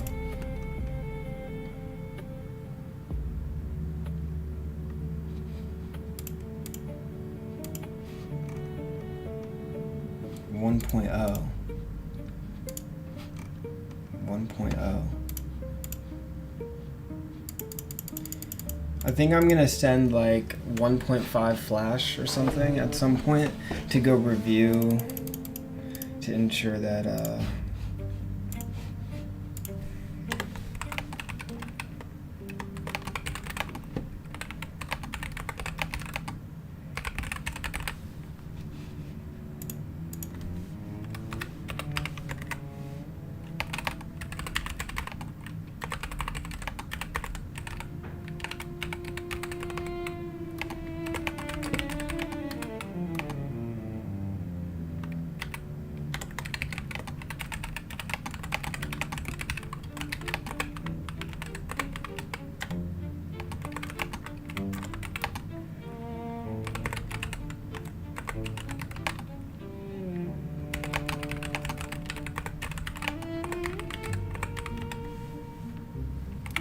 okay.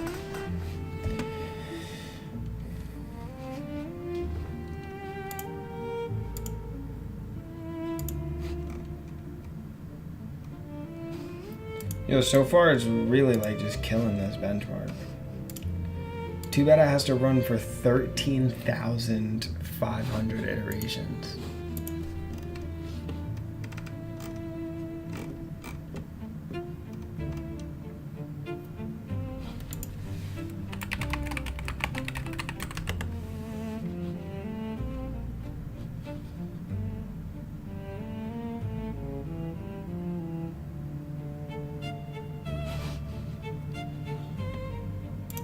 Oh, it's only gonna run out of 50. That's fine. Yeah, let's run 50 and then we'll see how much that costs.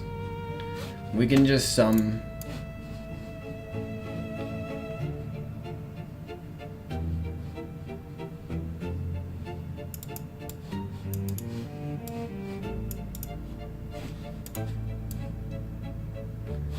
Okay, FFmpeg is running, so I'll let you guys know when the music is finally uploaded. But I can just sum all the usage, the total usage for today, because this is all I've done so far today. And then like we're at 20 cents already. So like that's gonna be really expensive.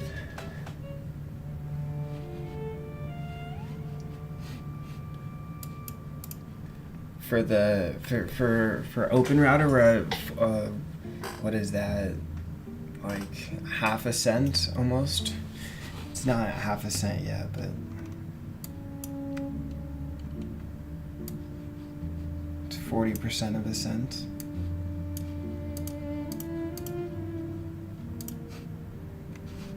Bro, I'm tough, bro. Look at these benchmark results. Hello, it's just 1.0, 1.0, 1.0.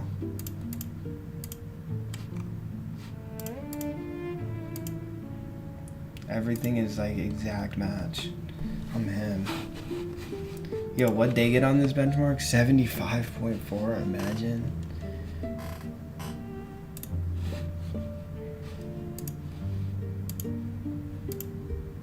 Yo, 0? What is this about?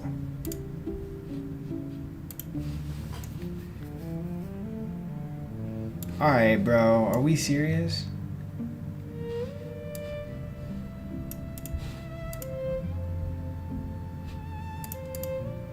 Wait, but it's not even using region of interest, bro.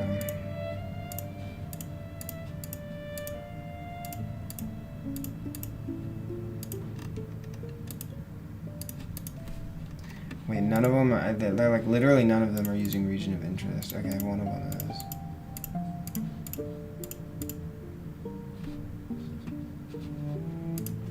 What is the question? To whom is the document sent? Oh yeah, right, bro. I don't even know. To?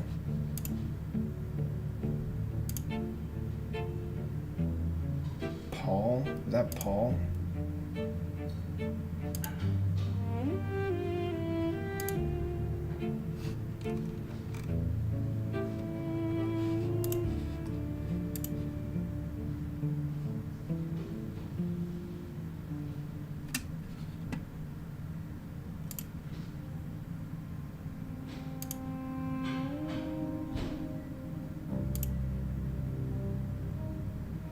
I don't know how zooming in on this one could be helpful.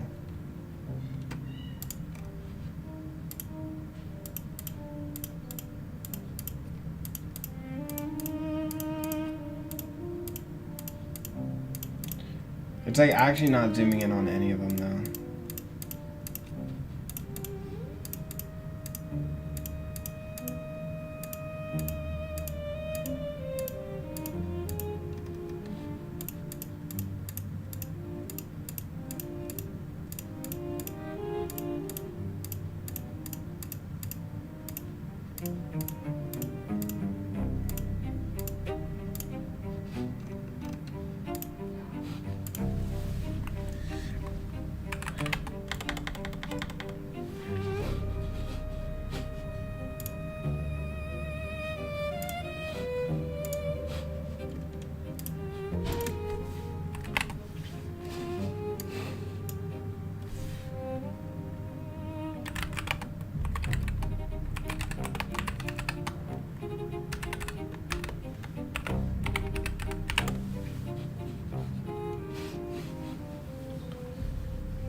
Samples 1, 5, 6.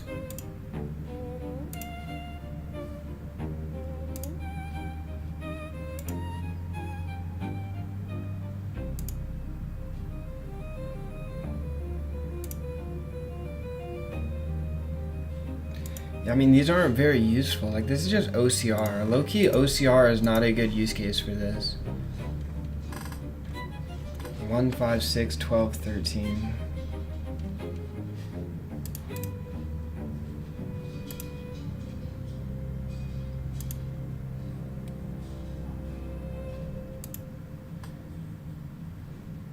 Oh, whoa, this one's actually a good one. This was actually a good one. Dark fantasy. That's actually good. Like, the question is, what is the name of the chocolate brand advertised? And the model extracted this sub-image to reason over it.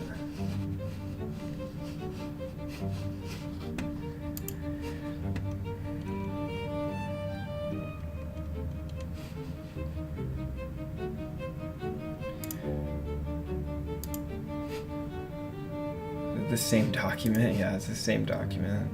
Same setup. Will's lifestyle.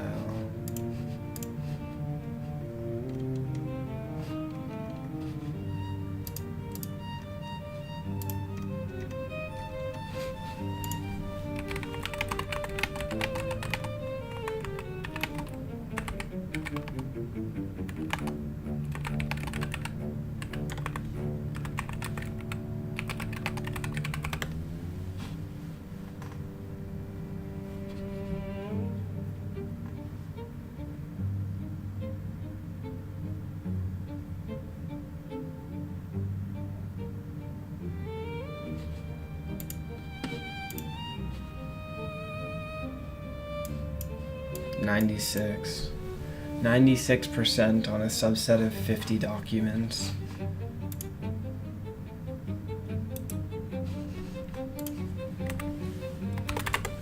Okay, the problem. Okay. I think something that's smart to do is Wait, hold on. I'm gonna be right back.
Okay, so what I was saying is I need to baseline. Oh, let me see how much that costs. Yeah, a fourth of a cent, or 40% of a cent.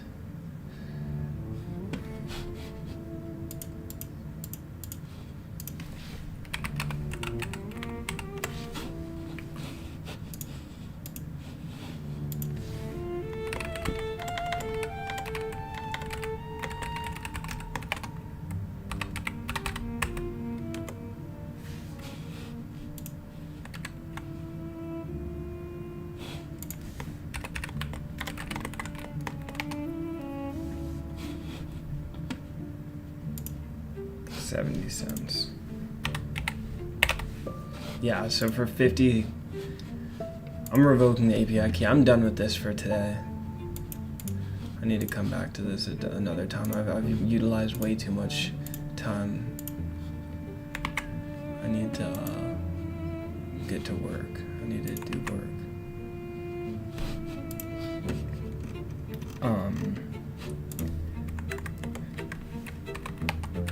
So for 50 runs,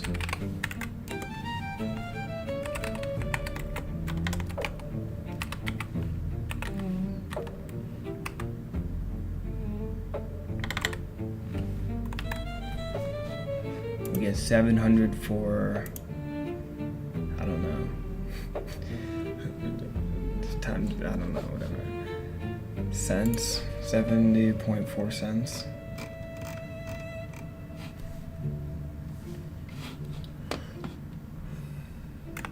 Okay, apparently, hopefully, my thing is done.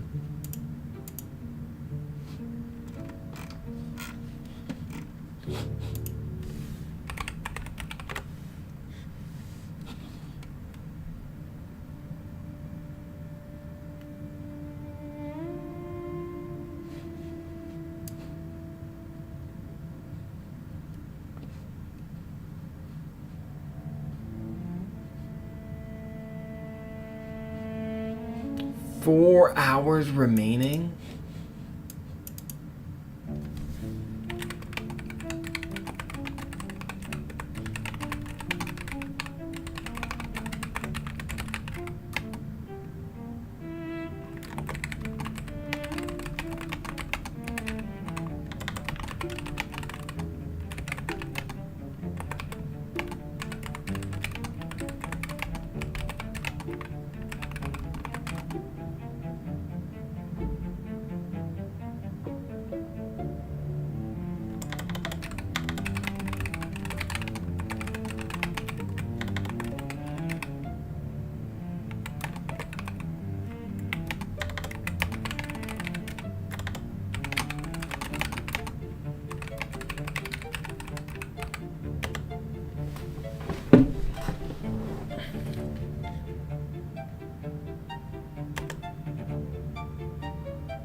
You're from Atlanta? Who told you that, bro? Who decided that?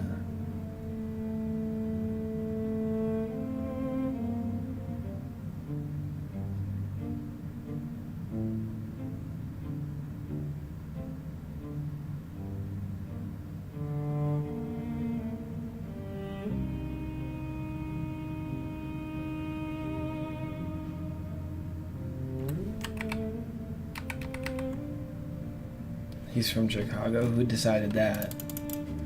I'm also not from Chicago.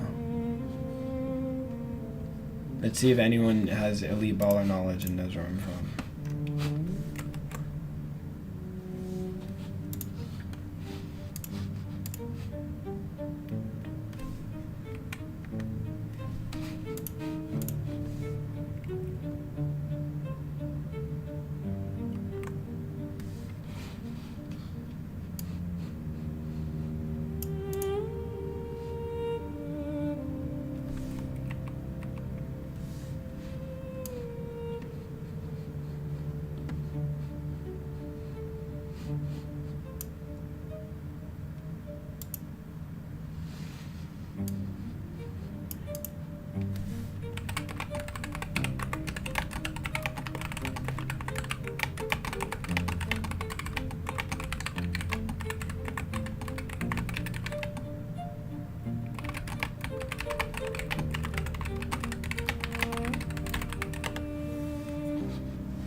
How is that?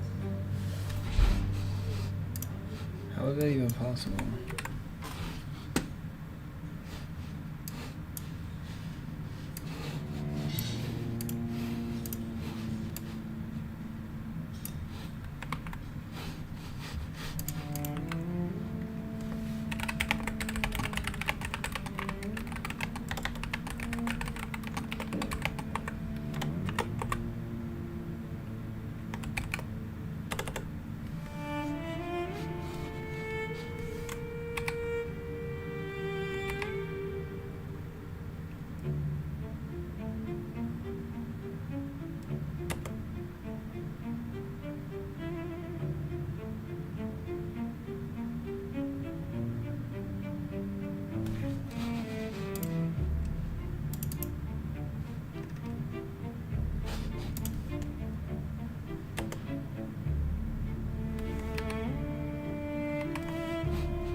How old are you? I was born on January 30th, 2005. Judging from the hockey jersey, it's Midwest. I am in the Midwest.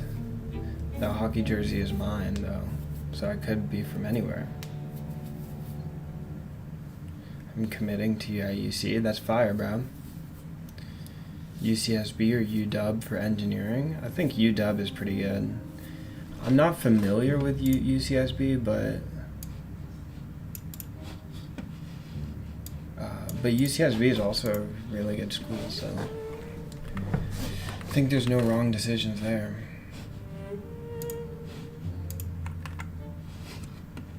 No wrong decisions there. Okay, look at this. I'm gonna get to work. I have some work to do before my next meeting.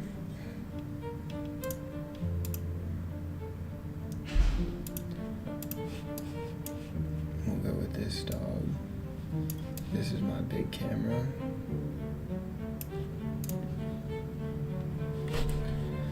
We're gonna turn these off.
Bro, it's so stupid. Why does it have to be so dumb all the time?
Okay.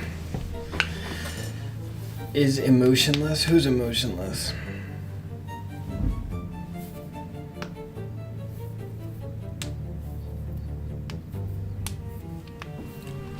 have a meeting in about an hour.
I had to use my voice for something.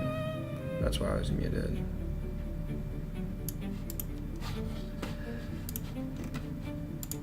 Oops.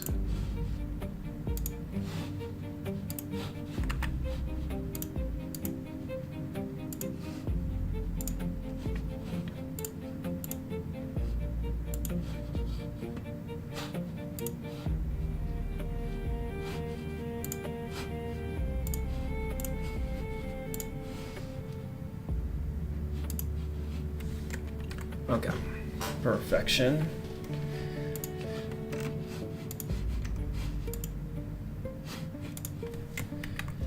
Well, that is running.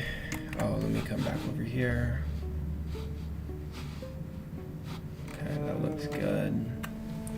Okay, so I'm a little bit behind on some things. Hold on, let me do this really quickly.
Abukar, bro. What's good, bro? What are you cooking on? I'm working right now.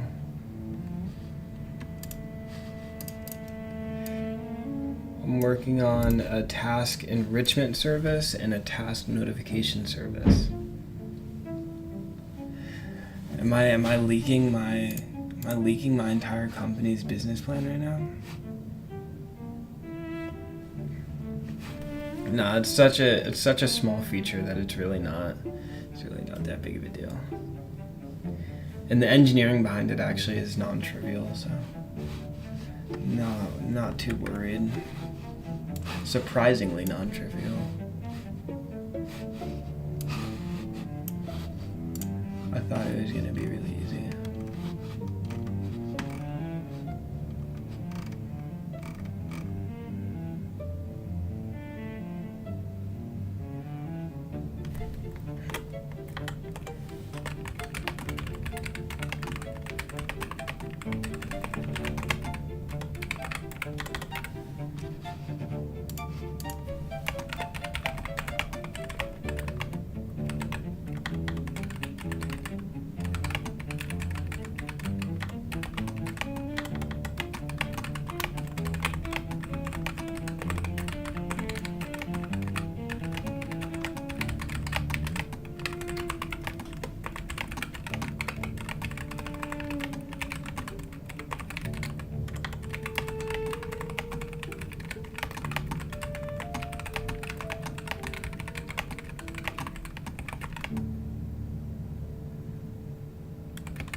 Where have you been? I haven't seen you stream in a while. Yeah, bro. I've been, I was busy.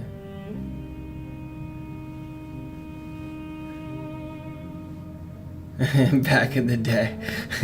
Bro, longer than 3 months. Nah, low-key not longer than 3 months, but yeah. I would take long hiatuses. What music is this? That's a good question, because the music should be ready to go on YouTube here.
Okay,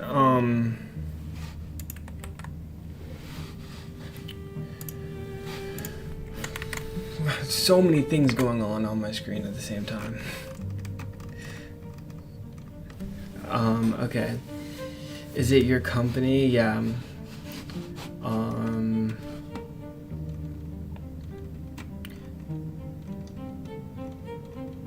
don't think it's in your bio. Yeah, the music's not in my bio yet. For Aidan, I have a question. I'm trying to get into my gym org. What does your diet look like? Do you meal prep? I meal prep and eat a bunch of protein. I try to get like 200 grams of protein a day, although I'm like really bad at it right now. I'm kind of sacrificing. My diet is still really, really clean. I eat whole foods, just meat and, like rice or pasta or something. I cook pretty much all my meals. I'll go out sometimes. Like yesterday, what did I eat yesterday? Oh no, I didn't go out to eat yesterday. On Saturday, I got Japanese food. But I mean, it's still relatively healthy. I don't eat anything with a bunch of ingredients. My snacks are really clean as well. I'll eat like cheese or fruit, or I've had chips, but they were like corn tortilla and salt. Those are the only ingredients. I'm trying to think of anything else. I don't know. Like I don't ever consume like sucralose or any like high fructose corn syrup or anything like that. Never ever. I try to stay away from seed oils, but I don't think they're really that big of a deal.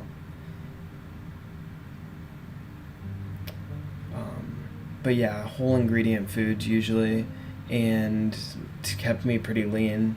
Even times that I don't exercise as much because I'm really focused on something, I still stay relatively the same height and weight. Well, height obviously, but weight and like strength.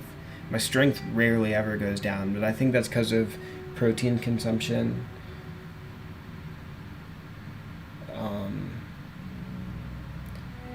Let me think of anything else.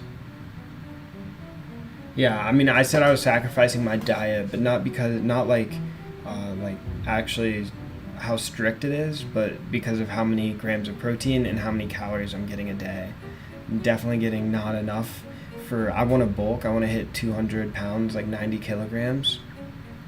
But right now I'm like 82 kilograms to 86 kilograms.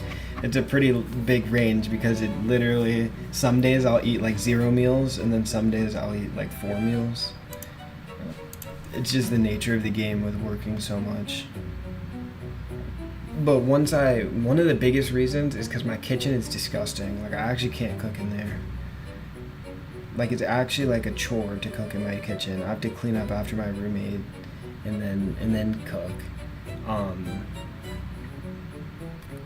So once either they move out or either they move out or I move home or into a new place, I'll be able to eat like for real and cook for real. And also the fridge doesn't have enough space. Like, I used to buy about like $600 worth of meat every like 2 weeks, 1 to 2 weeks, and it would last me like the whole time. Like, I'd be able to cook 3 meals a day, get a ton of protein, but I don't even have room in the fridge or the freezer for that. It's just a whole headache. So that is why that's why I'm sacrificing my diet right now, because once everything settles down and I have my own space, I can actually can you ask? Yeah, I already, me and my other roommate have asked many times. It works for like 2 days and then it just goes back, but it's okay. As I said, it'll be fine. It's not like I'm cooking that much anyways. Like, if I want to cook, it means I have to work less, and I don't like working less, so.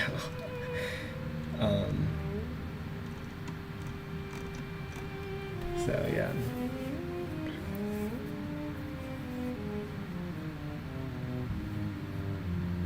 $200 grams of protein is crazy. What about your micronutrients? I'm big on micronutrients as well. Macros are important, but micro is also important.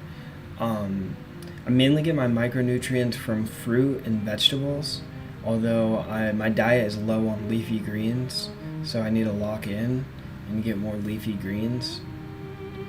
But a lot of most of the micronutrients you want are in meat, especially like beef. Like, pretty much all the micronutrients you would need are in beef, and then if you add some fruit that has some fiber in it, or and you can eat oats or chia seeds, flax seeds. These are all things that I have. It's pretty much complete. And then salmon, I eat salmon and tuna sometimes, but salmon mainly because it's fatty, to get the omega-3s. So micronutrients are very important as well. How many times do you exercise? I try to exercise every day, but the extent to which I exercise varies greatly depending on the day and what I'm doing. Also, my steps are very low. I get very few steps a day.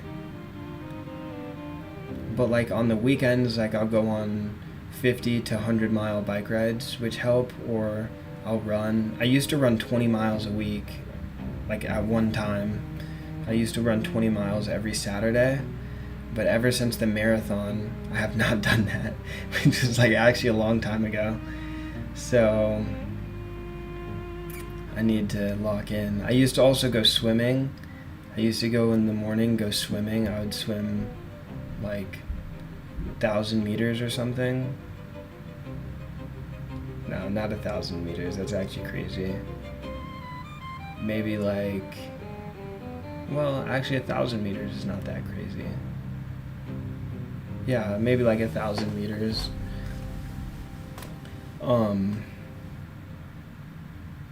Well, actually, I might be wrong. It might be 500 meters. It depends on how large the pool is. I don't remember. It's an NCAA pool, so I don't remember. But I mainly weightlift now because it's just so much easier. I can go lift for like 45 minutes and then go to work, and it's much easier. But again, once I'm at home and like I don't have classes and I have like an actual control over my schedule and the space that I live in, it'll be much easier for me to do these things more frequently.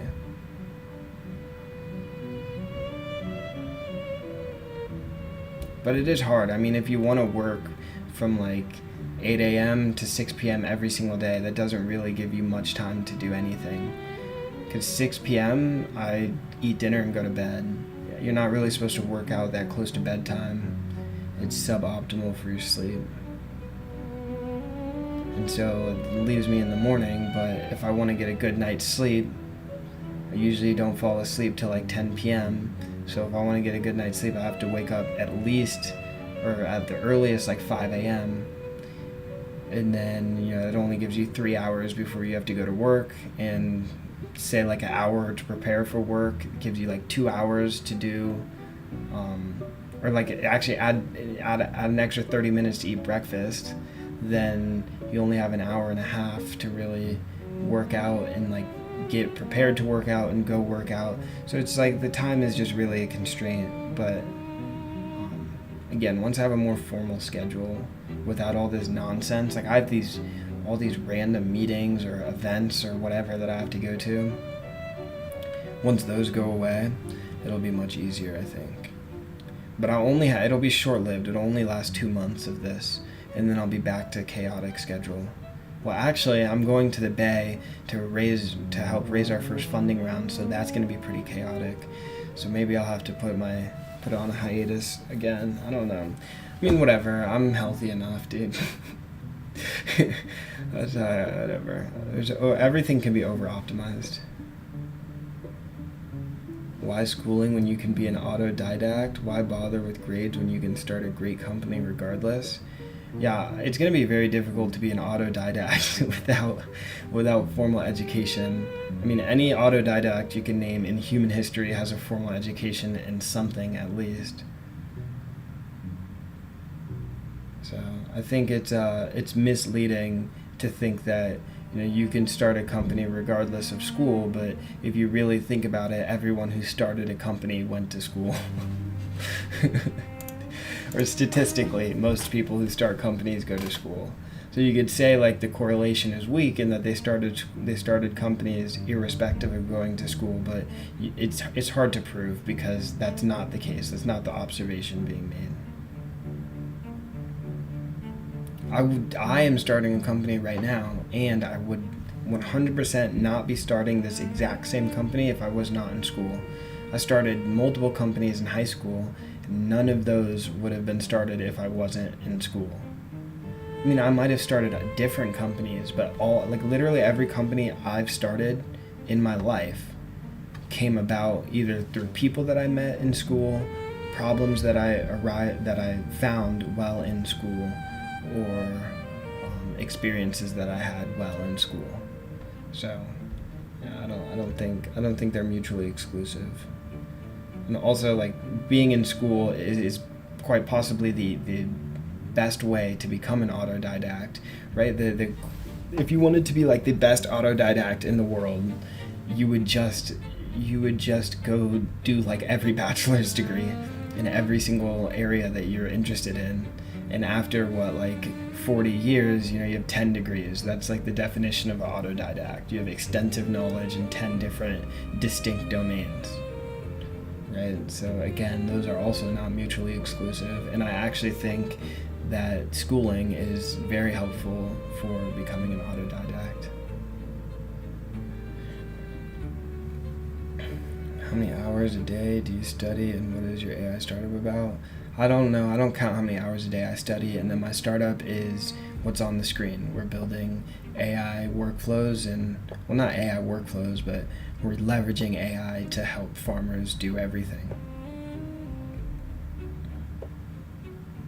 Yeah, my mom is fire. How are your eating habits? Do you eat healthy? I eat healthy. I mean, I just went on a 20-minute rant about it. You gotta sacrifice something for success. Yeah, I know, it sucks. Dude, also read my questions above. Okay, let me see if I can find them. Pranav. What do you think is intelligence learned and earned? Can people recover their backlog? Get better at studying? Okay, not going on to like philosophical tangents, unfortunately, right now. I have to get back to work, and then I also have a meeting in 28 minutes. I definitely am not going to answer the question, what is intelligence? That's like a question that I grapple with every single day and am refining my answer on. So it's definitely a very hard question to answer, a non-succinct answer.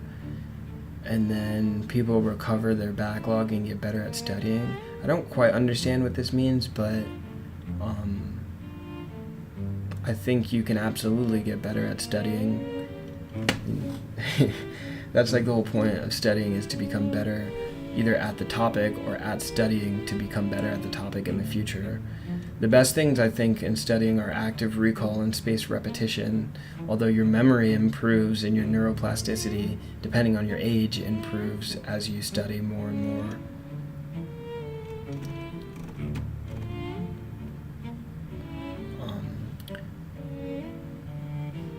Yeah, Pranav, I don't really understand your question, I'll be honest. It sounds like it's translated, so maybe throw it in ChatGPT.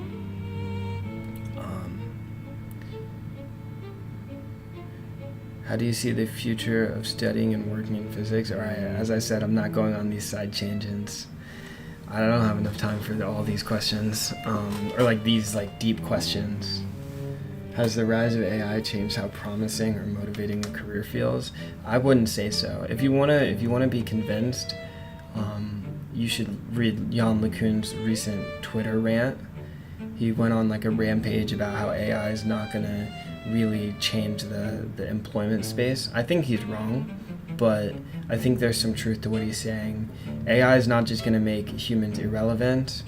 Especially me as like a religious person, it's not even possible for humans to become irrelevant. So regardless of what AI does end up replacing, there will always be a role for humanity, and that's our job in our lives to figure out what that role is for ourselves.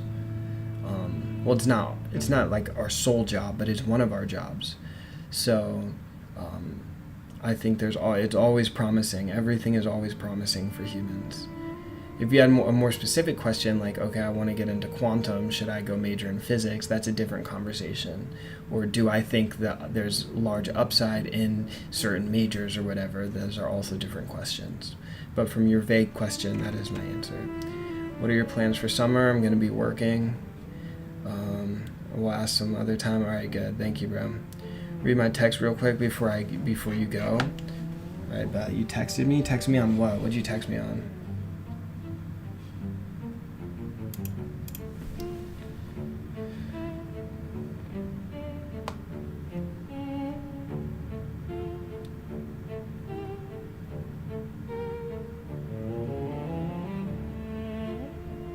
Oh, you meant in the chat. Oh, you missed it. Okay, wait, let me see. Hold on, let me pull it up. Let me pull it up here. Having it down there is so suboptimal.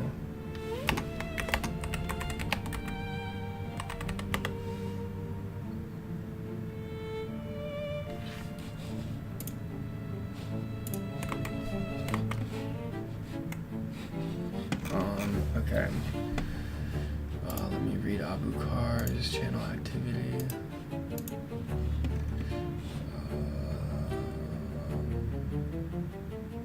Which one, bro? I've read all these, dude. Oh, guess what happened? I launched a website with my cousin yesterday. I have 14 orders today. That's actually insane, bro. You're so him. You're so him, bro. I remember you were asking, like, originally you were like, you didn't even know what to do or how to get started with anything, and you're already making so much progress. That's fire, bro. Congratulations. You're him.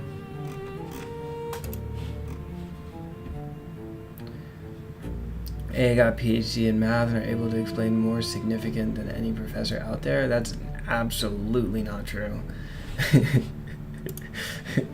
There's plenty of benchmarks that prove that AI cannot produce research papers at the PhD level, one, and then two, professors and like, I don't know what your quantification of they're better than professors is, but it's entirely subjective. Some people learn really well from certain professors, and that like human connection and subjectivity will never be replaced by AI, first of all. And then I do think AI has strong abilities in a lot of these intelligent fields, but overstating their capabilities is absolutely the downfall of optimistic thinking. I mean, yeah, sure. I mean, if you think AI is like better than math PhDs and current math professors, then you should just enroll in a PhD program and use AI to do it all for you, and just see how that turns out.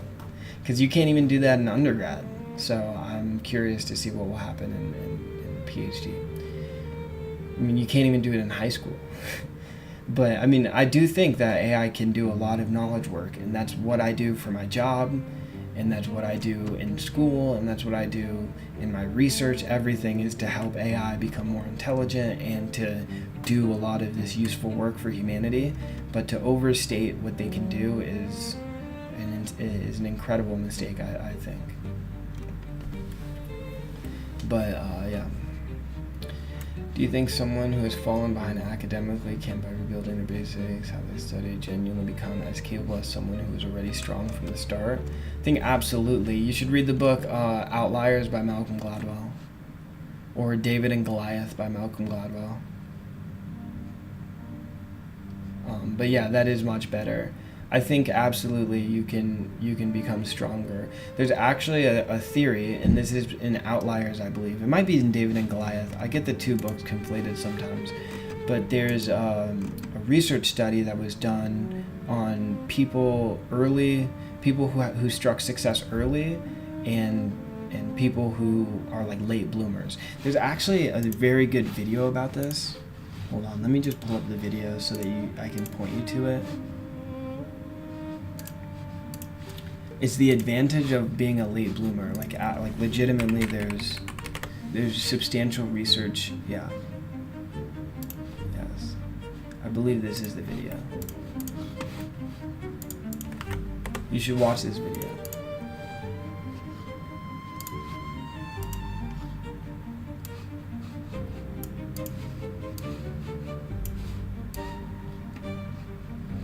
Yeah. Watch that video. Watch that video. Summer, I'm gonna be working. Okay. So you go to bed at 6 p.m. I do not go to bed at 6 p.m. Thank you, bro. No problem. Hello, that's the worst PhD you could have used to say that. Yeah, it is. Like, absolutely is the worst PhD. There's so many more. There's like actual computer science, some sub areas in computer science. AI could absolutely get a PhD in some of those fields. But yeah, math, I mean, that's just ridiculous. Like, I don't think people understand what we're saying, right? If we said, okay, think about human history, right? There has been, let's say, well, we could pull up numbers. Okay, let's say there are 10 million PhD mathematicians that actually contribute novel information to humanity. Among them, probably 100 or 200 of them were like the first author of really, really pivotal research that like shaped humanity forever, right? So you're saying 10 million, you get about 100 of these once-in-a-generation mathematicians who just completely shape the world forever. Same with any domain, physics, computer science, whatever you have. AI, right now, we have ChatGPT deployed hundreds to thousands of times across many different data centers, each of which can run inference in parallel up to billions of requests. So if we quantified this in human terms, we would say, I mean, we basically have about 2 billion people equivalent in compute deployed right now. 2 billion LLM instances that can be queried right now, and you can ask them to go do research and do whatever, and they will do it and come back to you, right? These are distinct, different instances of these LLMs. And we're saying that every single one of them is at a PhD math level. That would mean that right now we should be seeing about, 1,000 to 10,000 generationally novel ideas come out of these AI systems. Like literally today, right now, we should be seeing those numbers. We should be seeing Newton's fourth law, fifth law, sixth law, all the way up to 10,000, and we should be everything should be revolutionized. Quantum computing should be solved. The Riemann hypothesis should be tested and debunked, and a new hypothesis takes its place or something. This is what we would be seeing if we had truly intelligent PhD level systems that are distinct human level PhD students, right? If you have 10 billion PhD level students in data centers that can work 24/7, that can be prompted to do any task ever in their PhD field, and can spend much less time because compute is much faster than a human brain's compute, and the tooling can expedite things exponentially, then we should be seeing these incredible scientific innovations, but we're not. And not only are we not, but all scientific innovation as of today is still being done by humans. So I think it's entirely misrepresented to say LLMs are at PhD level, but that doesn't make any sense, because if they were, we would have this incredible explosion of scientific innovation. But we're not seeing any of that. I think LLMs are very, very intelligent in their own right, and they crush many, many benchmarks, and they're very, very useful for many, many things.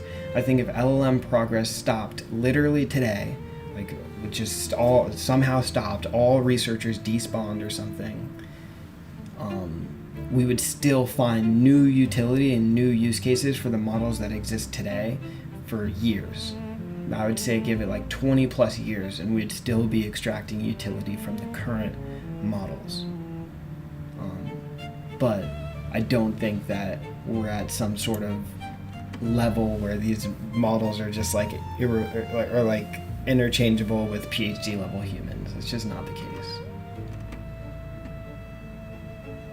Did you take physics in high school? Yeah, I did. Matrix multiplications are a long way from making something novel without human input. Treated as a drunk Harvard professor, but they are also What are we talking about? But yeah, I mean, I have a whole article that I'm writing about this, but LLMs are fundamentally limited. I mean, they're benchmarked. The main way that LLMs have seen progress in the most recent years, besides for data scaling, which data scaling is its own problem in the first place, but is benchmarks where they're compared to human baselines, right? If the human is the baseline, and that's what the LLMs are working towards, how could it be reasoned that the LLM would become smarter than humans if the goal, the loss function, the reward function, is defined as reaching the baseline? It doesn't make any sense. Fundamentally, LLMs are capped by these benchmarks, but also the way that they're trained. They're trained to map a probability distribution of their training data, or based off of their training data, and their training data is human text. So what is the best LLM? The best LLM is one that's able to perfectly extract a probability distribution from human text. That text is still limited, the distribution is still fundamentally limited by the humans represented in the training data. So I think it'll be something different. I mean, if you see anything that's surpassed humans, at least in history, AlphaGo, AlphaZero, these the Go model and the chess model, Stockfish, they're not trained on human data because they can't be. We want these systems to be substantially better than humans, so they're not trained on human data. They're trained on their own data. They figured out solutions themselves. It is misleading though, because AlphaGo and AlphaZero are both in verifiable domains, and text, of course, is not. Largely is not. So it's much different, but fundamentally it's the same thing. right? If you want to have something that's post-human, you need it to not be trained on current human examples. It doesn't make sense.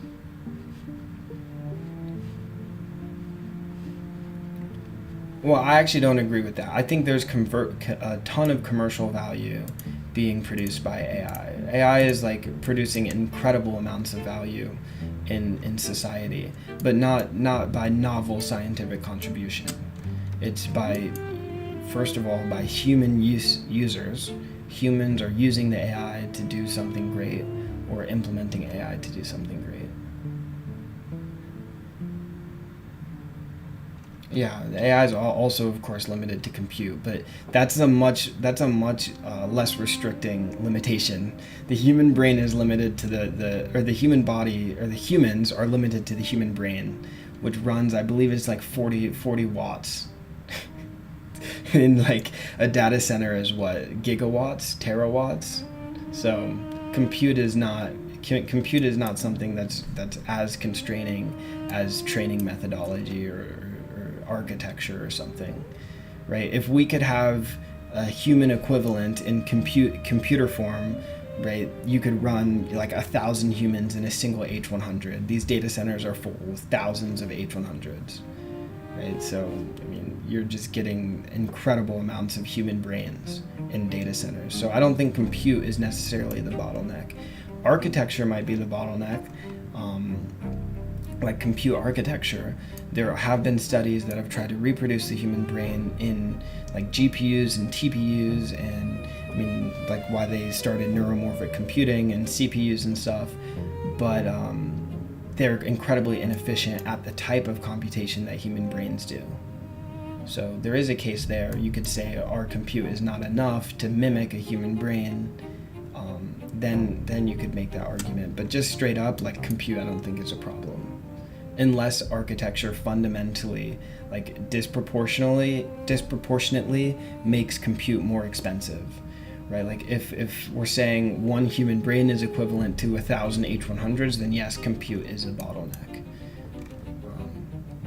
So it depends on what metric you're using. If you're using wattage, for example, like compute is not even close to a bottleneck. Okay, that's also not true. AI has gotten like incredibly stronger since 2022. I mean, that's just like ridiculous.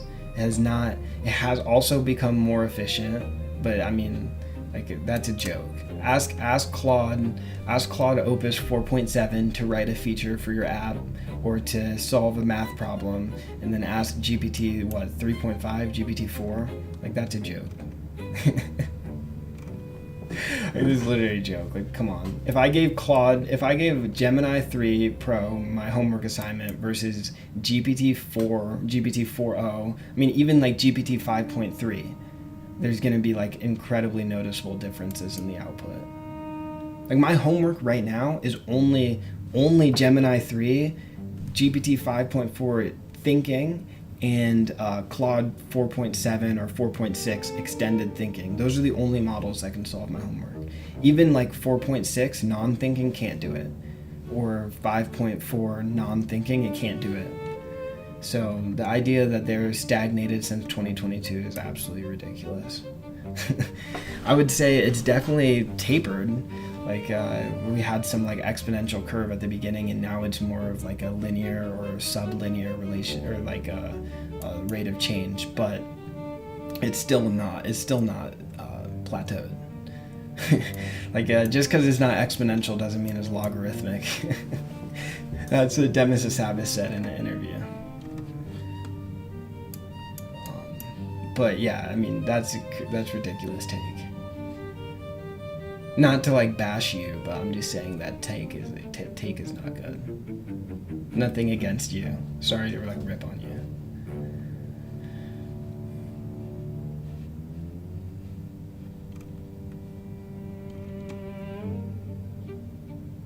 Yeah, that's true.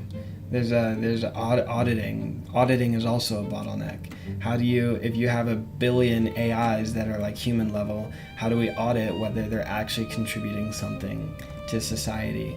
You can't just spin up 1 billion more models to audit a single response from a single model, right? So that is true that right now humans are the ones that discern if something is novel or not, which is again fundamentally limiting.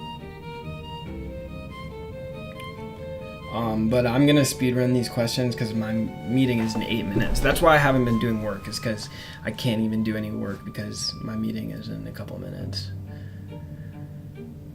Farm data, more efficient farms? Yeah, that's true. There's some value in humans guiding AI, like use cases in structural biology. Yeah, AlphaFold was a great use case of AI. Instead of one replacing the other, absolutely. I mean, all the Nobel Prizes, like last round, right? Jeffrey Hinton, Demis Hassabis, they used AI. They were like literally, well, really machine learning. It's kind of misleading to say AI, because when you say AI, you're thinking like LLMs, but they all use like some variation of a transformer model or like reinforcement learning or something. So machine learning is absolutely like paramount to current innovation and scientific discovery. Just because it's much more efficient than human modeling, but yeah.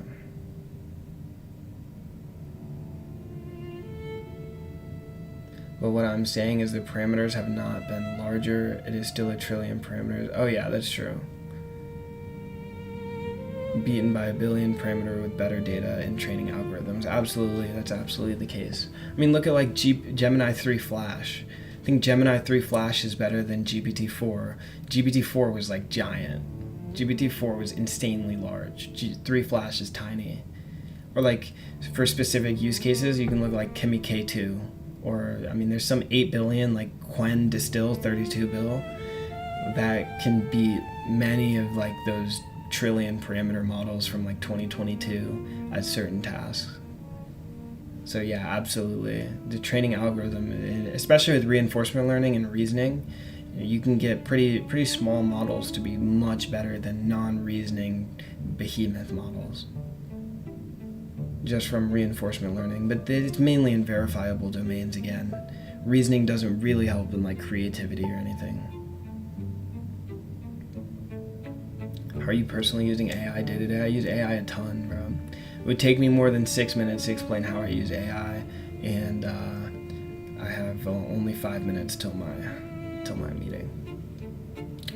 Math and AI is going to change the world. Why focus on physics? Well, physics is like the combination of both, right?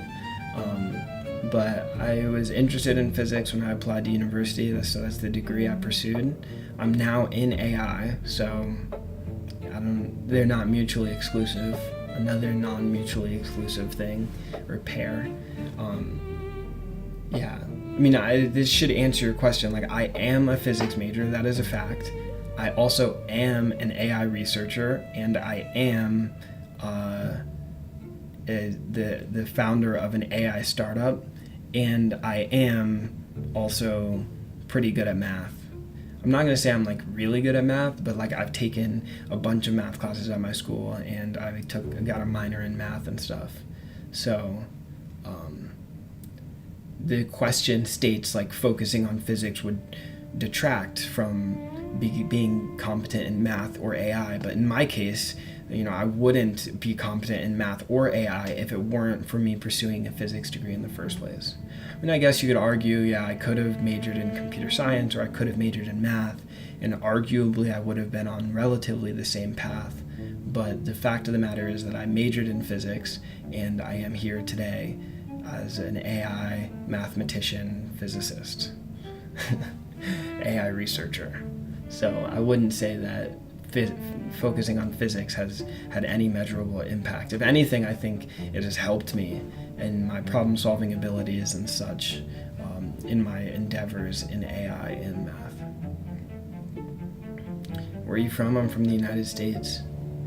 I forgot that I asked people to say where I was from. No one knew where I was from. None of you guys are OGs. Where are my mods at? They all know where I'm from. Do you attend also lessons at the campus? I go to a class on Tuesdays and Thursdays. Do you encounter any AI stuff through coursework, or is it through self-study? Coursework. Yeah, I've taken like every AI course at my school. That's one of the reasons I graduated early, is because like my main motivation in the first 2 years of school were speed running classes so that I could take the AI courses, because they're like higher level like graduate courses. So I had to like speed run all the undergrad courses so that I could take the AI classes. And that's like one of the reasons why I didn't double major in computer science, is because I had gotten through all the computer science classes that I needed to get to AI, and I realized that like I didn't really want to grow my knowledge in computer science outside of what I already knew. Of course, it would be beneficial to grow it outside of it for certain things, but I didn't feel that it was compelling enough to add another major for it.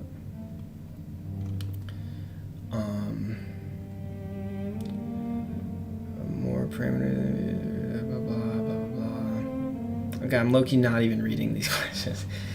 You're a pretty cool site. Your mind, if one day I stole it. Nah, it's open source, bro. That's the whole point. Go steal it if you want. One of my friends already stole it and like had Claude make it for them, like the exact same website. So just go clone the repository, do whatever you want with it. No, I'm actually gonna patent my portfolio website. No, I'm just kidding.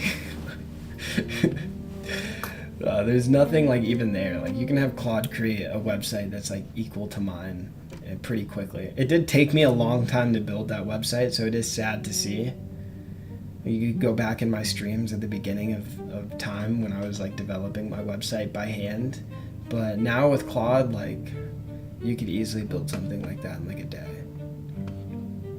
Or like I could build a new website in like 30 minutes to an hour. Sounds like a cool title. I just made it up, bro. Are you taking AI classes and in physics then? Did you skip the physics classes? Nah, bro. It's how degrees work. You have like, I have to get 128 credits so I can take whatever courses I want. I mean, I have my physics requirements, which I've already taken. I'm on my last one right now. And then all the other classes were CS, AI. But also at Illinois, the engineering physics is intertwined. So like all physics majors in the School of Engineering have to choose another engineering discipline to like ground their physics in. You can choose like graduate physics or something, but like my track was in computer science and AI. They call them tracks. Okay, I have a meeting right now, so I'm gonna meet up and stop sharing this thing.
My meeting is done. Are you still strumming? What is it? What is strumming? I don't think so. Have I ever been strumming?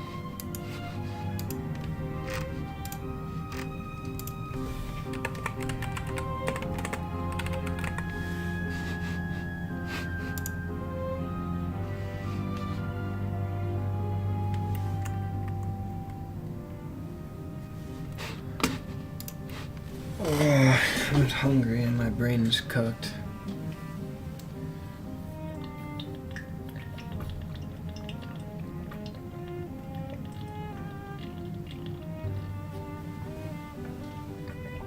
Did you ever end up interning at Apple? Whoa, what a crazy pull. I did not. I took. I pursued some other opportunities that I thought were a little bit more advantageous at the time, and I still think they were better opportunities. Although I don't know what Apple would have had in store for me. But I went to Berkeley instead. That was last summer. Dude, what a crazy! I can't believe someone like knows about that. But yeah. I did like 4 rounds of interviewing or something at Apple. It was ridiculous. And then I talked with like the hiring managers and whatever, everybody, but Berkeley, I just went to Berkeley instead.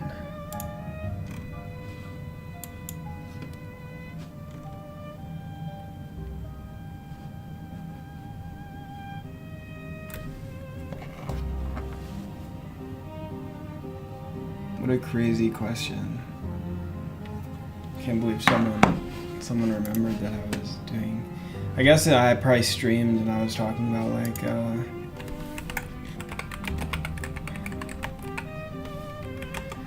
talking about the stuff, my interviews and stuff.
Okay.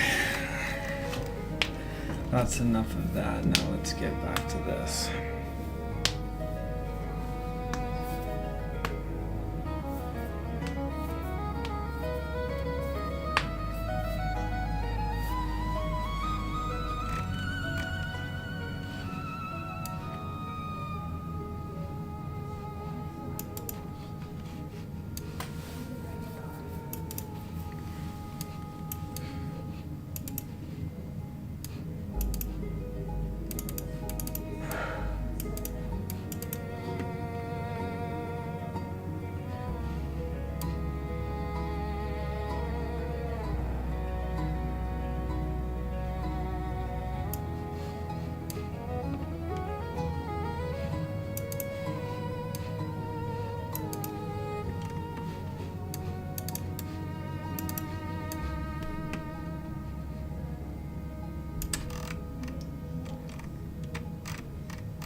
That's a good consideration.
I see.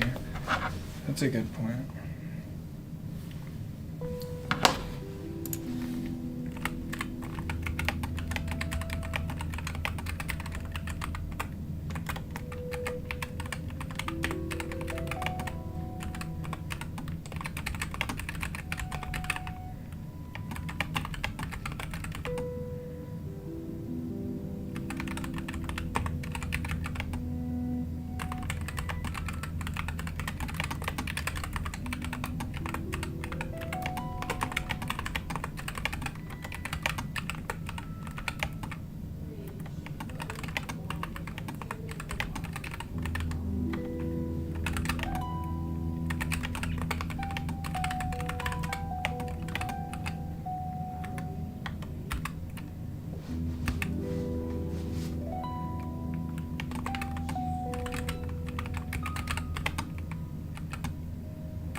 Okay, the next thing that I was considering.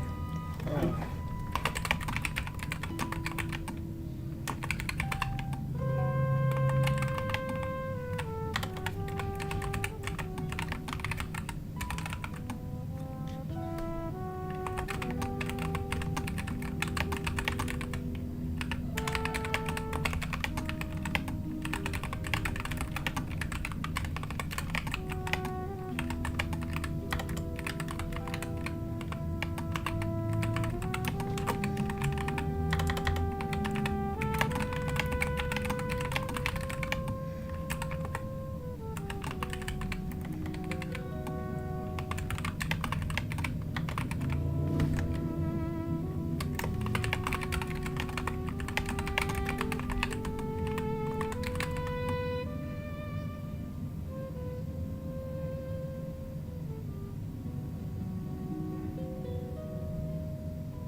There's all these edge cases, bro.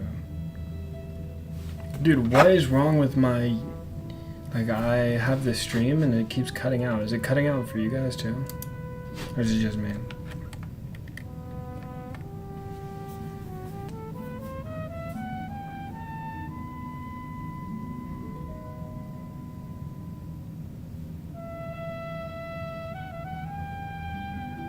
No, it's good. It is cutting out for me. Oh no, it's working now. My phone wasn't on the Wi-Fi.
Bro.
It's easy fix. Okay, wait, hold on. I'll get back.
What are you studying right now? I'm working right now. I guess I am kind of studying, but not really. I'm engineering.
why?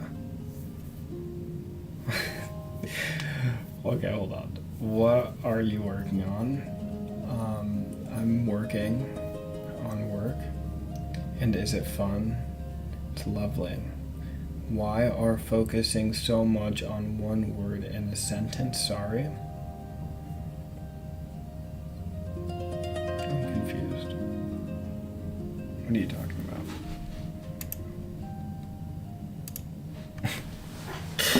What are you talking about? I don't know what you're talking about, bro.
Aidan favorite suit color? I think I want a gray. I want a gray suit next. I don't know if it's my favorite color, but I want a gray suit next.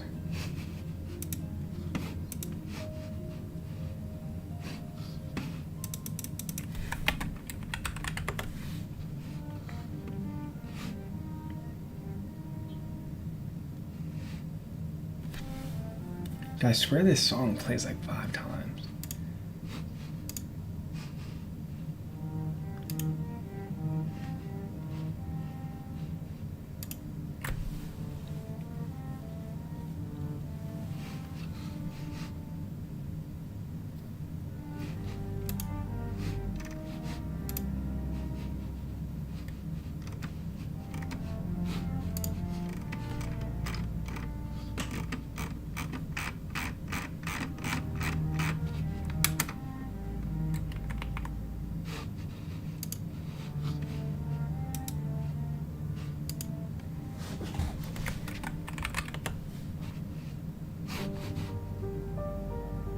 Oh, no way. The music is finally done downloading. Or not downloading, but converting. I can finally upload it to YouTube.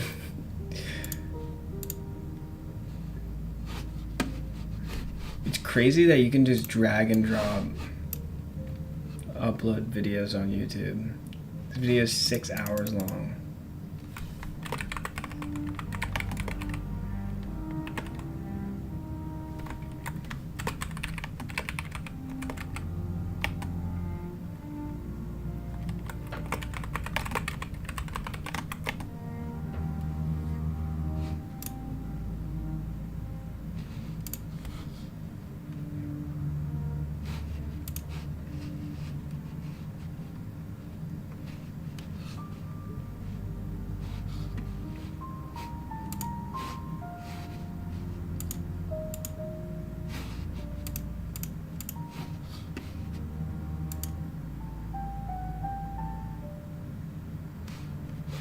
I don't know how it uploads, bro, because this video is what? 6 hours and 50 minutes long?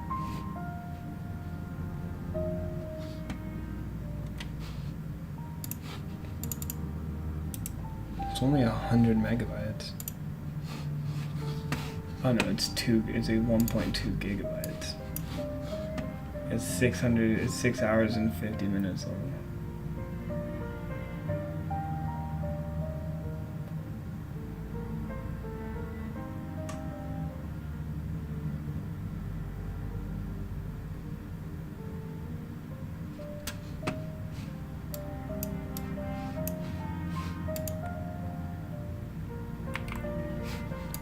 It's so tough though.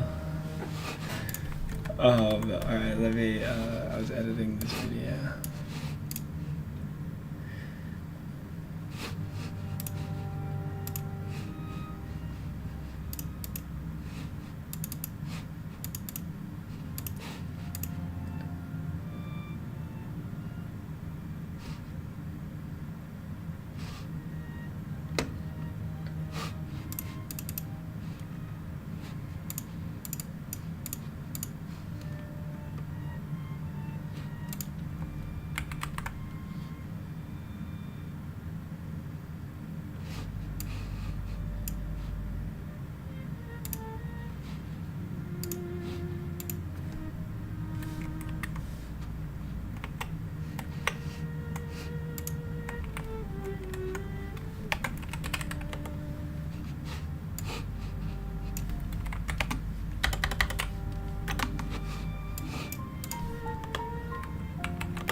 You've been in this dream since the start?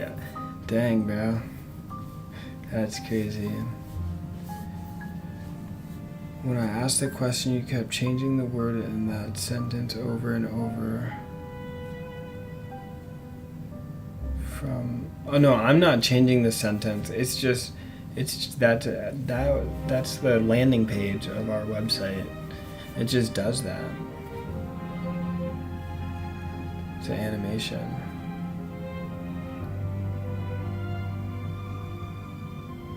What type of work do you do? Can you share? We share that information with our clients. Once we get some investment, we can be more public about things, but until then, we can't.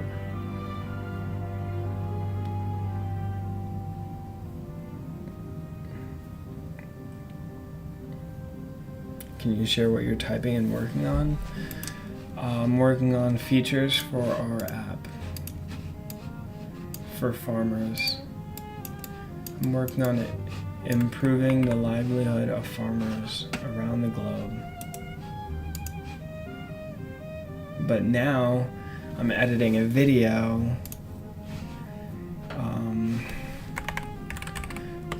that we can share with investors.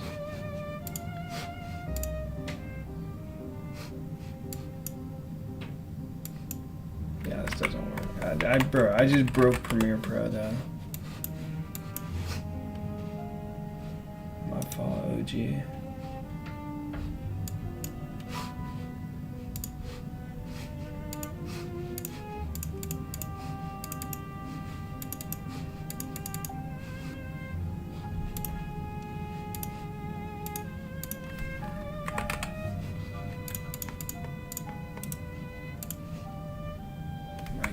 Bro, macOS kind of sucks. Nah, it's obviously like the best OS, like obviously, but they need to figure out their betas.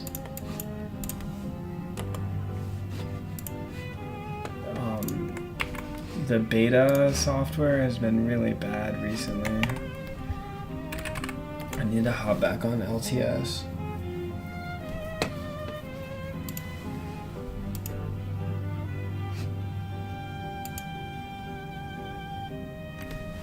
Okay, bro, I guess Premiere Pro is just broken in general.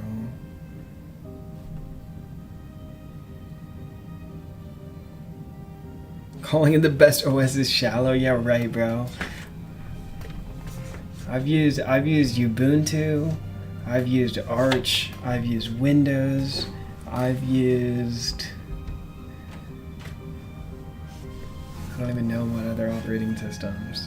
Bro, I've used all the big dogs, all the mainstream operating systems.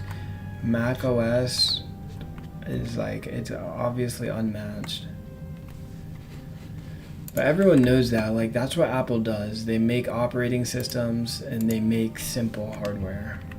Like, everyone knows this stuff.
Dude, what is Premiere Pro doing? Like, actually, it's just loading.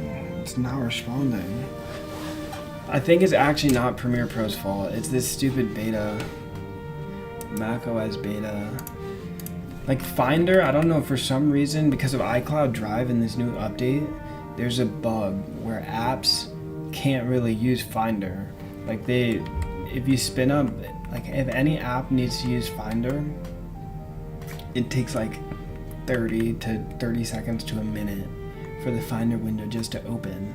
And apparently it's because of iCloud Drive. So if you disable iCloud, then it works, but I can't disable iCloud. Is it just local work? It's for my startup.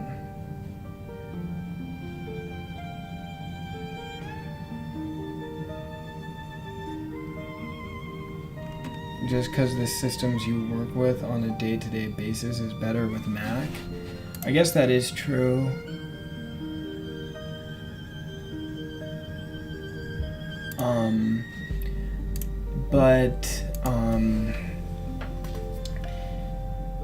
The thing is, I can use Windows softwares as well, so there's really no problem with that. I use UVM for virtual machine.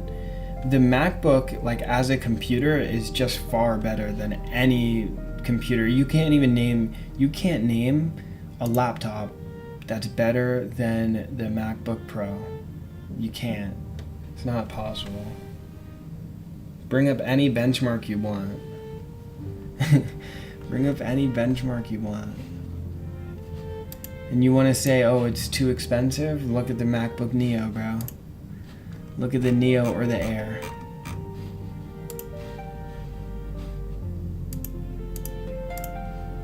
Look at the Neo or the Air, bro. The Neo is a glorified Chromebook that solos all Chromebooks, and the Air is better than 99% of laptops in its price range. And then the Pro just demolishes everything. I mean, even gaming. Well, really, actually, gaming is not better on the Pro. That's actually not true. Okay, fine. Gaming is the only thing. Or, no, yeah, it's just gaming. I was gonna say cyber, but you could just, you can just use a virtual machine on a MacBook to get, like, Kali Linux or something. Yeah, I mean, I use Windows all the time. I use Origin, which is a Windows-only software. I use it on my laptop all the time.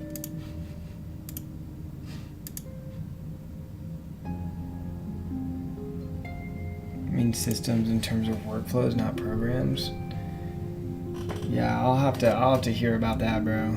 I'm sure there are workflows that like I just can't think of any. Like, there's no reason that there's nothing that you would need a different computer for. Mac is better than every computer at everything besides for gaming. But even then, like, there's some strong gaming capabilities on Mac.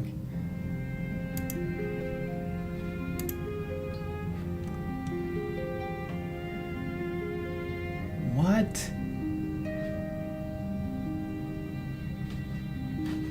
Dude, this is why, like, LLMs cannot be trusted, bro.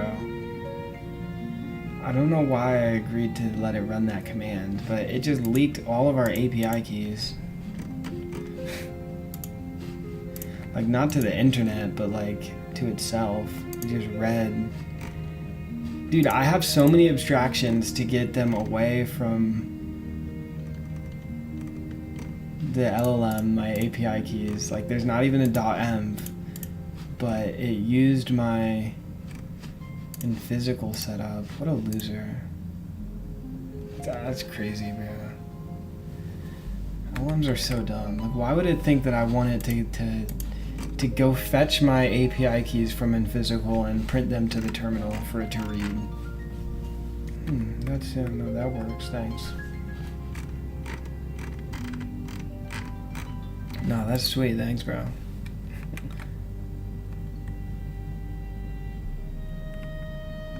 Oh, I just realized this is gonna...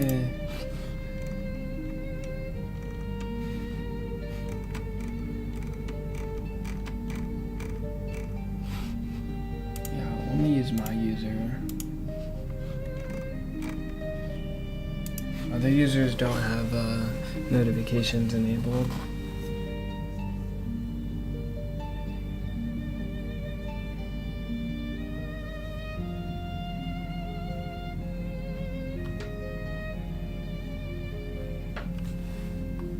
I'm not actually on my phone. Well, part of what we're building is a notification service, and it goes to your phone, so I have to read it. Dude, this LM's so stupid. Bro, what is Premiere Pro doing? I'm actually so serious. I think I'm just gonna Command Q it and then restart it. Just gonna have to make a new project. Send report row. This is what happens when you get on beta. It's so annoying.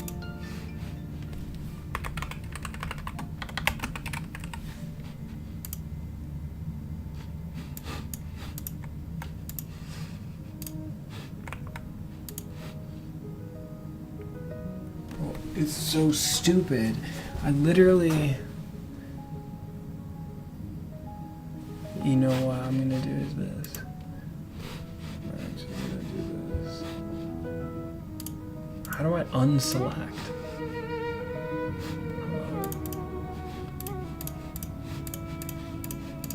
That's dumb. Okay, I'm gonna do it like this. Okay, I actually need headphones now. So I'll need to be able to hear what's happening while I'm editing.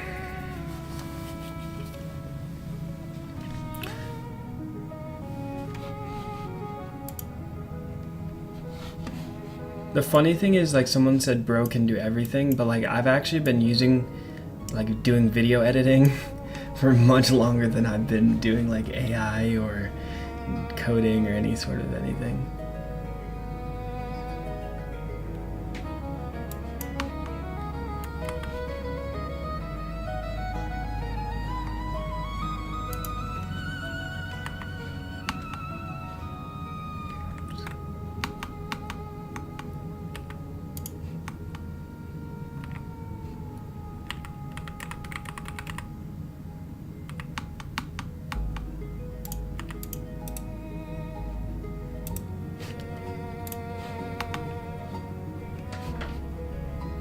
"20-second clip, bro. How am I gonna do this?"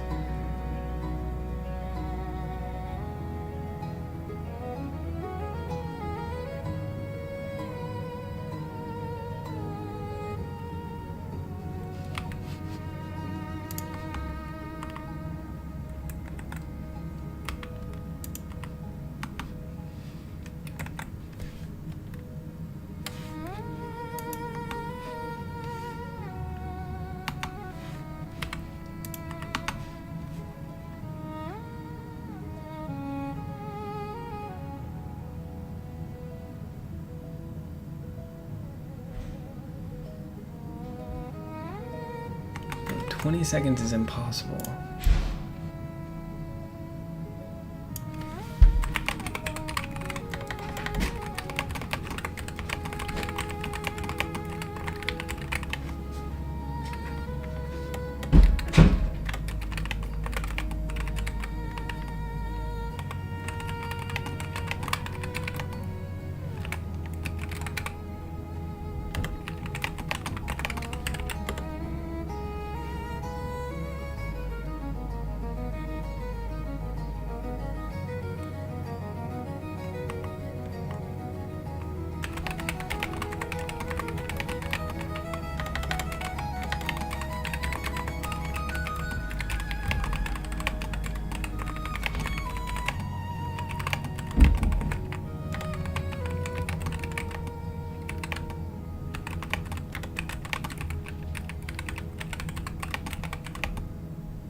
Okay, you know what? I'm gonna...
Bro, Premiere Pro needs like a 2 times. watch it in 2 times.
Wait, is there like a AI video editor? Is there like a thing? Does that exist? AI video editor.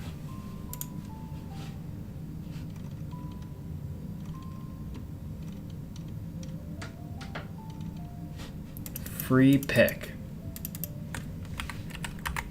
I just need this to just turn into a thing. Okay, try for free, continue with Google. Bro, cause like, alright, like I can edit this manually, but like actually it's kind of too tedious. Alright, we got it. Next. Skip.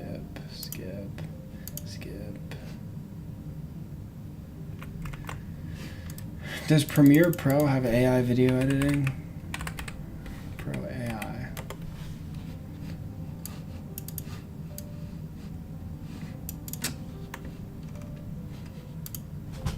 Professional AI video editing software. Extend your clip, mask. No, I'll describe and find it. Auto translate, speech to text. No, I want it to like actually clip it up. Clip it up for me. Alright. Create new video.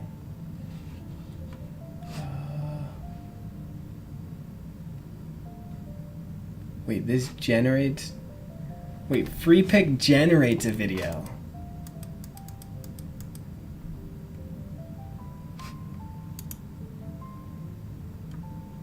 Wait, free pick generates a video. No, I want it to edit the video for me.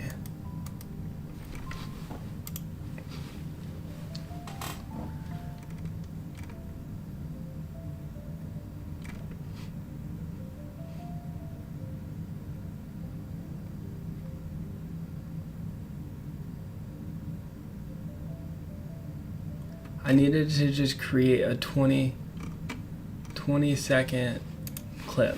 Let me ask ChatGPT. Find me video editing softwares that use AI to like clip videos. I just have a 7-minute video and I want it to be clipped into a single 20-second or like 1 minute video. Yeah. I bet ChatGPT is on the case.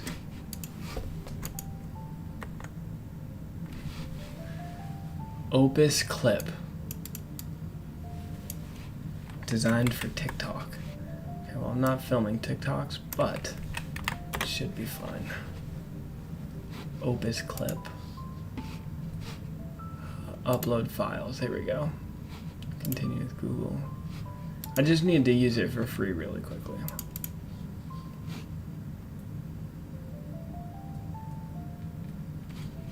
Start clipping. Your free trial has started. Upload. Downloads. This one.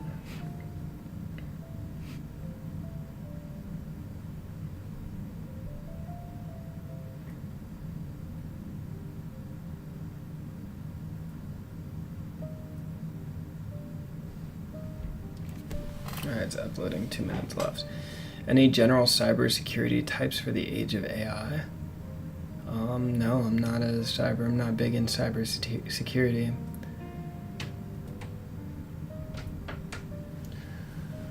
Definitely not the right person to ask.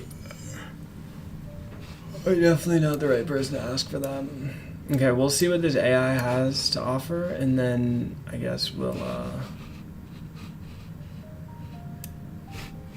I'll manually do it if the AI is bad. But this actually makes my life a lot easier. If it can just create a single investor clip, that would be fire. I wonder how, bro, it probably uses so much tokens. I wonder if they send frames and the transcript to the AI. That's actually insane.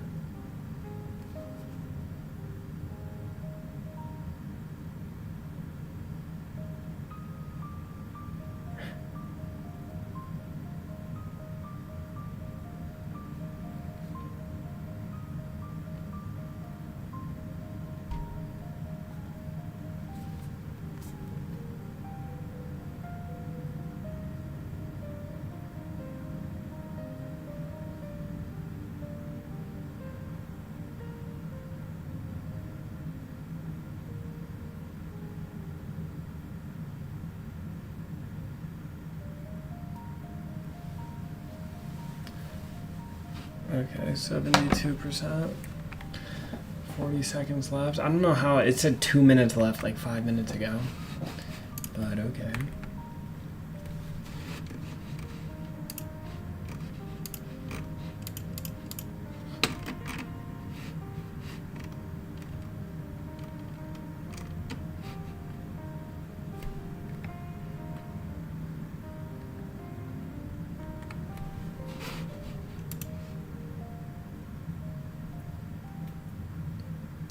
What is it doing?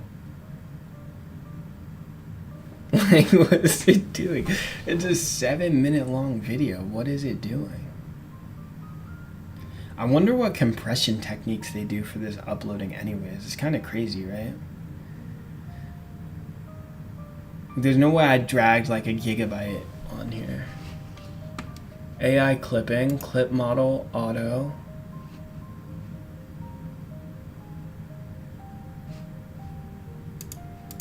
Genre, marketing, clip length,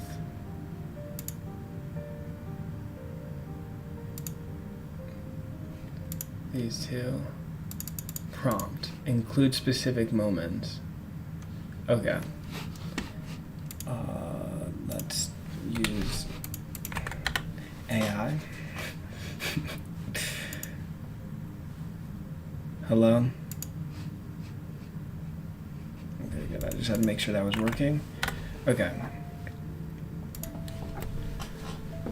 We need to clip this video into a 1 minute to 2 minute, well, really 30. Oh my gosh, wait, I gotta be more succinct. Clip this video into a 30-second to 2-minute clip of the farmer using the product in different scenarios. This will be shown to investors and to people during our pitch to ensure they know what the product is capable of. It's good enough. It's good enough. Processing time frame. The whole thing. Okay. Speech language is English. Do not translate. Get clips for in one click. Project submitted successfully.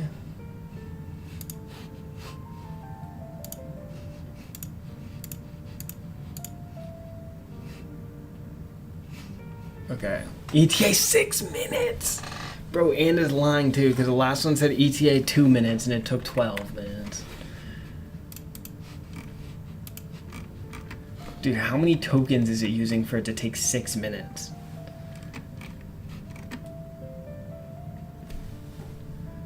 Oh my gosh. Imagine it just uploads the entire video to an LLM and it's like... each frame. Nah, bro. I wonder how it handles frame progression, though. That's like one of the biggest problems in like robotics and vision is temporal consistency.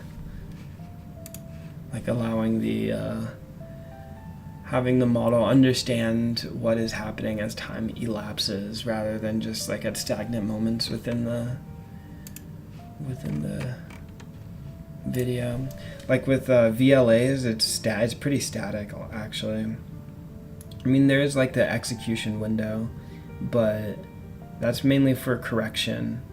There's no like, I can't say like, if this ball drops, then tie your shoes or something to a VLA, because like it doesn't know when the ball is dropping. I guess it could loop, you could loop it, but again, it's still not like actually the model understanding how things elapse over time, just showing it different frames, and it's reasoning whether the ball is dropped or not.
99% ETA 0 minutes.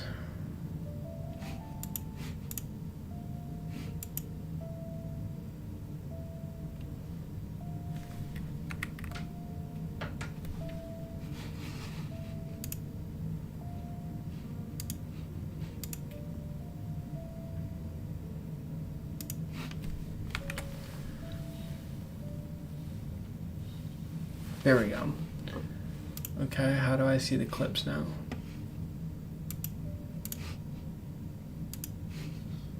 $99? What does this mean? Viral score, the likeliness of this video to go viral. All right, buddy.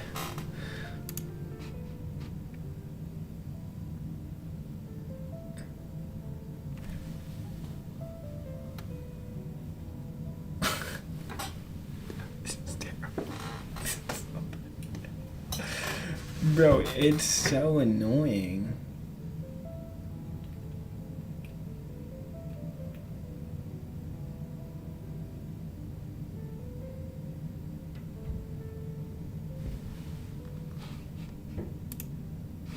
But it did not do what I asked.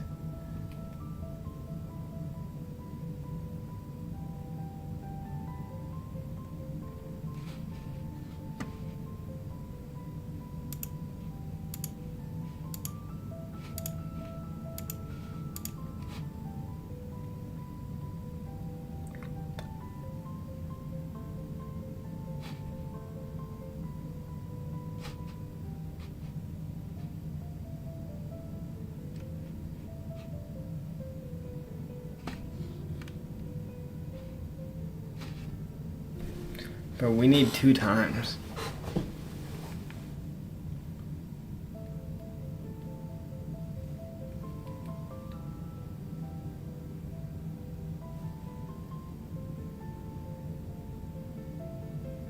Bro, is he being serious?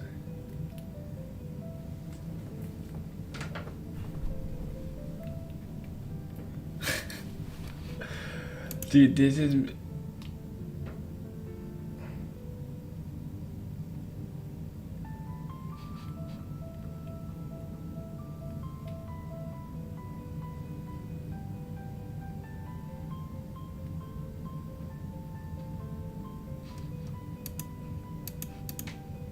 Didn't even do anything. This is a waste of water. You know, you ever see those like AI startups where you're like, okay, they're just wasting water. Wasting electricity.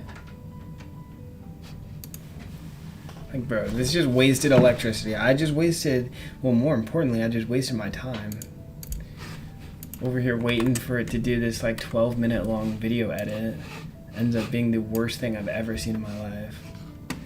The half video, like the half-baked video edit that I had started already is way better than what it created. What an idiot.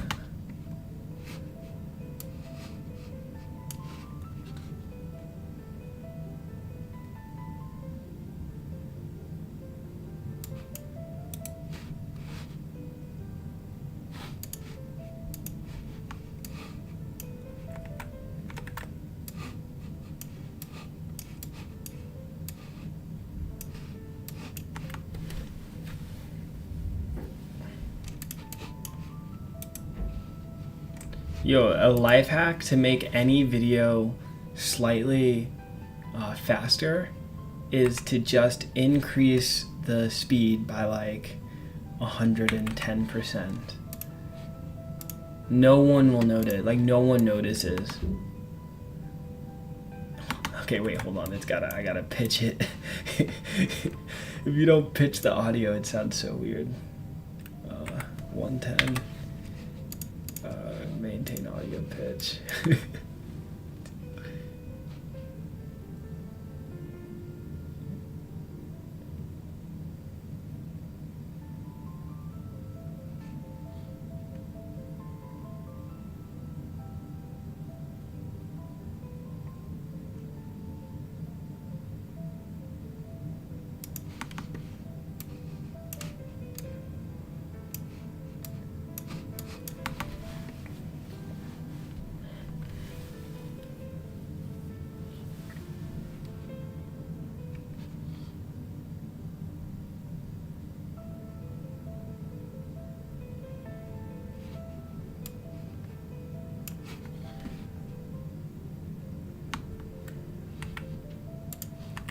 Okay.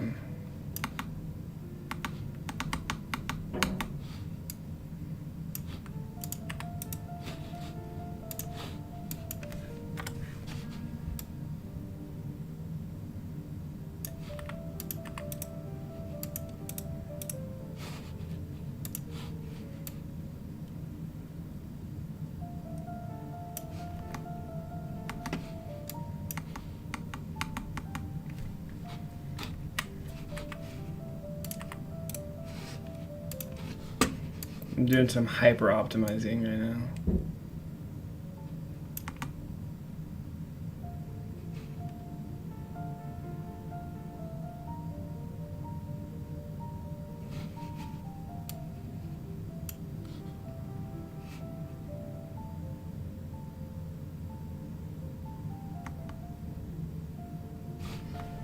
Okay, wait, now I need the original videos. Oh, I got rid of all of them already.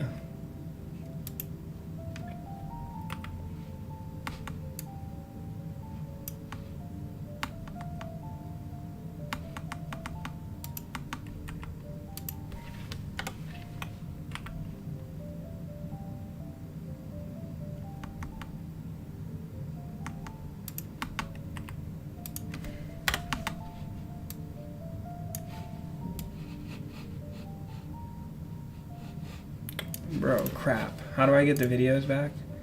Oh, you gotta be kidding me. Forgot I did that.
I figured that out later. Where are you going? Where are you going? Huh? Where are you going? To the crib to eat. I'm about to cook dinner.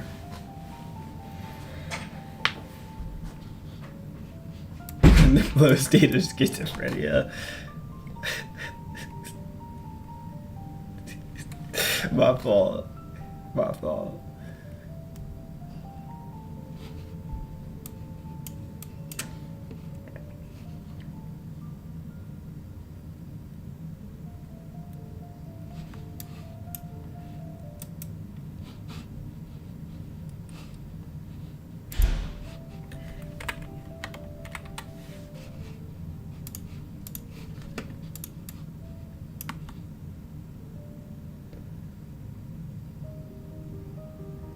Do you have internal monologue?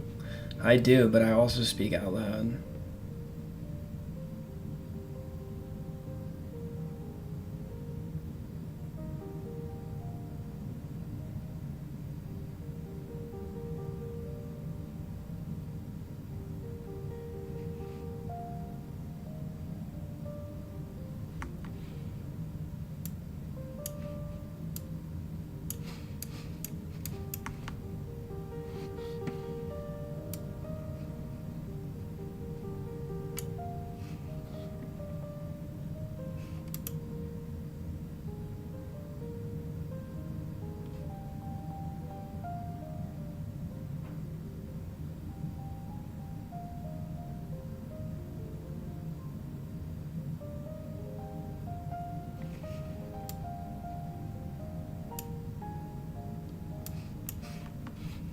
Okay, wait, let me...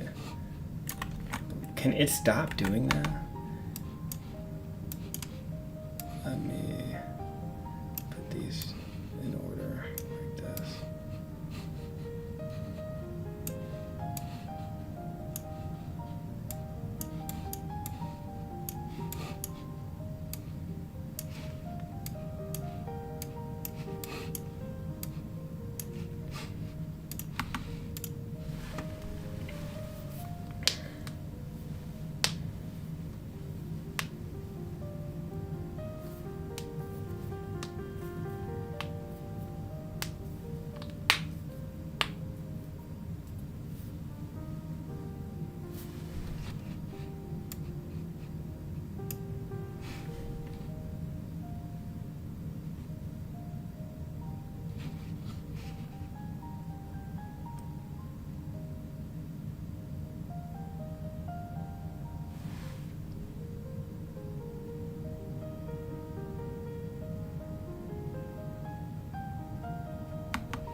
Okay, now for these two super long things.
Bro, this video is terrible. I'm not gonna hold you.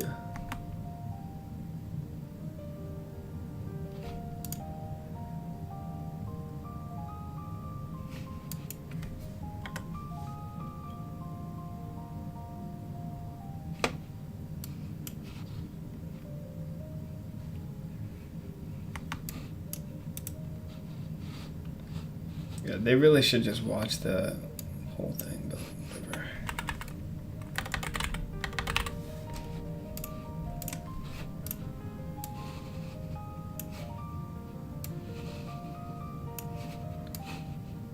Okay, it's 1 minute and 20 seconds long. Is that too long?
But what is Premiere Pro doing?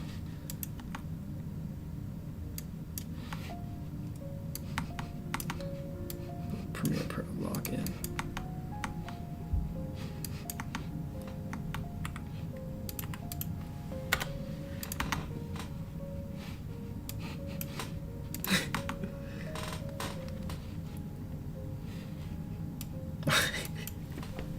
Her head so abruptly. It's fine though.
Looks like. Oh yeah, that's true. Is he video editing? Yeah, I am. How did you know that? I guess I did say it earlier, but I don't know. I guess you can tell.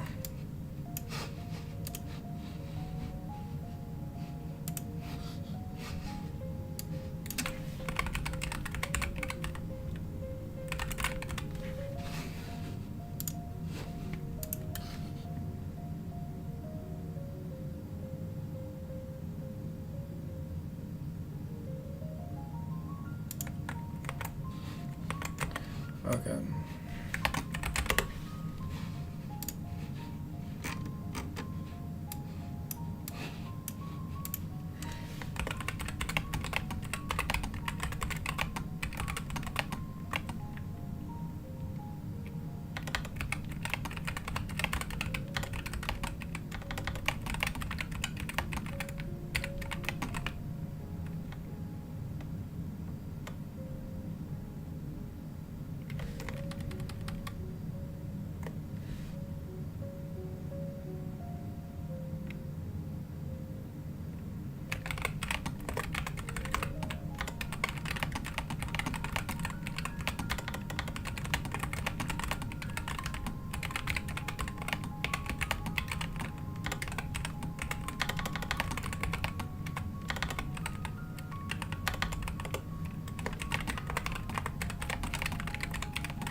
I'll take a look at that in a second.